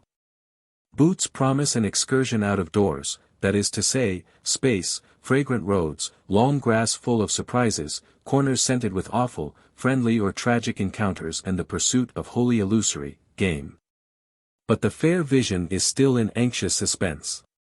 He does not yet know if he is going with me. His fate is now being decided, and his eyes, melting with anguish, devour my mind. If I buckle on my leather gaiters, it means the sudden and utter extinction of all that constitutes the joy of life. They leave not a ray of hope. They herald the hateful, lonely motorcycle, which he cannot keep up with. And he stretches himself sadly in a dark corner, where he goes back to the gloomy dreams of an unoccupied, forsaken dog. But, when I slip my arms into the sleeves of my heavy greatcoat, one would think that they were opening the gates of the most dazzling paradise. For this implies the car, the obvious, indubitable motor car, in other words, the radiant summit of the most superlative delight. And delirious barks, inordinate bounds, riotous, embarrassing demonstrations of affection greet a happiness which, for all that, is but an immaterial idea, built up of artless memories and ingenuous hopes. I mention these matters only because they are quite ordinary and because there is nobody who has not made 1,000 similar observations. As a rule, we do not notice that these humble manifestations represent sentiments, associations of ideas, inferences, deductions, an absolute and altogether human mental effort. They lack only speech. But speech is merely a mechanical accident which reveals the operations of thought more clearly to us. We are amazed that Muhammad or Zarif should recognize the picture of a horse, a donkey, a hat, or a man on horseback, or that they should spontaneously report to their master the little events that happen in the stable. But it is certain that our own dog is incessantly performing a similar work and that his eyes, if we could read them, would tell us a great deal more. The primary miracle of Elberfeld is that the stallions should have been given the means of expressing what they think and feel. It is momentous, but, when closely looked into, it is not incomprehensible. Between the talking horses and my silent dog there is an enormous distance, but not an abyss. I am saying this not to detract from the nature or extent of the prodigy, but to call attention to the fact that the theory of animal intelligence is more justifiable and less fanciful than one is at first inclined to think. But the second and greater miracle is that man should have been able to rouse the horse from his immemorial sleep. To fix and direct his attention and to interest him in matters that are more foreign and indifferent to him than the variations of temperature in Sirius or Aldebaran are to us. It really seems, when we consider our preconceived ideas, that there is not in the animal an organic and insurmountable inability to do what man's brain does, a total and irremediable absence of intellectual faculties, but rather a profound lethargy and torpor of those faculties. It lives in a sort of undisturbed stolidity, of nebulous slumber. As Dr. Ockerowicz very justly remarks, its waking state is very near akin to the state of a man walking in his sleep. Having no notion of space or time, it spends its life, one may say, in a perpetual dream. It does what is strictly necessary to keep itself alive, and all the rest passes over it and does not penetrate at all into its hermetically closed imaginings. Exceptional circumstances, some extraordinary need, wish, passion or shock, are required to produce what M. Hatchett-Suplet calls the psychic flash, which suddenly thaws and galvanizes its brain, placing it for a minute in the waking state in which the human brain works normally. Nor is this surprising. It does not need that awakening in order to exist. And we know that nature never makes great superfluous efforts. The intellect, as Professor Clara Peed well says, appears only as a makeshift, an instrument which betrays that the organism is not adapted to its environment, a mode of expression which reveals a state of impotence. It is probable that our brain at first suffered from the same lethargy, a condition, for that matter, from which many men have not yet emerged. And it is even more probable that, compared with other modes of existence, with other psychic phenomena, on another plane and in another sphere, the dense sleep in which we move is similar to that in which the lower animals have their being. It also is traversed, with increasing frequency, by psychic flashes of a different order and a different scope. Seeing, on the one side, the intellectual movement that seems to be spreading among our lesser brothers and, on the other, the ever more constantly repeated manifestations of our subconsciousness, we might even ask ourselves if we have not here, on two different planes, a tension, a parallel pressure, a new desire, a new attempt of the mysterious spiritual force which animates the universe and which seems to be incessantly seeking fresh outlets and fresh conducting rods. Be this as it may, when the flash has passed, we behave very much as the animals do, we promptly lapse into the indifferent sleep which suffices also for our miserable ways. We ask no more of it, we do not follow the luminous trail that summons us to an unknown world, we go on turning in our dismal circle, like contented sleepwalkers, while Isis Sistrum rattles without respite to rouse the faithful. I repeat, the great miracle of Elberfeld is that of having been able to prolong and reproduce at will those isolated, psychic flashes. The horses, in comparison with the other animals, are here in the state of a man whose subliminal consciousness had gained the upper hand. That man would lead a higher existence, in an almost immaterial atmosphere, of which the phenomena of metaphysics, sparks falling from a region which we shall perhaps one day reach, sometimes give us an uncertain and fleeting glimpse. Our intelligence, which is really lethargy and which keeps us imprisoned in a little hollow of space and time, would there be replaced by intuition? Or rather by a sort of immanent knowledge which would forthwith make us sharers in all that is known to a universe which perhaps knows all things. Unfortunately, we have not, or at least, unlike the horses, we are not acquainted with a superior being who interests himself in us and helps us to throw off our torpor. We have to become our own God, to rise above ourselves and to keep ourselves raised by our unaided strength. It is almost certain that the horse would never have come out of his nebulous sphere without man's assistance. But it is not forbidden to hope that man, with no other help than his own courage and high purpose, may yet succeed in breaking through the sleep that cramps him and blinds him. To come back then to our horses and to the main point, which is the isolated, psychic flash, it is admitted that they know the values of figures, that they can distinguish and identify smells, colors, forms, objects and even graphic reproductions of those objects. They also understand a large number of words, including some of which they were never taught the meaning, but which they picked up as they went along by hearing them spoken around them. They have learnt, with the assistance of an exceedingly complicated alphabet, to reproduce the words, thanks to which they manage to convey impressions, sensations, wishes, associations of ideas, observations and even spontaneous reflections. It has been held that all this implies real acts of intelligence. It is, in fact, often very difficult to decide exactly how far it is intelligence and how far memory, instinct, imitative genius, obedience or mechanical impulse, the effects of training, or happy coincidences. There are cases, however, which admit of little or no hesitation. I give a few. One day Kroll and his collaborator, Dr. Scholler, thought that they would try and teach Muhammad to express himself in speech. The horse, a docile and eager pupil, made touching and fruitless efforts to reproduce human sounds. Suddenly, he stopped and, in his strange phonetic spelling, declared, by striking his foot on the springboard. "Ighb keen good stim. I have not a good voice."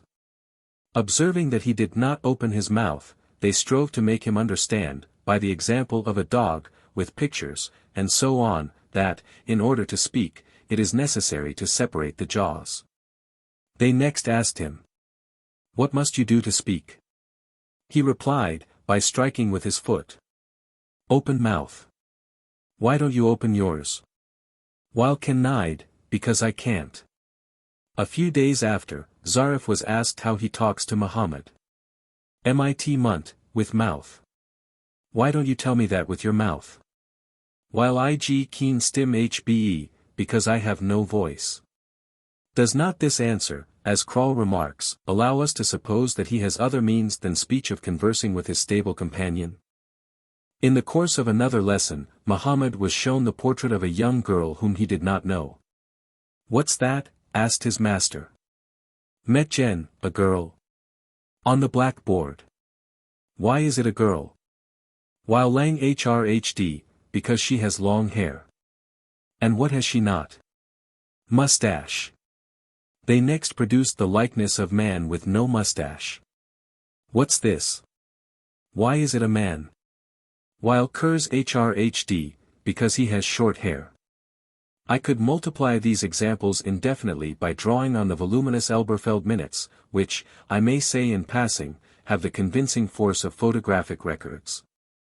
All this, it must be agreed, is unexpected and disconcerting, had never been foreseen or suspected and may be regarded as one of the strangest prodigies. One of the most stupefying revelations that have taken place since man has dwelt in this world of riddles, nevertheless, by reflecting, by comparing, by investigating, by regarding certain forgotten or neglected landmarks and starting points. By taking into consideration the thousand imperceptible gradations between the greatest and the least, the highest and the lowest, it is still possible to explain, admit and understand. We can, if it comes to that, imagine that, in his secret self, in his tragic silence, our dog also makes similar remarks and reflections. Once again, the miraculous bridge which, in this instance, spans the gulf between the animal and man is much more the expression of thought than thought itself. We may go further and grant that certain elementary calculations, such as little additions, little subtractions of one or two figures, are, after all, conceivable, and I, for my part, am inclined to believe that the horse really executes them. But where we get out of our depth, where we enter into the realm of pure enchantment is when it becomes a matter of mathematical operations on a large scale, notably of the finding of roots. We know, for instance, that the extraction of the fourth root of a number of 6 figures calls for 18 multiplications, 10 subtractions and 3 divisions, and that the horse does 31 sums in 5 or 6 seconds, that is to say. During the brief, careless glance which he gives at the blackboard on which the problem is inscribed, as though the answer came to him intuitively and instantaneously. Still, if we admit the theory of intelligence, we must also admit that the horse knows what he is doing, since it is not until after learning what a squared number or a square root means that he appears to understand, or that, at any rate, he gradually works out correctly the ever more complicated calculations required of him. It is not possible to give here the details of this instruction, which was astonishingly rapid. The reader will find them on pages 117 e seek. Of Kral's book, Den Ken Tir. Kral begins by explaining to Muhammad that 2 squared is equal to 2 times 2 equals 4, that 2 cubed is equal to 2 times 2 times 2 equals 6, that 2 is the square root of 4, and so on.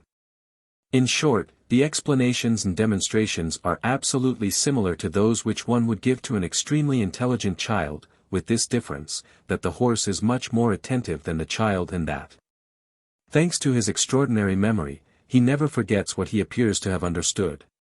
Let us add, to complete the magical and incredible character of the phenomenon that, according to Kral's own statement, the horse was not taught beyond the point of extracting the square root of the number 144 and that he spontaneously invented the manner of extracting all the others. Must we once more repeat, in connection with these startling performances, that those who speak of audible or visible signals, of telegraphy and wireless telegraphy, of expedience, trickery or deceit, are speaking of what they do not know and of what they have not seen?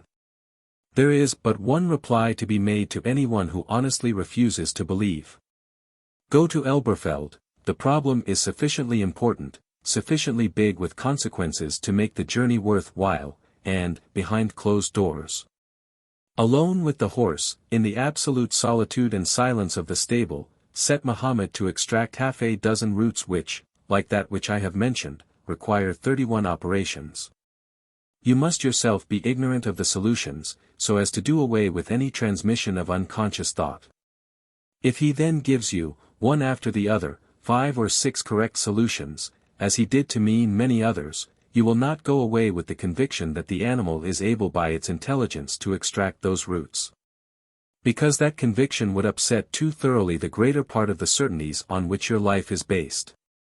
But you will, at any rate, be persuaded that you have been for a few minutes in the presence of one of the greatest and strangest riddles that can disturb the mind of man. And it is always a good and salutary thing to come into contact with emotions of this order.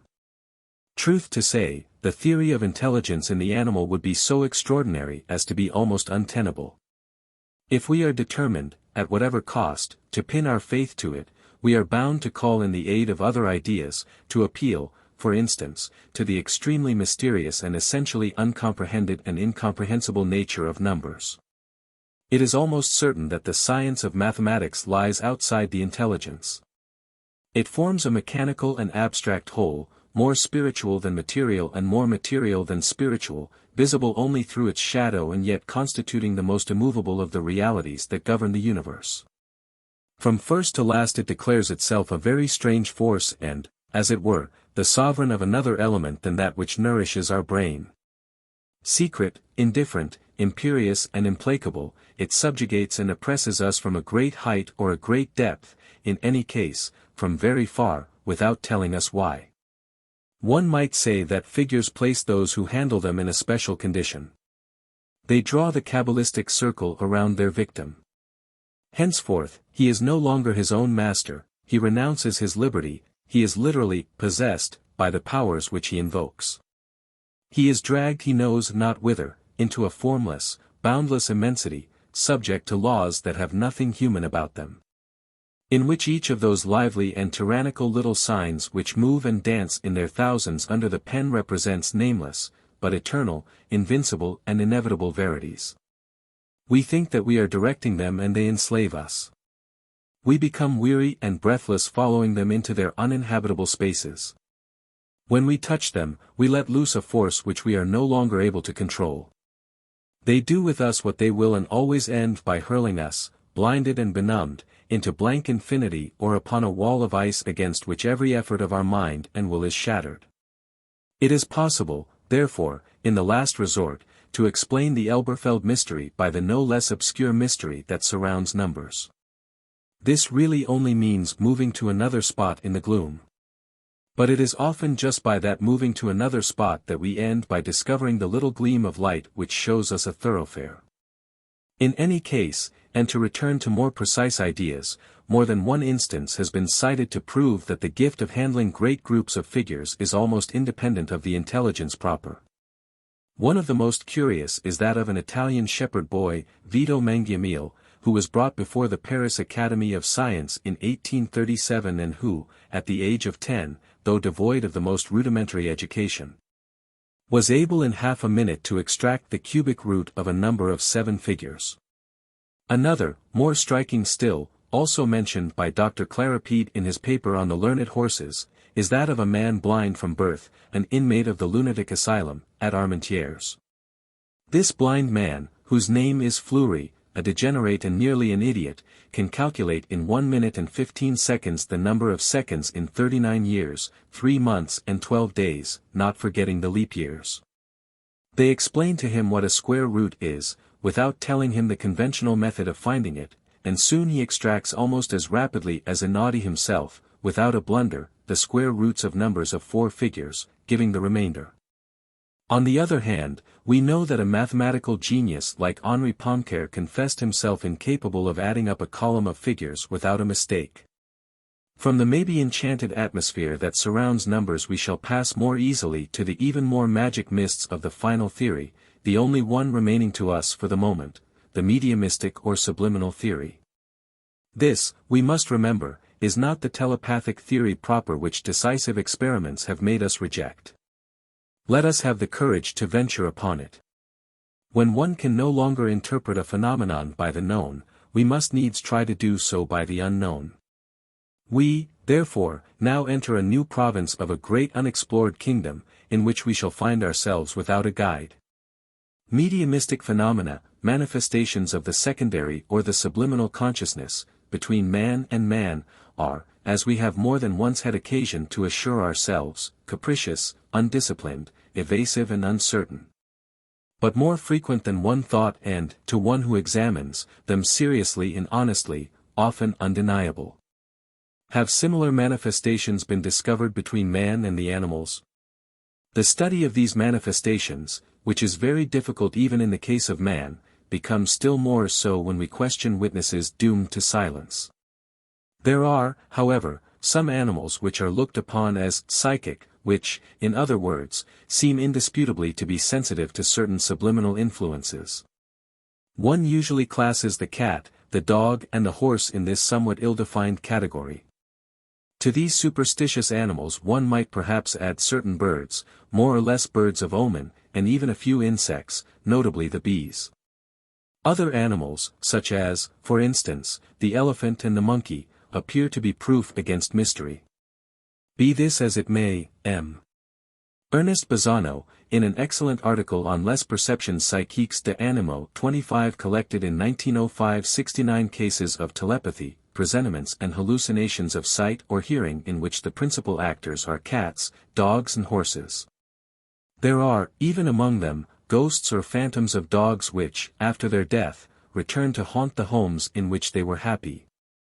Most of these cases are taken from the proceedings of the S.P.R. That is to say, they have nearly all been very strictly investigated. It is impossible, short of filling these pages with often striking and touching but rather cumbersome anecdotes, to enumerate them here, however briefly. It will be sufficient to note that sometimes the dog begins to howl at the exact moment when his master loses his life, for instance, on a battlefield, hundreds of miles from the place where the dog is. More commonly, the cat, the dog and the horse plainly manifest that they perceive, often before men do, telepathic apparitions, phantasms of the living or the dead. Horses in particular seem very sensitive to places that pass as haunted or uncanny. On the whole, the result of these observations is that we can hardly dispute that these animals communicate as much as we do and perhaps in the same fashion with the mystery that lies around us. There are moments at which, like man, they see the invisible and perceive events, influences and emotions that are beyond the range of their normal senses. It is, therefore, permissible to believe that their nervous system or some remote or secret part of their being contains the same psychic elements connecting them with an unknown that inspires them with as much terror as it does ourselves. And, let us say in passing, this terror is rather strange. For, after all, what have they to fear from a phantom or an apparition, they who, we are convinced have no afterlife and who ought, therefore, to remain perfectly indifferent to the manifestations, of a world in which they will never set foot? I shall perhaps be told that it is not certain that these apparitions are objective, that they correspond with an external reality, but that it is exceedingly possible that they spring solely from the man's or the animal's brain. This is not the moment to discuss this very obscure point, which raises the whole question of the supernatural and all the problems of the hereafter.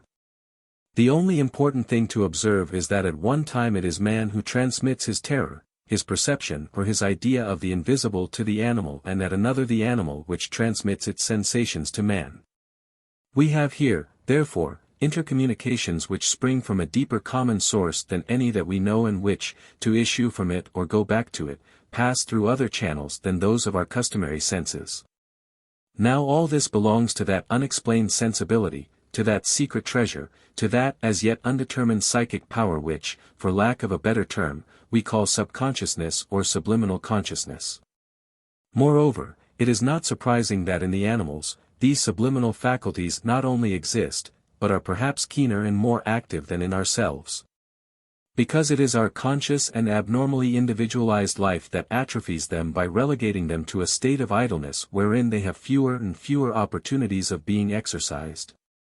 Whereas in our brothers who are less detached from the universe, consciousness, if we can give that name to a very uncertain and confused notion of the ego, is reduced to a few elementary actions.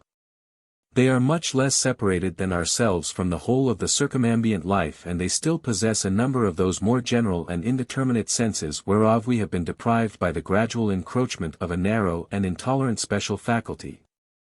Our intelligence.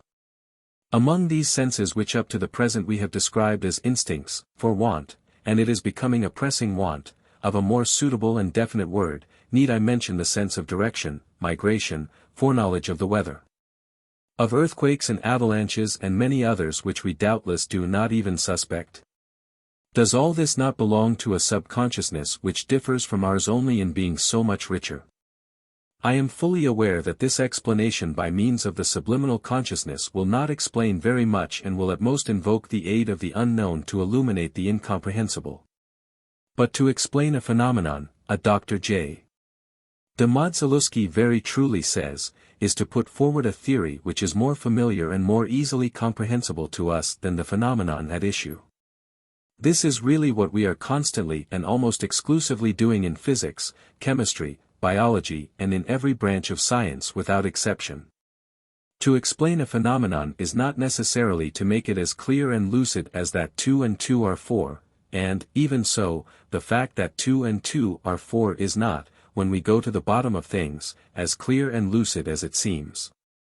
What in this case, as in most others, we wrongfully call explaining is simply confronting the unexpected mystery which these horses offer us with a few phenomena which are themselves unknown, but which have been perceived longer and more frequently. And this same mystery, thus explained, will serve one day to explain others. It is in this way that science goes to work. We must not blame it. It does what it can, and it does not appear that there are other ways. If we assent to this explanation by means of the subliminal consciousness, which is a sort of mysterious participation in all that happens in this world and the others, many obstacles disappear, and we enter into a new region in which we draw strangely nearer to the animals and really become their brothers by closer links, perhaps the only essential links in life. They take part from that moment in the great human problems, in the extraordinary actions of our unknown guest. And, if, since we have been observing the indwelling force more attentively, nothing any longer surprises us of that which it realizes in us, no more should anything surprise us of that which it realizes in them.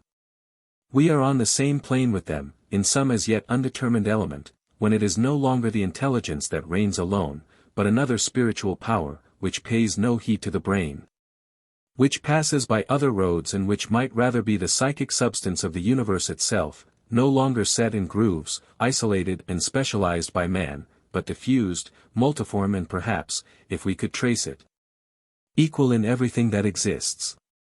There is, henceforth, no reason why the horses should not participate in most of the mediumistic phenomena which we find existing between man, and their mystery ceases to be distinct from those of human metaphysics.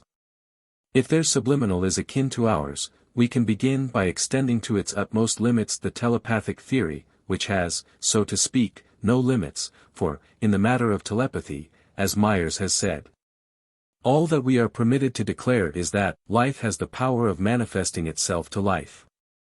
We may ask ourselves, therefore, if the problem which I set to the horse, without knowing the terms of it, is not communicated to my subliminal, which is ignorant of it, by that of the horse, who has read it. It is practically certain that this is possible between human subliminals. Is it I who see the solution and transmit it to the horse, who only repeats it to me? But, suppose that it is a problem which I myself am incapable of solving? Whence does the solution come, then? I do not know if the experiment has been attempted, under the same conditions, with a human medium. For that matter, if it succeeded, it would be very much the same as the no less subliminal phenomenon of the arithmetical prodigies, or lightning calculators, with which, in this rather superhuman atmosphere, we are almost forced to compare the riddle of the mathematical horses. Of all the interpretations, it is the one which, for the moment, appears to me the least eccentric and the most natural.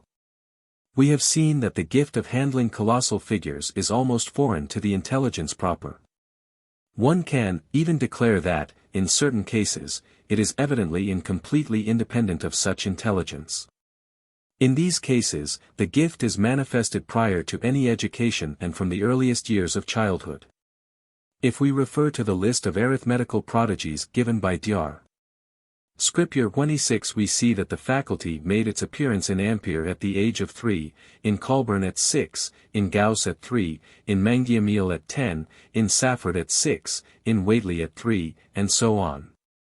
Generally, it lasts for only a few years, becoming rapidly enfeebled with age and usually vanishing suddenly at the moment when its possessor begins to go to school.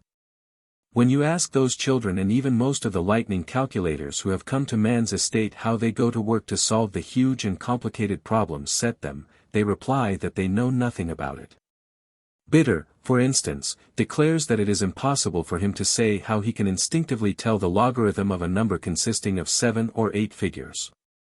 It is the same with Safford, who, at the age of 10, used to do in his head, without ever making a mistake, multiplication sums the result of which ran into 36 figures.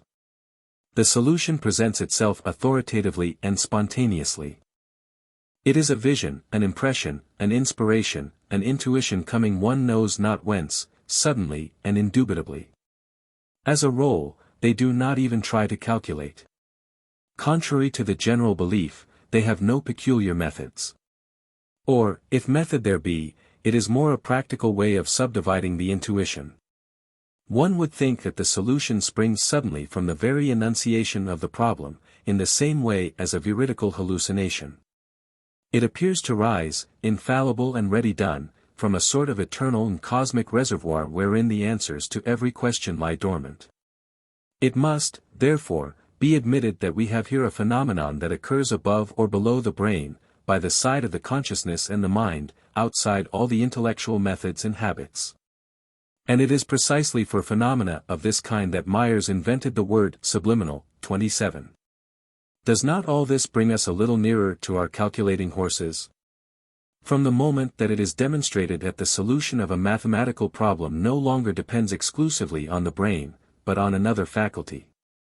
Another spiritual power whose presence under various forms has been ascertained beyond a doubt in certain animals, it ceases to be wholly rash or extravagant to suggest that perhaps, in the horse, the same phenomenon is reproduced and developed in the same unknown, wherein moreover the mysteries of numbers and those of subconsciousness mingle in a like darkness.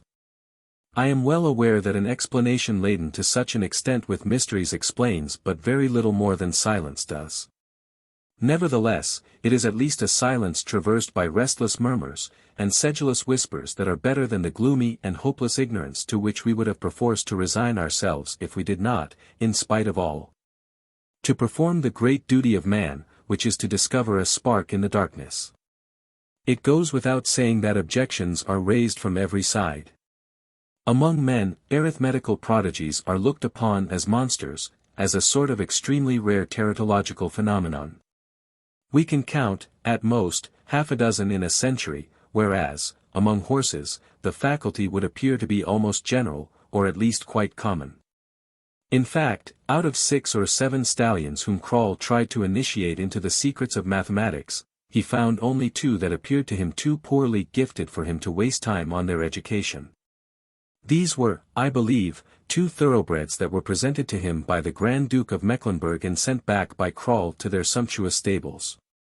In the 4 or 5 others, taken at random as circumstances supplied them, he met with aptitudes unequal, it is true, but easily developed in giving the impression that they exist normally, latent and inactive, at the bottom of every equine soul. From the mathematical point of view, is the horse's subliminal consciousness then superior to man's? Why not? His whole subliminal being is probably superior to one, of greater range, younger, fresher, more alive and less heavy, since it is not incessantly attacked, coerced and humiliated by the intelligence which gnaws at it, stifles it, cloaks it and relegates it to a dark corner which neither light nor air can penetrate.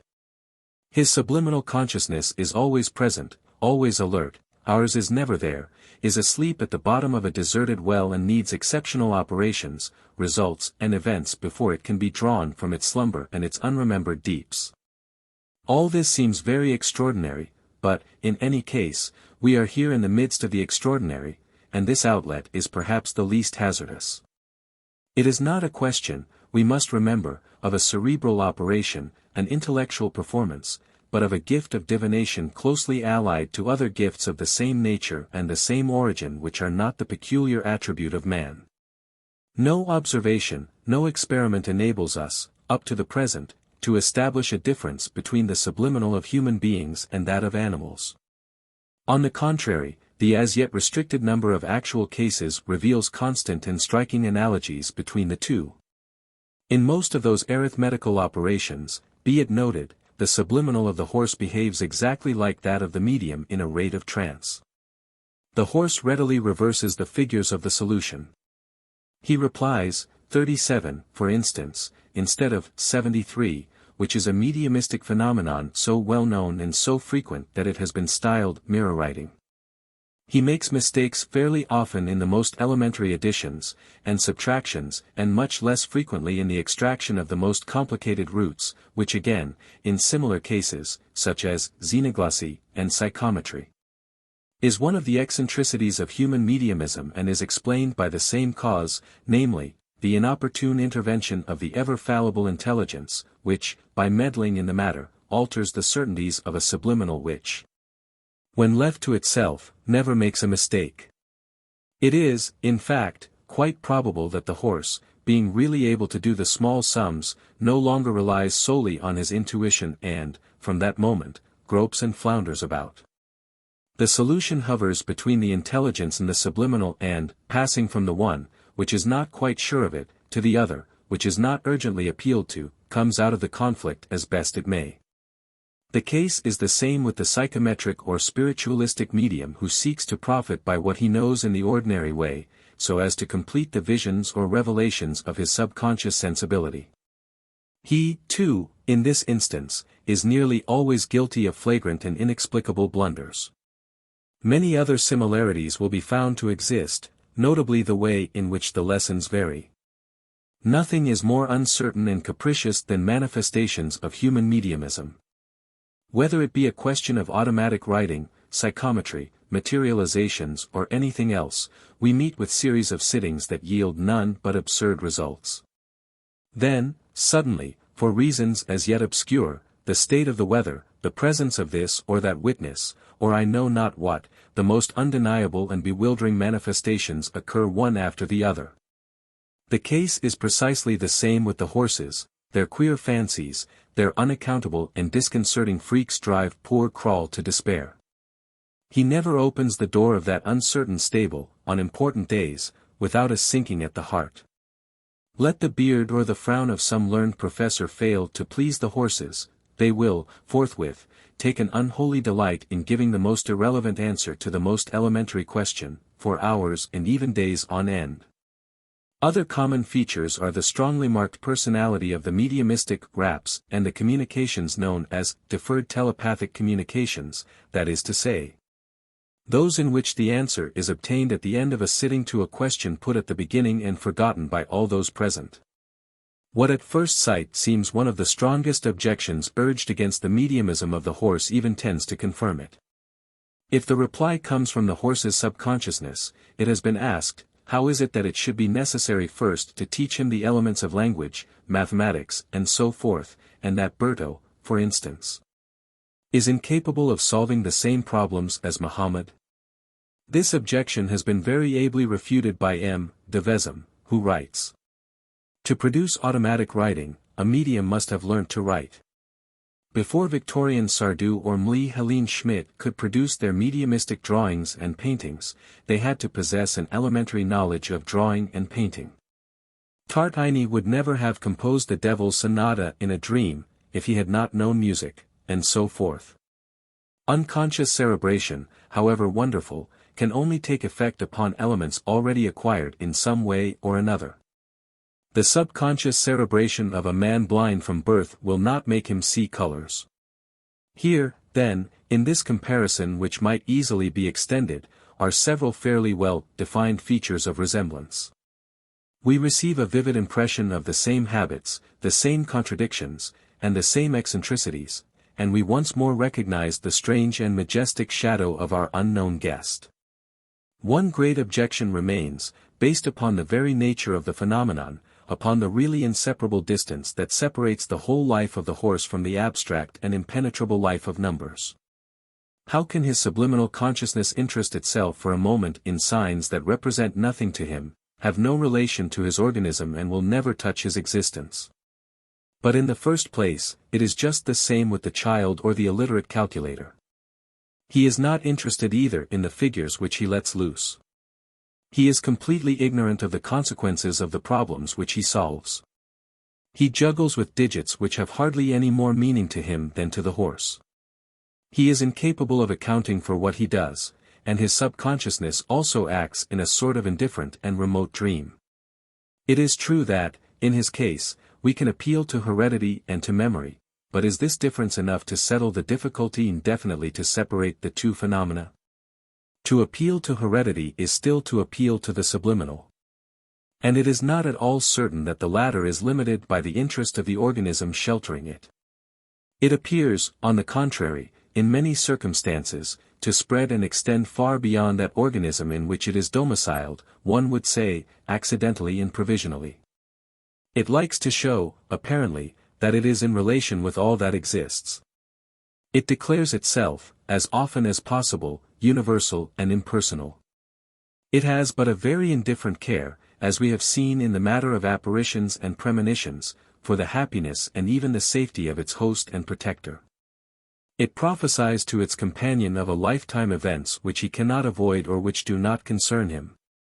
It makes him see beforehand, for instance, all the circumstances of the death of a stranger whom he will only hear of after the event, when this event is irrevocable. It brings a crowd of barren presentiments and conjures up veridical hallucinations that are wholly alien and idle. With psychometric, typological or materializing mediums, it practices art for art's sake, mocks at space and time, passes through personalities, sees through solid bodies, brings into communication thoughts and motions worlds apart. Reads souls and lives by the light of a flower, a rag of a scrap of paper. And all this for nothing, to amuse itself, to astonish us, because it adores the superfluous, the incoherent, the unexpected, the improbable, the bewildering, or rather, perhaps, because it is a huge, rough, undisciplined force still struggling in the darkness and coming to the surface only by wild fits and starts, because it is an enormous expansion of a spirit striving to collect itself, to achieve consciousness, to make itself of service and to obtain a hearing. In any case, for the time being, it appeals just what we have described, and would be unlike itself if it behaved any otherwise in the case that puzzles us. Lastly, to close this chapter, let us remark that it is nearly certain that the solution given by calculating children and horses is not of a mathematical nature at all. They do not in any way consider the problem or the sum to be worked. They simply find the answer straight away to a riddle, the guessing of which is made easy by the actual nature of figures which keep their secrets badly. To anyone in the requisite state of mind, it becomes a question of a sort of elementary charade, which hides its answer only from those who speak another language. It is evident that every problem, however complex it may appear, carries within its very enunciation its one, invariable solution, scarce veiled by the indiscreet signs that contain or cover it. It is there, under the numbers that have no other object than to give it life, coming, stirring and ceaselessly proclaiming itself a necessity. It is not surprising therefore that eyes sharper than ours and ears open to other vibrations should see and hear it without knowing what it represents, what it implies or from what prodigious mass of figures and operations it merges. The problem itself speaks, and the horse but repeats the sign which he hears whispered in the mysterious life of numbers or deep down in the abyss where the eternal verities hold sway. He understands none of it, he has no need to understand, he is but the unconscious medium who lends his voice or his limbs to the mind that inspires him. There is here but a bare and simple answer, bearing no precise significance, seized in an alien existence. There is here but a mechanical revelation, so to speak, a sort of special reflex which we can only record and which, for the rest, is as inexplicable as any other phenomenon of consciousness or instinct. After all, when we think of it, it is just as astonishing that we should not perceive the solution as it is that we should discover it. However, I grant that all this is but a venturesome interpretation to be taken for what it is worth, an experimental or interim theory with which we must needs content ourselves since all the others have hitherto been controverted by the facts. Let us now briefly sum up what the Elberfeld experiments have yielded us. Having put aside telepathy in the narrow sense, which perhaps enters into more than one phenomenon but is not indispensable to it, for we see these same phenomena repeated when telepathy is practically impossible, we cannot help observing that. If we deny the existence or the influence of the subliminal, it is all the more difficult to contest the existence and the intervention of the intelligence, at any rate up to the extracting of roots. After which there is a steep precipice which ends in darkness. But, even if we stop at the roots, the sudden discovery of an intellectual force so similar to our own, where we were accustomed to see but an irremediable impotency, is no doubt one of the most unexpected revelations that we have received since the invisible and the unknown began to press upon us with a persistence and an impatience which they had not displayed heretofore. It is not easy to foresee as yet the consequences and the promises of this new aspect which the great riddle of the intelligence is suddenly adopting. But I believe that we shall soon have to revise some of the essential ideas which are the foundations of our life and that some rather strange horizons are appearing out of the mists in the history of psychology, of morality, of human destiny and of many other things. So much for the intelligence. On the other hand, what we deny to the intelligence we are constrained to grant to the subliminal, and the revelation is even more disconcerting. We should then have to admit that them is in the horse, and hence most probably in everything that lives on this earth, a psychic power similar to that which is hidden beneath the veil of our reason and which, as we learn to know it, astonishes, surpasses and dominates our reason more and more. This psychic power, in which no doubt we shall one day be forced to recognize the genius of the universe itself, appears, as we have often observed, to be all-wise, all-seeing and all-powerful. It has, when it is pleased to communicate with us or when we are allowed to penetrate into it, an answer for every question, and perhaps a remedy for every ill. We will not enumerate its virtues again. It will be enough for us to recall with what ease it mocks at space, time and all the obstacles that beset our poor human knowledge and understanding.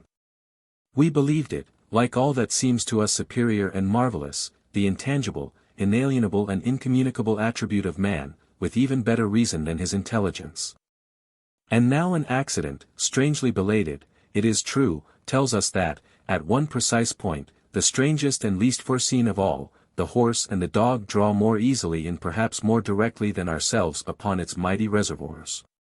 By the most inexplicable of anomalies, though one that is fairly consistent with the fantastic character of the subliminal, they appear to have access to it only at the spot that is most remote from their habits and most unknown to their propensities, for there is nothing in the world about which animals trouble less than figures. But is this not, perhaps because we do not see what goes on elsewhere? It so happens that the infinite mystery of numbers can sometimes be expressed by a very few simple movements which are natural to most animals. But there is nothing to tell us that, if we could teach the horse and the dog to attach to these same movements the expression of other mysteries, they would not draw upon them with equal facility. It has been successfully attempted to give them a more or less clear idea of the value of a few figures and perhaps of the course and nature of certain elementary operations.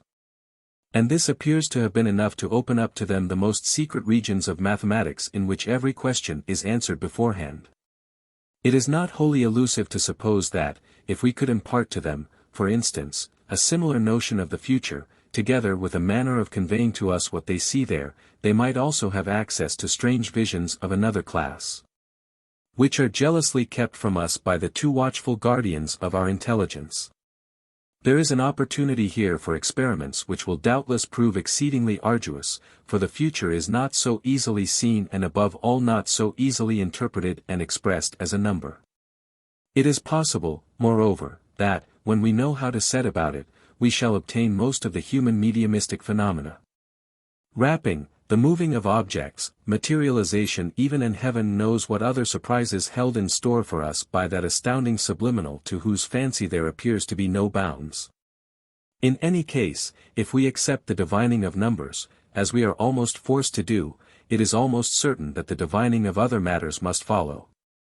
An unexpected breach is made in the wall behind which lie heaped the great secrets that seem to us, as our knowledge and our civilization increase, to become stronger and more inaccessible. True, it is a narrow breach. But it is the first that has been opened in that part of the hitherto uncranned wall which is not turned towards mankind. What will issue through it? No one can foretell what we may hope. What astonishes us most is that this revelation has been so long delayed. How are we to explain that man has lived to this day with his domestic animals never suspecting that they harbored mediumistic or subliminal faculties as extraordinary as those which he vaguely felt himself to possess? One would have in this connection to study the mysterious practices of ancient India and of Egypt, the numerous and persistent legends of animals talking, guiding their masters and foretelling the future. And, nearer to ourselves, in history proper, all that science of augury and soothsaying which derived its omens from the flight of birds, the inspection of entrails, the appetite or attitude of the sacred or prophetic animals, among which horses were often numbered. We here find one of those innumerous instances of a lost or anticipated power which make us suspect that mankind has forestalled or forgotten all that we believe ourselves to be discovering. Remember that there is almost always some distorted, misapprehended or dimly seen truth at the bottom of the most eccentric and wildest creeds, superstitions and legends. All this new science of metaphysics or of the investigation of our subconsciousness and of unknown powers, which has scarcely begun to unveil its first mysteries, thus finds landmarks and defaced but recognizable traces in the old religions, the most inexplicable traditions and the most ancient history. Besides, the probability of a thing does not depend upon undeniably established precedents. While it is almost certain that there is nothing new under the sun or in the eternity preceding the suns, it is quite possible that the same forces do not always act with the same energy. As I observed, nearly 20 years ago, in The Treasure of the Humble, at a time when I hardly knew at all what I know so imperfectly today. A spiritual, I should have said, a psychic epoch is perhaps upon us. An epoch to which a certain number of analogies are found in history. For there are periods recorded when the soul, in obedience to unknown laws, seemed to rise to the very surface of humanity, whence it gave clearest evidence of its existence and of its power. It would seem, at moments such as these, as though humanity, and, I would add today, all that lives with it on this earth, were on the point of struggling from beneath the crushing burden of matter that weighs it down. One might in fact believe that a shudder which we have not yet experienced is passing over everything that breathes, that a new activity, a new restlessness is permeating the spiritual atmosphere which surrounds our globe. And that the very animals have felt its thrill. One might say that, by the side of the niggardly private spring which would only supply our intelligence, other streams are spreading and rising to the same level in every form of existence. A sort of word of command is being passed from rank to rank. And the same phenomena are bursting forth in every quarter of the globe in order to attract our attention, as though the obstinately dumb genius that lay hidden in the pregnant silence of the universe, from that of the stones, the flowers and the insects to the mighty silence of the stars, were at last trying to tell us some secret whereby it would be better known to us or to itself. It is possible that this is but an illusion. Perhaps we are simply more attentive and better informed than of old. We learn at the very instant what happens in every part of our earth, and we have acquired the habit of more minutely observing and examining the things that happen. But the illusion would in this case have all the force, all the value and all the meaning of the reality, and would enjoin the same hopes and the same obligation. Chapter 5. The Unknown Guest. We have now studied certain manifestations of that which we have called in turn and more or less indiscriminately the subconscious mind, the subliminal consciousness and the unknown guest. Names to which we might add that of the superior subconsciousness or superior psychism invented by Dr. Gellie. Granting that these manifestations are really proved, it is no longer possible to explain them or rather to classify them without having recourse to fresh theories. Now we can entertain doubts on many points, we can cavil and argue. But I defy anyone approaching these facts in a serious and honest spirit to reject them all. It is permissible to neglect the most extraordinary. But there are a multitude of others which have become or, to speak more accurately, are acknowledged to be as frequent and habitual as any fact whatever in normal, everyday life. It is not difficult to reproduce them at will, provided we place ourselves in the condition demanded by their very nature. And, this being so, there remains no valid reason for excluding them from the domain of science in the strict sense of the word. Hitherto, all that we have learnt regarding these occurrences is that their origin is unknown. It will be said that this is not much and that the discovery is nothing to boast of. I quite agree. To imagine that one can explain a phenomena by saying that it is produced by an unknown agency would indeed be childish. But it is already something to have marked its source. Not to be still lingering in the thick of a fog, trying any and every direction in order to find a way out, but to be concentrating our attention on a single spot which is the starting point of all these wonders.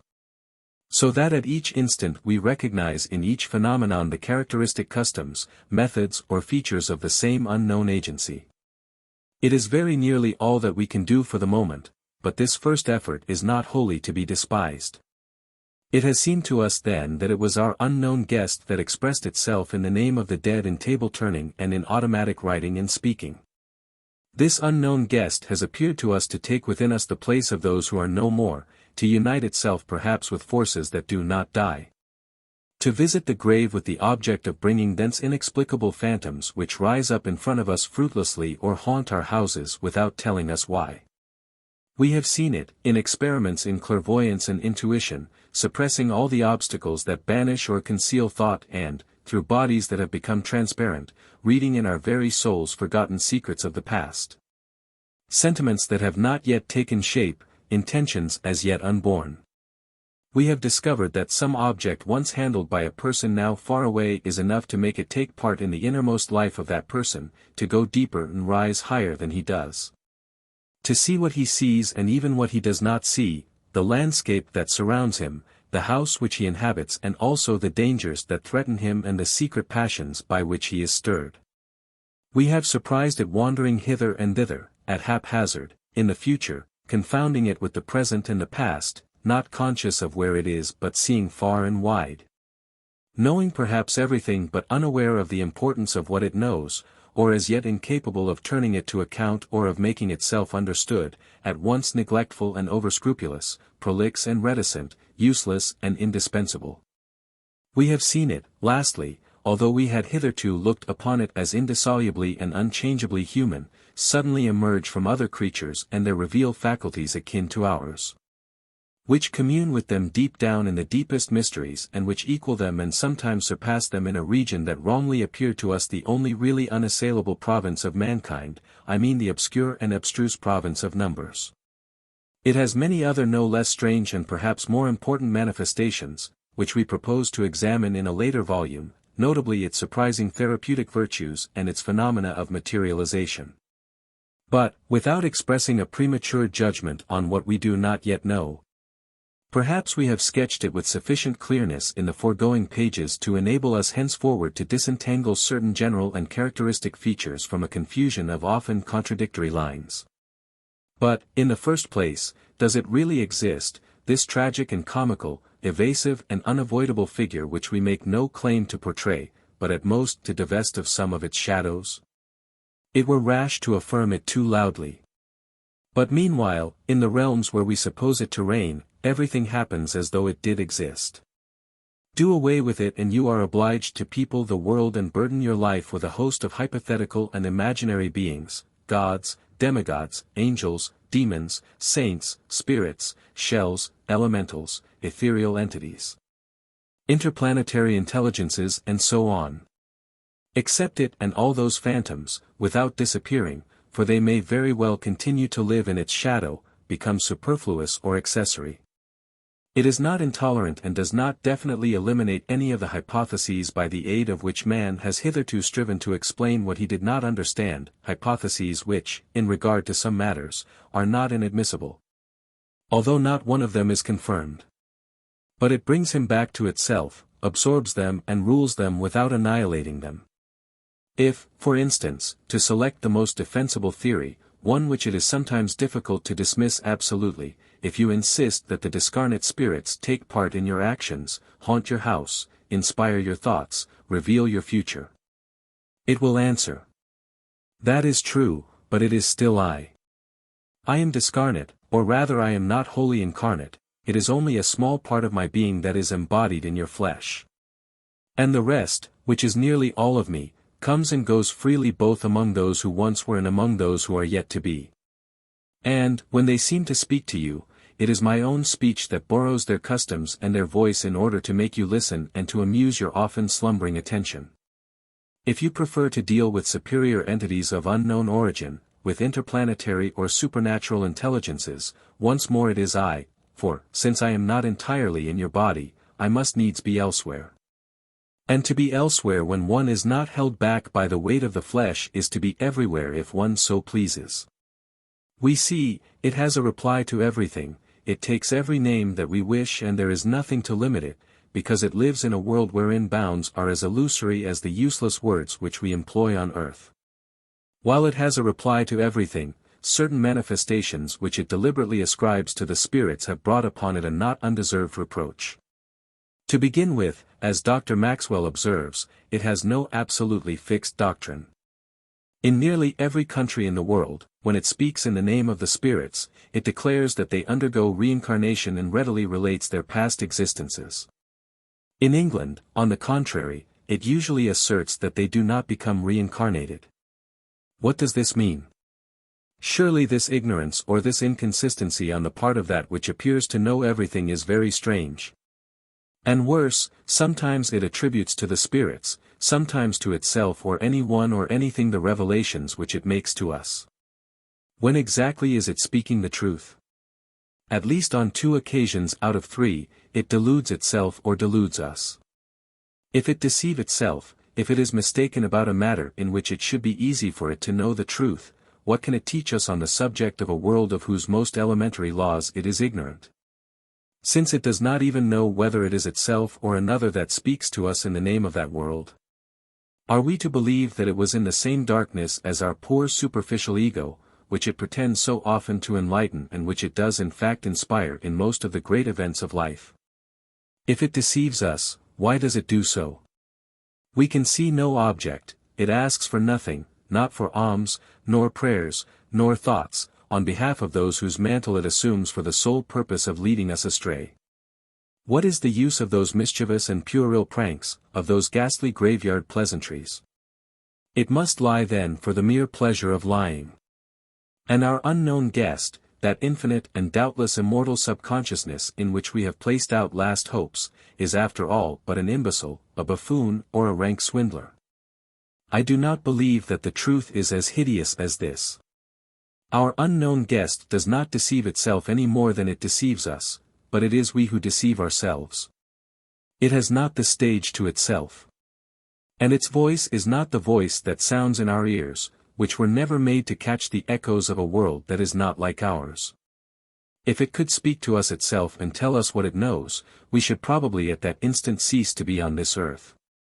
But we are immersed in our bodies, entombed prisoners with whom it cannot communicate at will. It roams around the walls, it utters warning cries. It knocks at every door, but all that reaches us is a vague disquiet, an indistinct murmur that is sometimes translated to us by a half-awakened jailer who, like ourselves, is a lifelong captive. The jailer does his best, he has his own way of speaking, his familiar expressions, he knows, and, with the aid of the words which he possesses and those which he hears repeated, he tries to make us understand what he hardly understands himself. He does not know exactly whence the sounds come which he hears, and, according as tempests, wars or riots happen to be uppermost at the moment, he attributes them to the winds, to tramping soldiers or to frenzied crowds. In other words, and speaking without metaphor, it is the medium who draws from his habitual language and from that suggested to him by his audience the wherewithal to clothe and identify the strange presentiments. The unfamiliar visions that come from some unknown region. If he believes that the dead survive, he will naturally imagine that it is the dead who speak to him. If he has a favorite spirit, angel, demon or god, he will express himself in its name. If he has no preconceived opinion, he will not even allude to the origin of the revelations which he is making. The inarticulate language of the subconsciousness necessarily borrows that of the normal consciousness. And the two become confused into a sort of shifting and multiform jargon.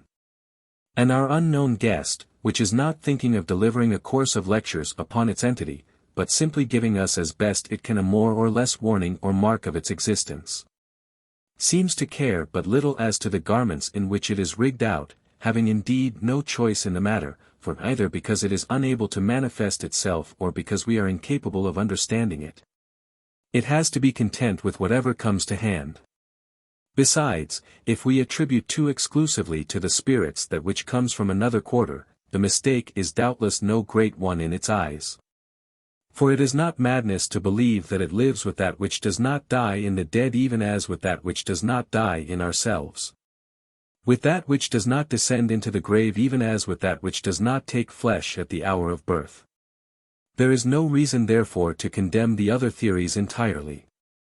Most of them doubtless contain something more than a particle of truth. In particular, the great quarrel between the subconscious school and the spiritualists is based on the whole upon a misunderstanding.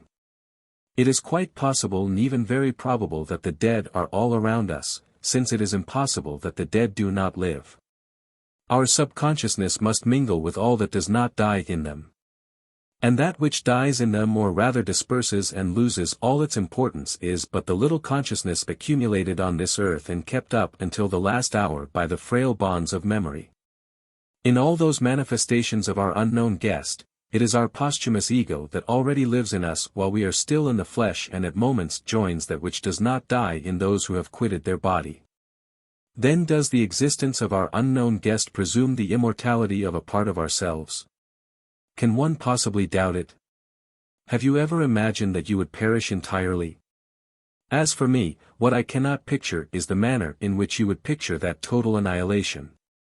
But, if you cannot perish entirely, it is no less certain that those who came before you have not perished either. And hence it is not altogether improbable that we may be able to discover them and to communicate with them. In this wider sense, the spiritualistic theory is perfectly admissible. But what is not at all admissible is the narrow and pitiful interpretation which its proponents too often give it. They see the dead crowding around us like wretched puppets indissolubly attached to the insignificant scene of their death by the thousand little threads of insipid memories and infantile hobbies.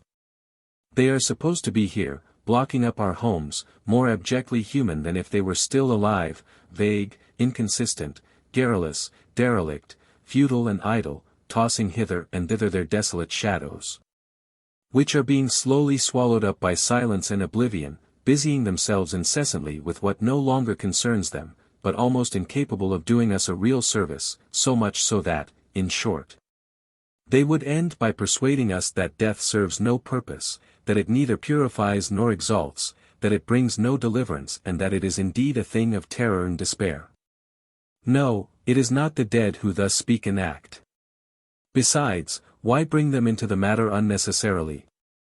I could understand that we should be obliged to do so if there were no similar phenomena outside them. But in the intuition and clairvoyance of non-spiritualistic mediums and particularly in psychometry we obtain communications between one subconsciousness and another and revelations of unknown, forgotten or future incidents which are equally striking. Though stripped of the vapid gossip and tedium reminiscences with which we are overwhelmed by defunct persons who are all the more jealous to prove their identity inasmuch as they know that they do not exist, it is infinitely more likely that there is strange medley of heterogeneous forces in the uncertain regions into which we are venturing. The whole of this ambiguous drama, with its incoherent crowds, is probably enacted round about the dim estuary where our normal consciousness flows into our subconsciousness. The consciousness of the medium, for we must not forget that there is necessarily always a medium at the sources of these phenomena, the consciousness of the medium, obscured by the condition of trance but yet the only one that possesses our human speech and can make itself heard, takes in first and almost exclusively what it best understands and what most interests it in the stifled and mutilated revelations of our unknown guest, which for its part communicates with the dead and the living in everything that exists. The rest, which is the only thing that matters, but which is less clear and less vivid because it comes from afar, only very rarely makes its difficult way through a forest of insignificant talk. We may add that our subconsciousness, as Dr. Gellie very rightly observes, is formed of superposed elements. Beginning with the unconsciousness that governs the instinctive movements of the organic life of both the species and the individual and passing by imperceptible degrees till it rises to the superior psychism whose power and extent appear to have no bounds.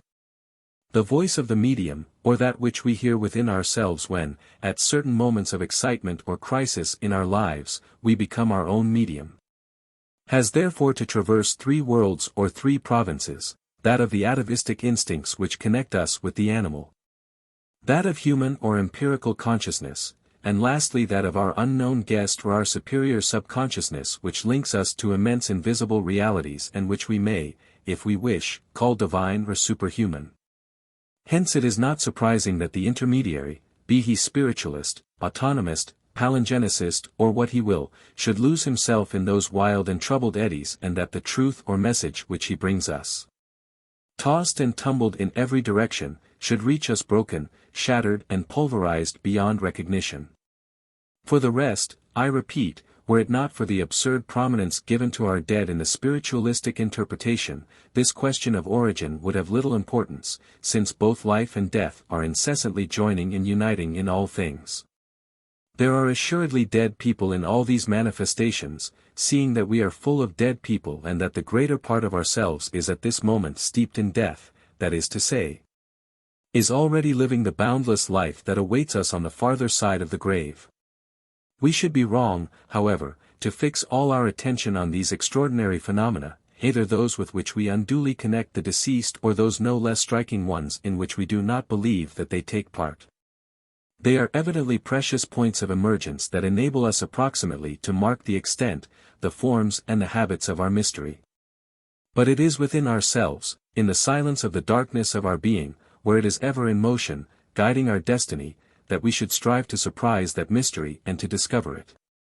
And I am not speaking only of the dreams, the presumptions, the vague intuitions, the room or less brilliant inspirations which are so many more manifestations, specific as it were and analogous with those that have occupied us.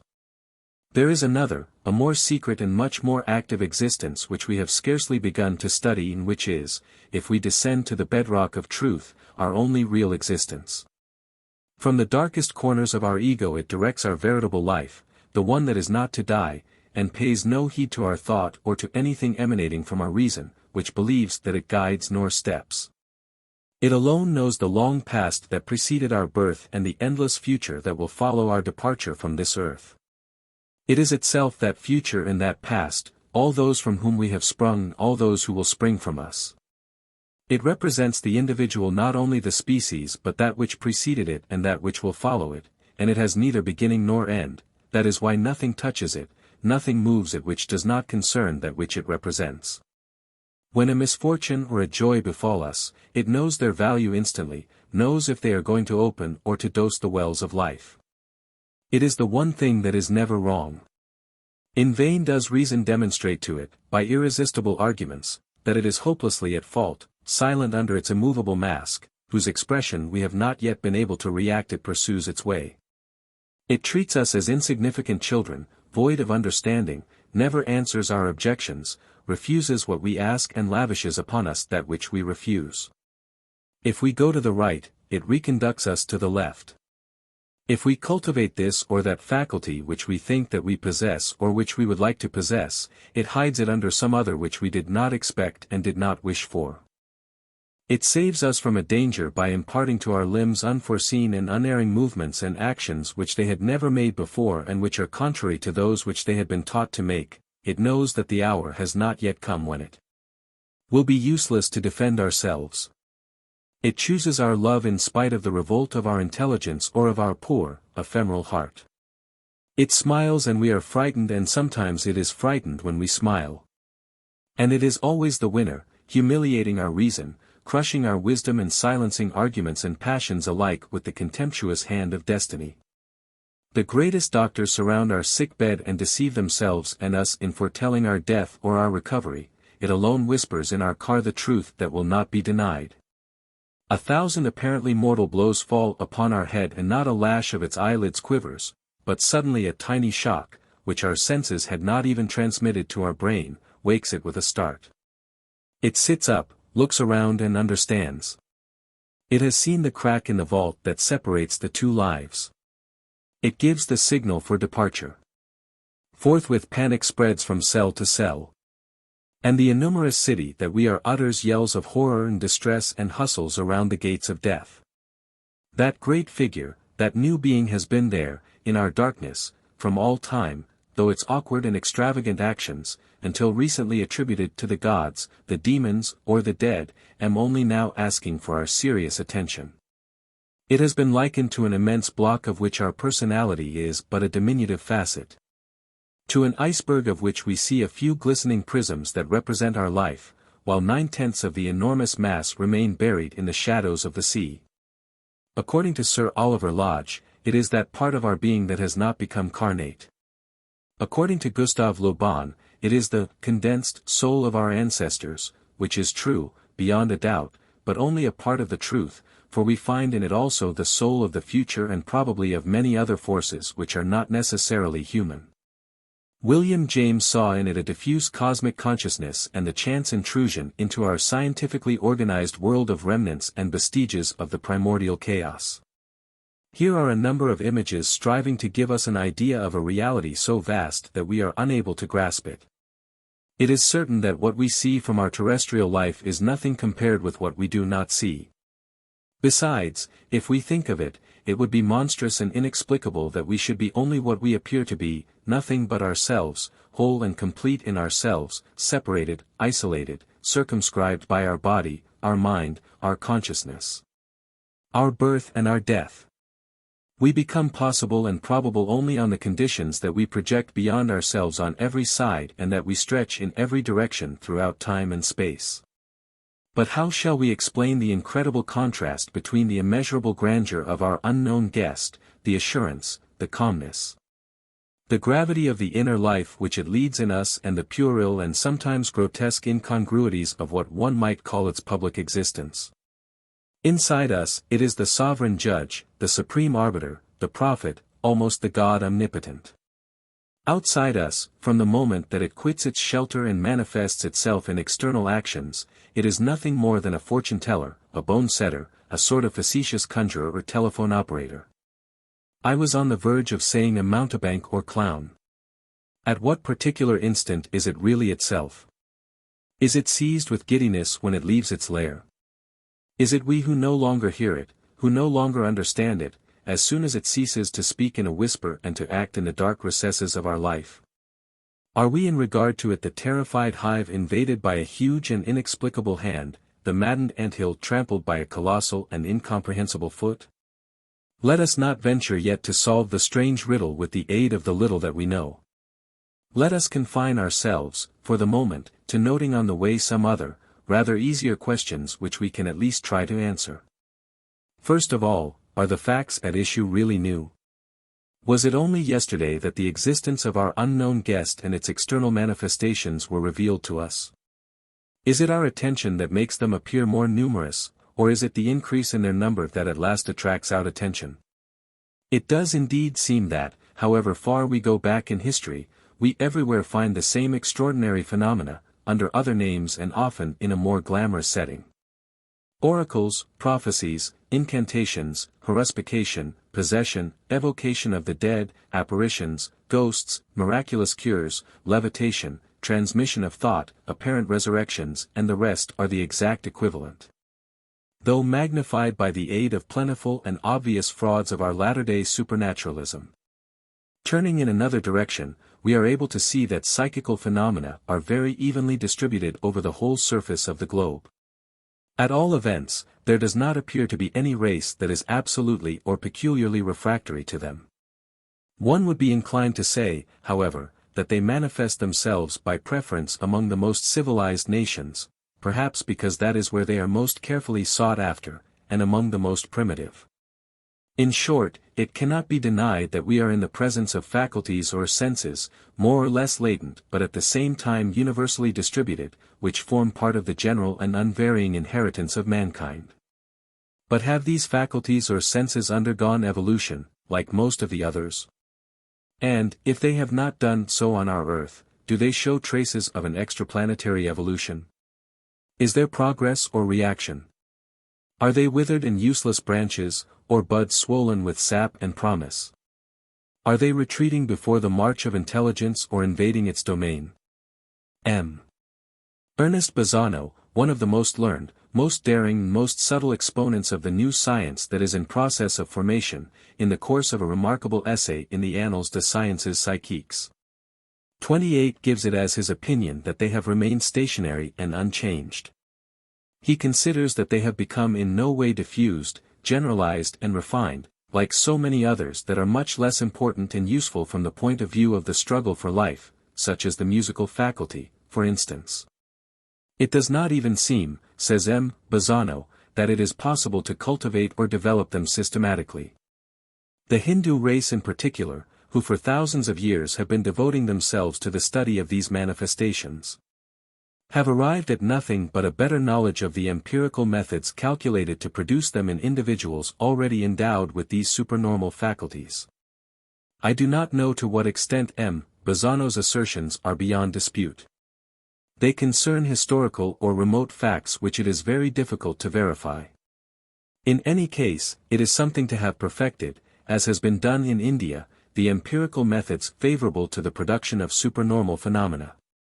One might even say that it is about all that we have the right to expect, seeing that, by the author's own admission, these faculties are latent in every man and that, as has frequently been seen, it needs but an illness, a lesion, or sometimes even the slightest emotion or a mere passing faintness to make them suddenly reveal themselves in an individual who seemed most hopelessly devoid of them. It is therefore quite possible that, by improving the methods, by attacking the mystery from other quarters, we might obtain more decisive results than the Hindus. We must remember that our Western science has but lately interested itself in these problems and that it has means of investigating and experimenting which the Asiatics never possessed. It may even be declared that at no time in the existence of our world has the scientific mind been better equipped, better suited to cope with every task, or more exact, more skillful and more penetrating than it is today. Because the Oriental empirics have failed, there is no reason to believe that it will not succeed in awakening and cultivating in every man those faculties which would often be of greater use to him than those of the intellect itself. It is not overbold to suggest that, from certain points of view, the true history of mankind has hardly begun. Nevertheless, in so far as concerns the natural evolution of those faculties, M. Bazzano's assertions seem fairly well justified. We do not, in fact, observe a startling or even appreciable difference between what they were and what they are. And this anomaly is the more surprising inasmuch as it is almost universally accepted that a sense or a faculty becomes developed in proportion to its usefulness. And there are few, I think, that would have been not only more useful but even more necessary to man. He has always had a keen and primitive interest in knowing without delay the most secret thoughts of his fellowman, who is often his adversary and sometimes his mortal enemy. He has always had an interest no less great in immediately transmitting those thoughts through space, in seeing beyond the continents and seas, in going back into the past, in advancing into the future. In being able to find in his memory at will not only all the acquirements of his personal experience but also those of his ancestors, in communicating with the dead and perhaps with the sovereign intelligence diffused over the universe. In discovering hidden springs and treasures, in escaping the harsh and depressing laws of matter and gravity, in relieving pain, in curing the greater number of his disorders and even in restoring his limbs.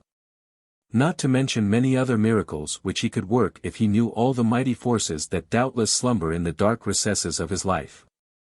Is this once more an unexpected character of the eccentric physiology of our unknown guest? Here are faculties more precious than the most precious faculties that have made us what we are, faculties whose magic buds sprout on every side underneath our intelligence but have never burst into flower. As though a wind from another sphere had killed them with its icy breath. Is it because it occupies itself first and foremost with the species that it thus neglects the individual? But, after all, the species is only an aggregate of successive individuals, and its evolution consequently depends upon their evolution. There would therefore have been an evident advantage to the species in developing faculties that would perhaps have carried it much farther and much higher than has been done by its brain power, which alone has progressed. If there is no evolution for them here, do they develop elsewhere? What are those powers which exist outside and independent of the laws of this earth? Do they then belong to other worlds? But, if so, what are they doing in ours? One would sometimes think, at the sight of so much neglectfulness, uncertainty and inconsistency, that man's evolution had been intentionally retarded by a superior will, as though that will feared that he was going too fast. That he was anticipating some pre-established order and moving prematurely out of his appointed plane. And the riddles accumulate which we cannot hope to solve. It has been said that these abnormal faculties are communications or infiltrations, themselves abnormal, which have found their way through the partitions that separate our consciousness from our subconsciousness. This is very likely, but it is only a minor side of the question.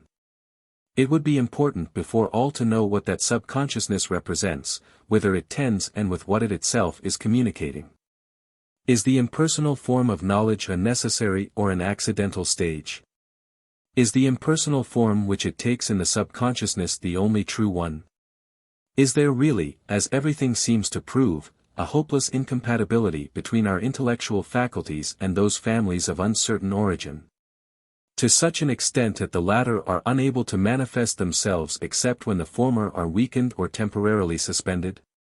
It has, at any rate, been observed that they are hardly ever exercised simultaneously.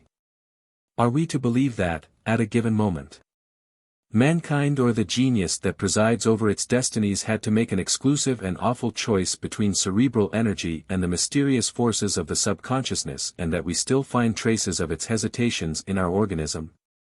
What would have become of a race of man in which the subconsciousness had triumphed over the brain? Is not this the case with animals, and would not the race have remained purely animal? Or else would not this preponderance of a subconscious more powerful than that of the animals and almost independent of our body have resulted in the disappearance of life as we know it? And should we not even now be trading the life which we shall probably lead when we are dead? Here are a number of questions to which there are no answers and which are nevertheless perhaps not so idle as one might at first believe. Amidst this antagonism, whose triumph are we to hope for? Is any alliance between the two opposing forces forever impossible so long as we are in the flesh? What are we to do meanwhile? If a choice be inevitable, which way will our choice incline? And which victim shall we sacrifice? Shall we listen to those who tell us that there is nothing more to be gained or learnt in those inhospitable regions where all our bewildering phenomena have been known since man first was man? Is it true that occultism, as it is very improperly called, for the knowledge which it seeks is no more occult than any other, is it true that occultism is marking time? That it is becoming hopelessly entangled in the same doubtful facts and that it has not taken a single step forward since its renaissance more than 50 years ago. One must be entirely ignorant of the wonderful efforts of those fruitful years to venture upon such an assertion. This is not the place to discuss the question, which would require full and careful treatment. But we may safely say that until now there is no science which in so short a time has brought order out of such a chaos, ascertained, checked and classified such a quantity of facts, or more rapidly awakened, cultivated and trained in man certain faculties which he had never seriously been believed to possess. And furthermore in none which has caused to be recognized as incontestable and thus introduced into the circle of the realities whereon we base our lives a number of unlikely phenomena which had hitherto been contemptuously passed over. We are still, it is true, waiting for the domestication of the new force, its practical application to daily use. We are waiting for the all-revealing, decisive manifestation which will remove our last doubts and throw light upon the problem down to its very source. But let us admit that we are likewise waiting for this manifestation in the great majority of sciences. In my case, we are already in the presence of an astonishing mass of well-weighed and verified materials which, until now, had been taken for the refuse of dreams, fragments of wild legends, meaningless and unimportant. For more than 3 centuries, the science of electricity remained at very much the same point at which our psychical sciences stand today. Men were recording, accumulating, trying to interpret a host of odd and futile phenomena, toying with Ramsden's machine, with Leyden jars, with Volta's rough battery. They thought that they had discovered an agreeable pastime, an ingenious plaything for the laboratory or study. And they had not the slightest suspicion that they were touching the sources of an universal, irresistible, inexhaustible power, invisibly present and active in all things, that would soon invade the surface of our globe. Nothing tells us that the psychic forces of which we are beginning to catch a glimpse have not similar surprises in store for us, with this difference, that we are here concerned with energies and mysteries which are loftier, grander and doubtless fraught with graver consequences, since they affect our eternal destinies, traverse alike our life and our death and extend beyond our planet. It is not true therefore that the psychical sciences have said their last word and that we have nothing more to expect from them. They have but just awakened or reawakened. And, to post-date Gauss's prediction by 100 years, we might say, with them in our minds, that the 20th century will end with discoveries as ill-formulated but perhaps as important in the moral world as those of Newton and Laplace in the astronomical world. But, though we have much to hope from them, that is no reason why we should look to them for everything and abandon in their favor that which has brought us where we are. The choice of which we spoke, between the brain and the subconsciousness, has been made long ago, and it is not our part to make it over again. We are carried along by a force acquired in the course of 2,000 or 3,000 years. And our methods, like our intellectual habits, have of themselves become transformed into sort of minor subconsciousness superposed upon the major subconsciousness and sometimes mingling with it.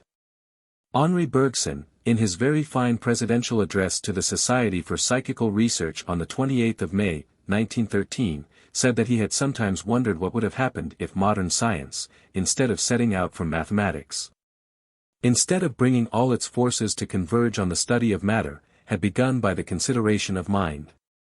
If Kepler, Galileo and Newton, for instance, had been psychologists, we should certainly, said he, have had a psychology of which today we can form no idea, any more than before Galileo we could have imagined what our physics would be. A psychology that probably would have been to our present psychology what our physics is to Aristotle's. Foreign to every mechanistic idea, not even conceiving the possibility of an explanation, science would have inquired into, instead of dismissing a priori facts, such as those which you study. Perhaps psychical research would have stood out as its principal preoccupation. The most general laws of mental activity once discovered, as, in fact, the fundamental laws of mechanics were discovered, we should have passed from mind, properly so-called, to life. Biology would have been constituted, but a vitalist biology, quite different from ours, which would have sought behind the sensible forms of living beings the inward, invisible force of which the sensible forms are the manifestations. It would therefore in the very first days of its activity have encountered all these strange problems: telepathy, materializations, clairvoyance, miraculous cures, knowledge of the future, the possibility of survival, interplanetary intelligence and many others, which it has neglected hitherto and which, thanks to its neglect, are still in their infancy. But, as the human mind is not able to follow two diametrically opposite directions at the same time, it would necessarily have rejected the mathematical sciences. A steamship coming from another hemisphere, one in which men's minds had taken, unknown to ourselves, the road which our own has actually taken, would have seemed to us as wonderful, as incredible as the phenomena of our subconsciousness seem to us today. We should have gone very far in what at present we call the unknown or the occult. But we should have known hardly anything of physics, chemistry or mechanics, unless, which is very probable, we had come upon them by another road as we travelled round the occult. It is true that certain nations, the Hindus particularly, the Egyptians and perhaps the Incas, as well as others, in all probability, who have not left sufficient traces, thus went to work the other way and obtained nothing decisive. Is this again a consequence of the hopeless incompatibility between the faculties of the brain and those of the subconsciousness? Possibly. But we must not forget that we are speaking of nations which never possessed our intellectual habits, our passion for precision, for verification, for experimental certainty. Indeed, this passion has only been fully developed in ourselves within the last 2 or 3 centuries. It is to be presumed therefore that the European would have gone much farther in the other direction than the Oriental. Where would he have arrived? Endowed with a different brain, naturally clearer, more exacting, more logical, less credulous, more practical, closer to realities, more attentive to details, but with the scientific side of his intelligence uncultivated. Would he have gone astray, or would he have met the truths which we are still seeking and which may well be more important than all our material conquests? Ill-prepared, ill-equipped, ill-balanced, lacking the necessary ballast of experiments and proofs, would he have been exposed to the dangers familiar to all the too mystical nations? It is very difficult to imagine so. But the hour has now perhaps come to try without risk what he could not have done without grave peril. While abandoning no whit of his understanding, which is small compared with the boundless scope of the subconsciousness, but which is sure, tried and docile, he can now embark upon the great adventure and try to do that which has not been done before. It is a matter of discovering the connecting link between the two forces. We are still ignorant of the means of aiding, encouraging, developing and taming the greater of the two and of bringing it closer to us. The quest will be the most difficult, the most mysterious and, in certain respects, the most dangerous that mankind has ever undertaken. But we can say to ourselves, without fear of being very far wrong, that it is the best task at the moment. In any case, this is the first time since man has existed that he will be fronting the unknown with such good weapons, even as it is also the first time since its awakening that his intelligence, which has reached a summit from which it can understand almost everything, will at last receive help from outside and hear a voice that is something more than the echo of its own.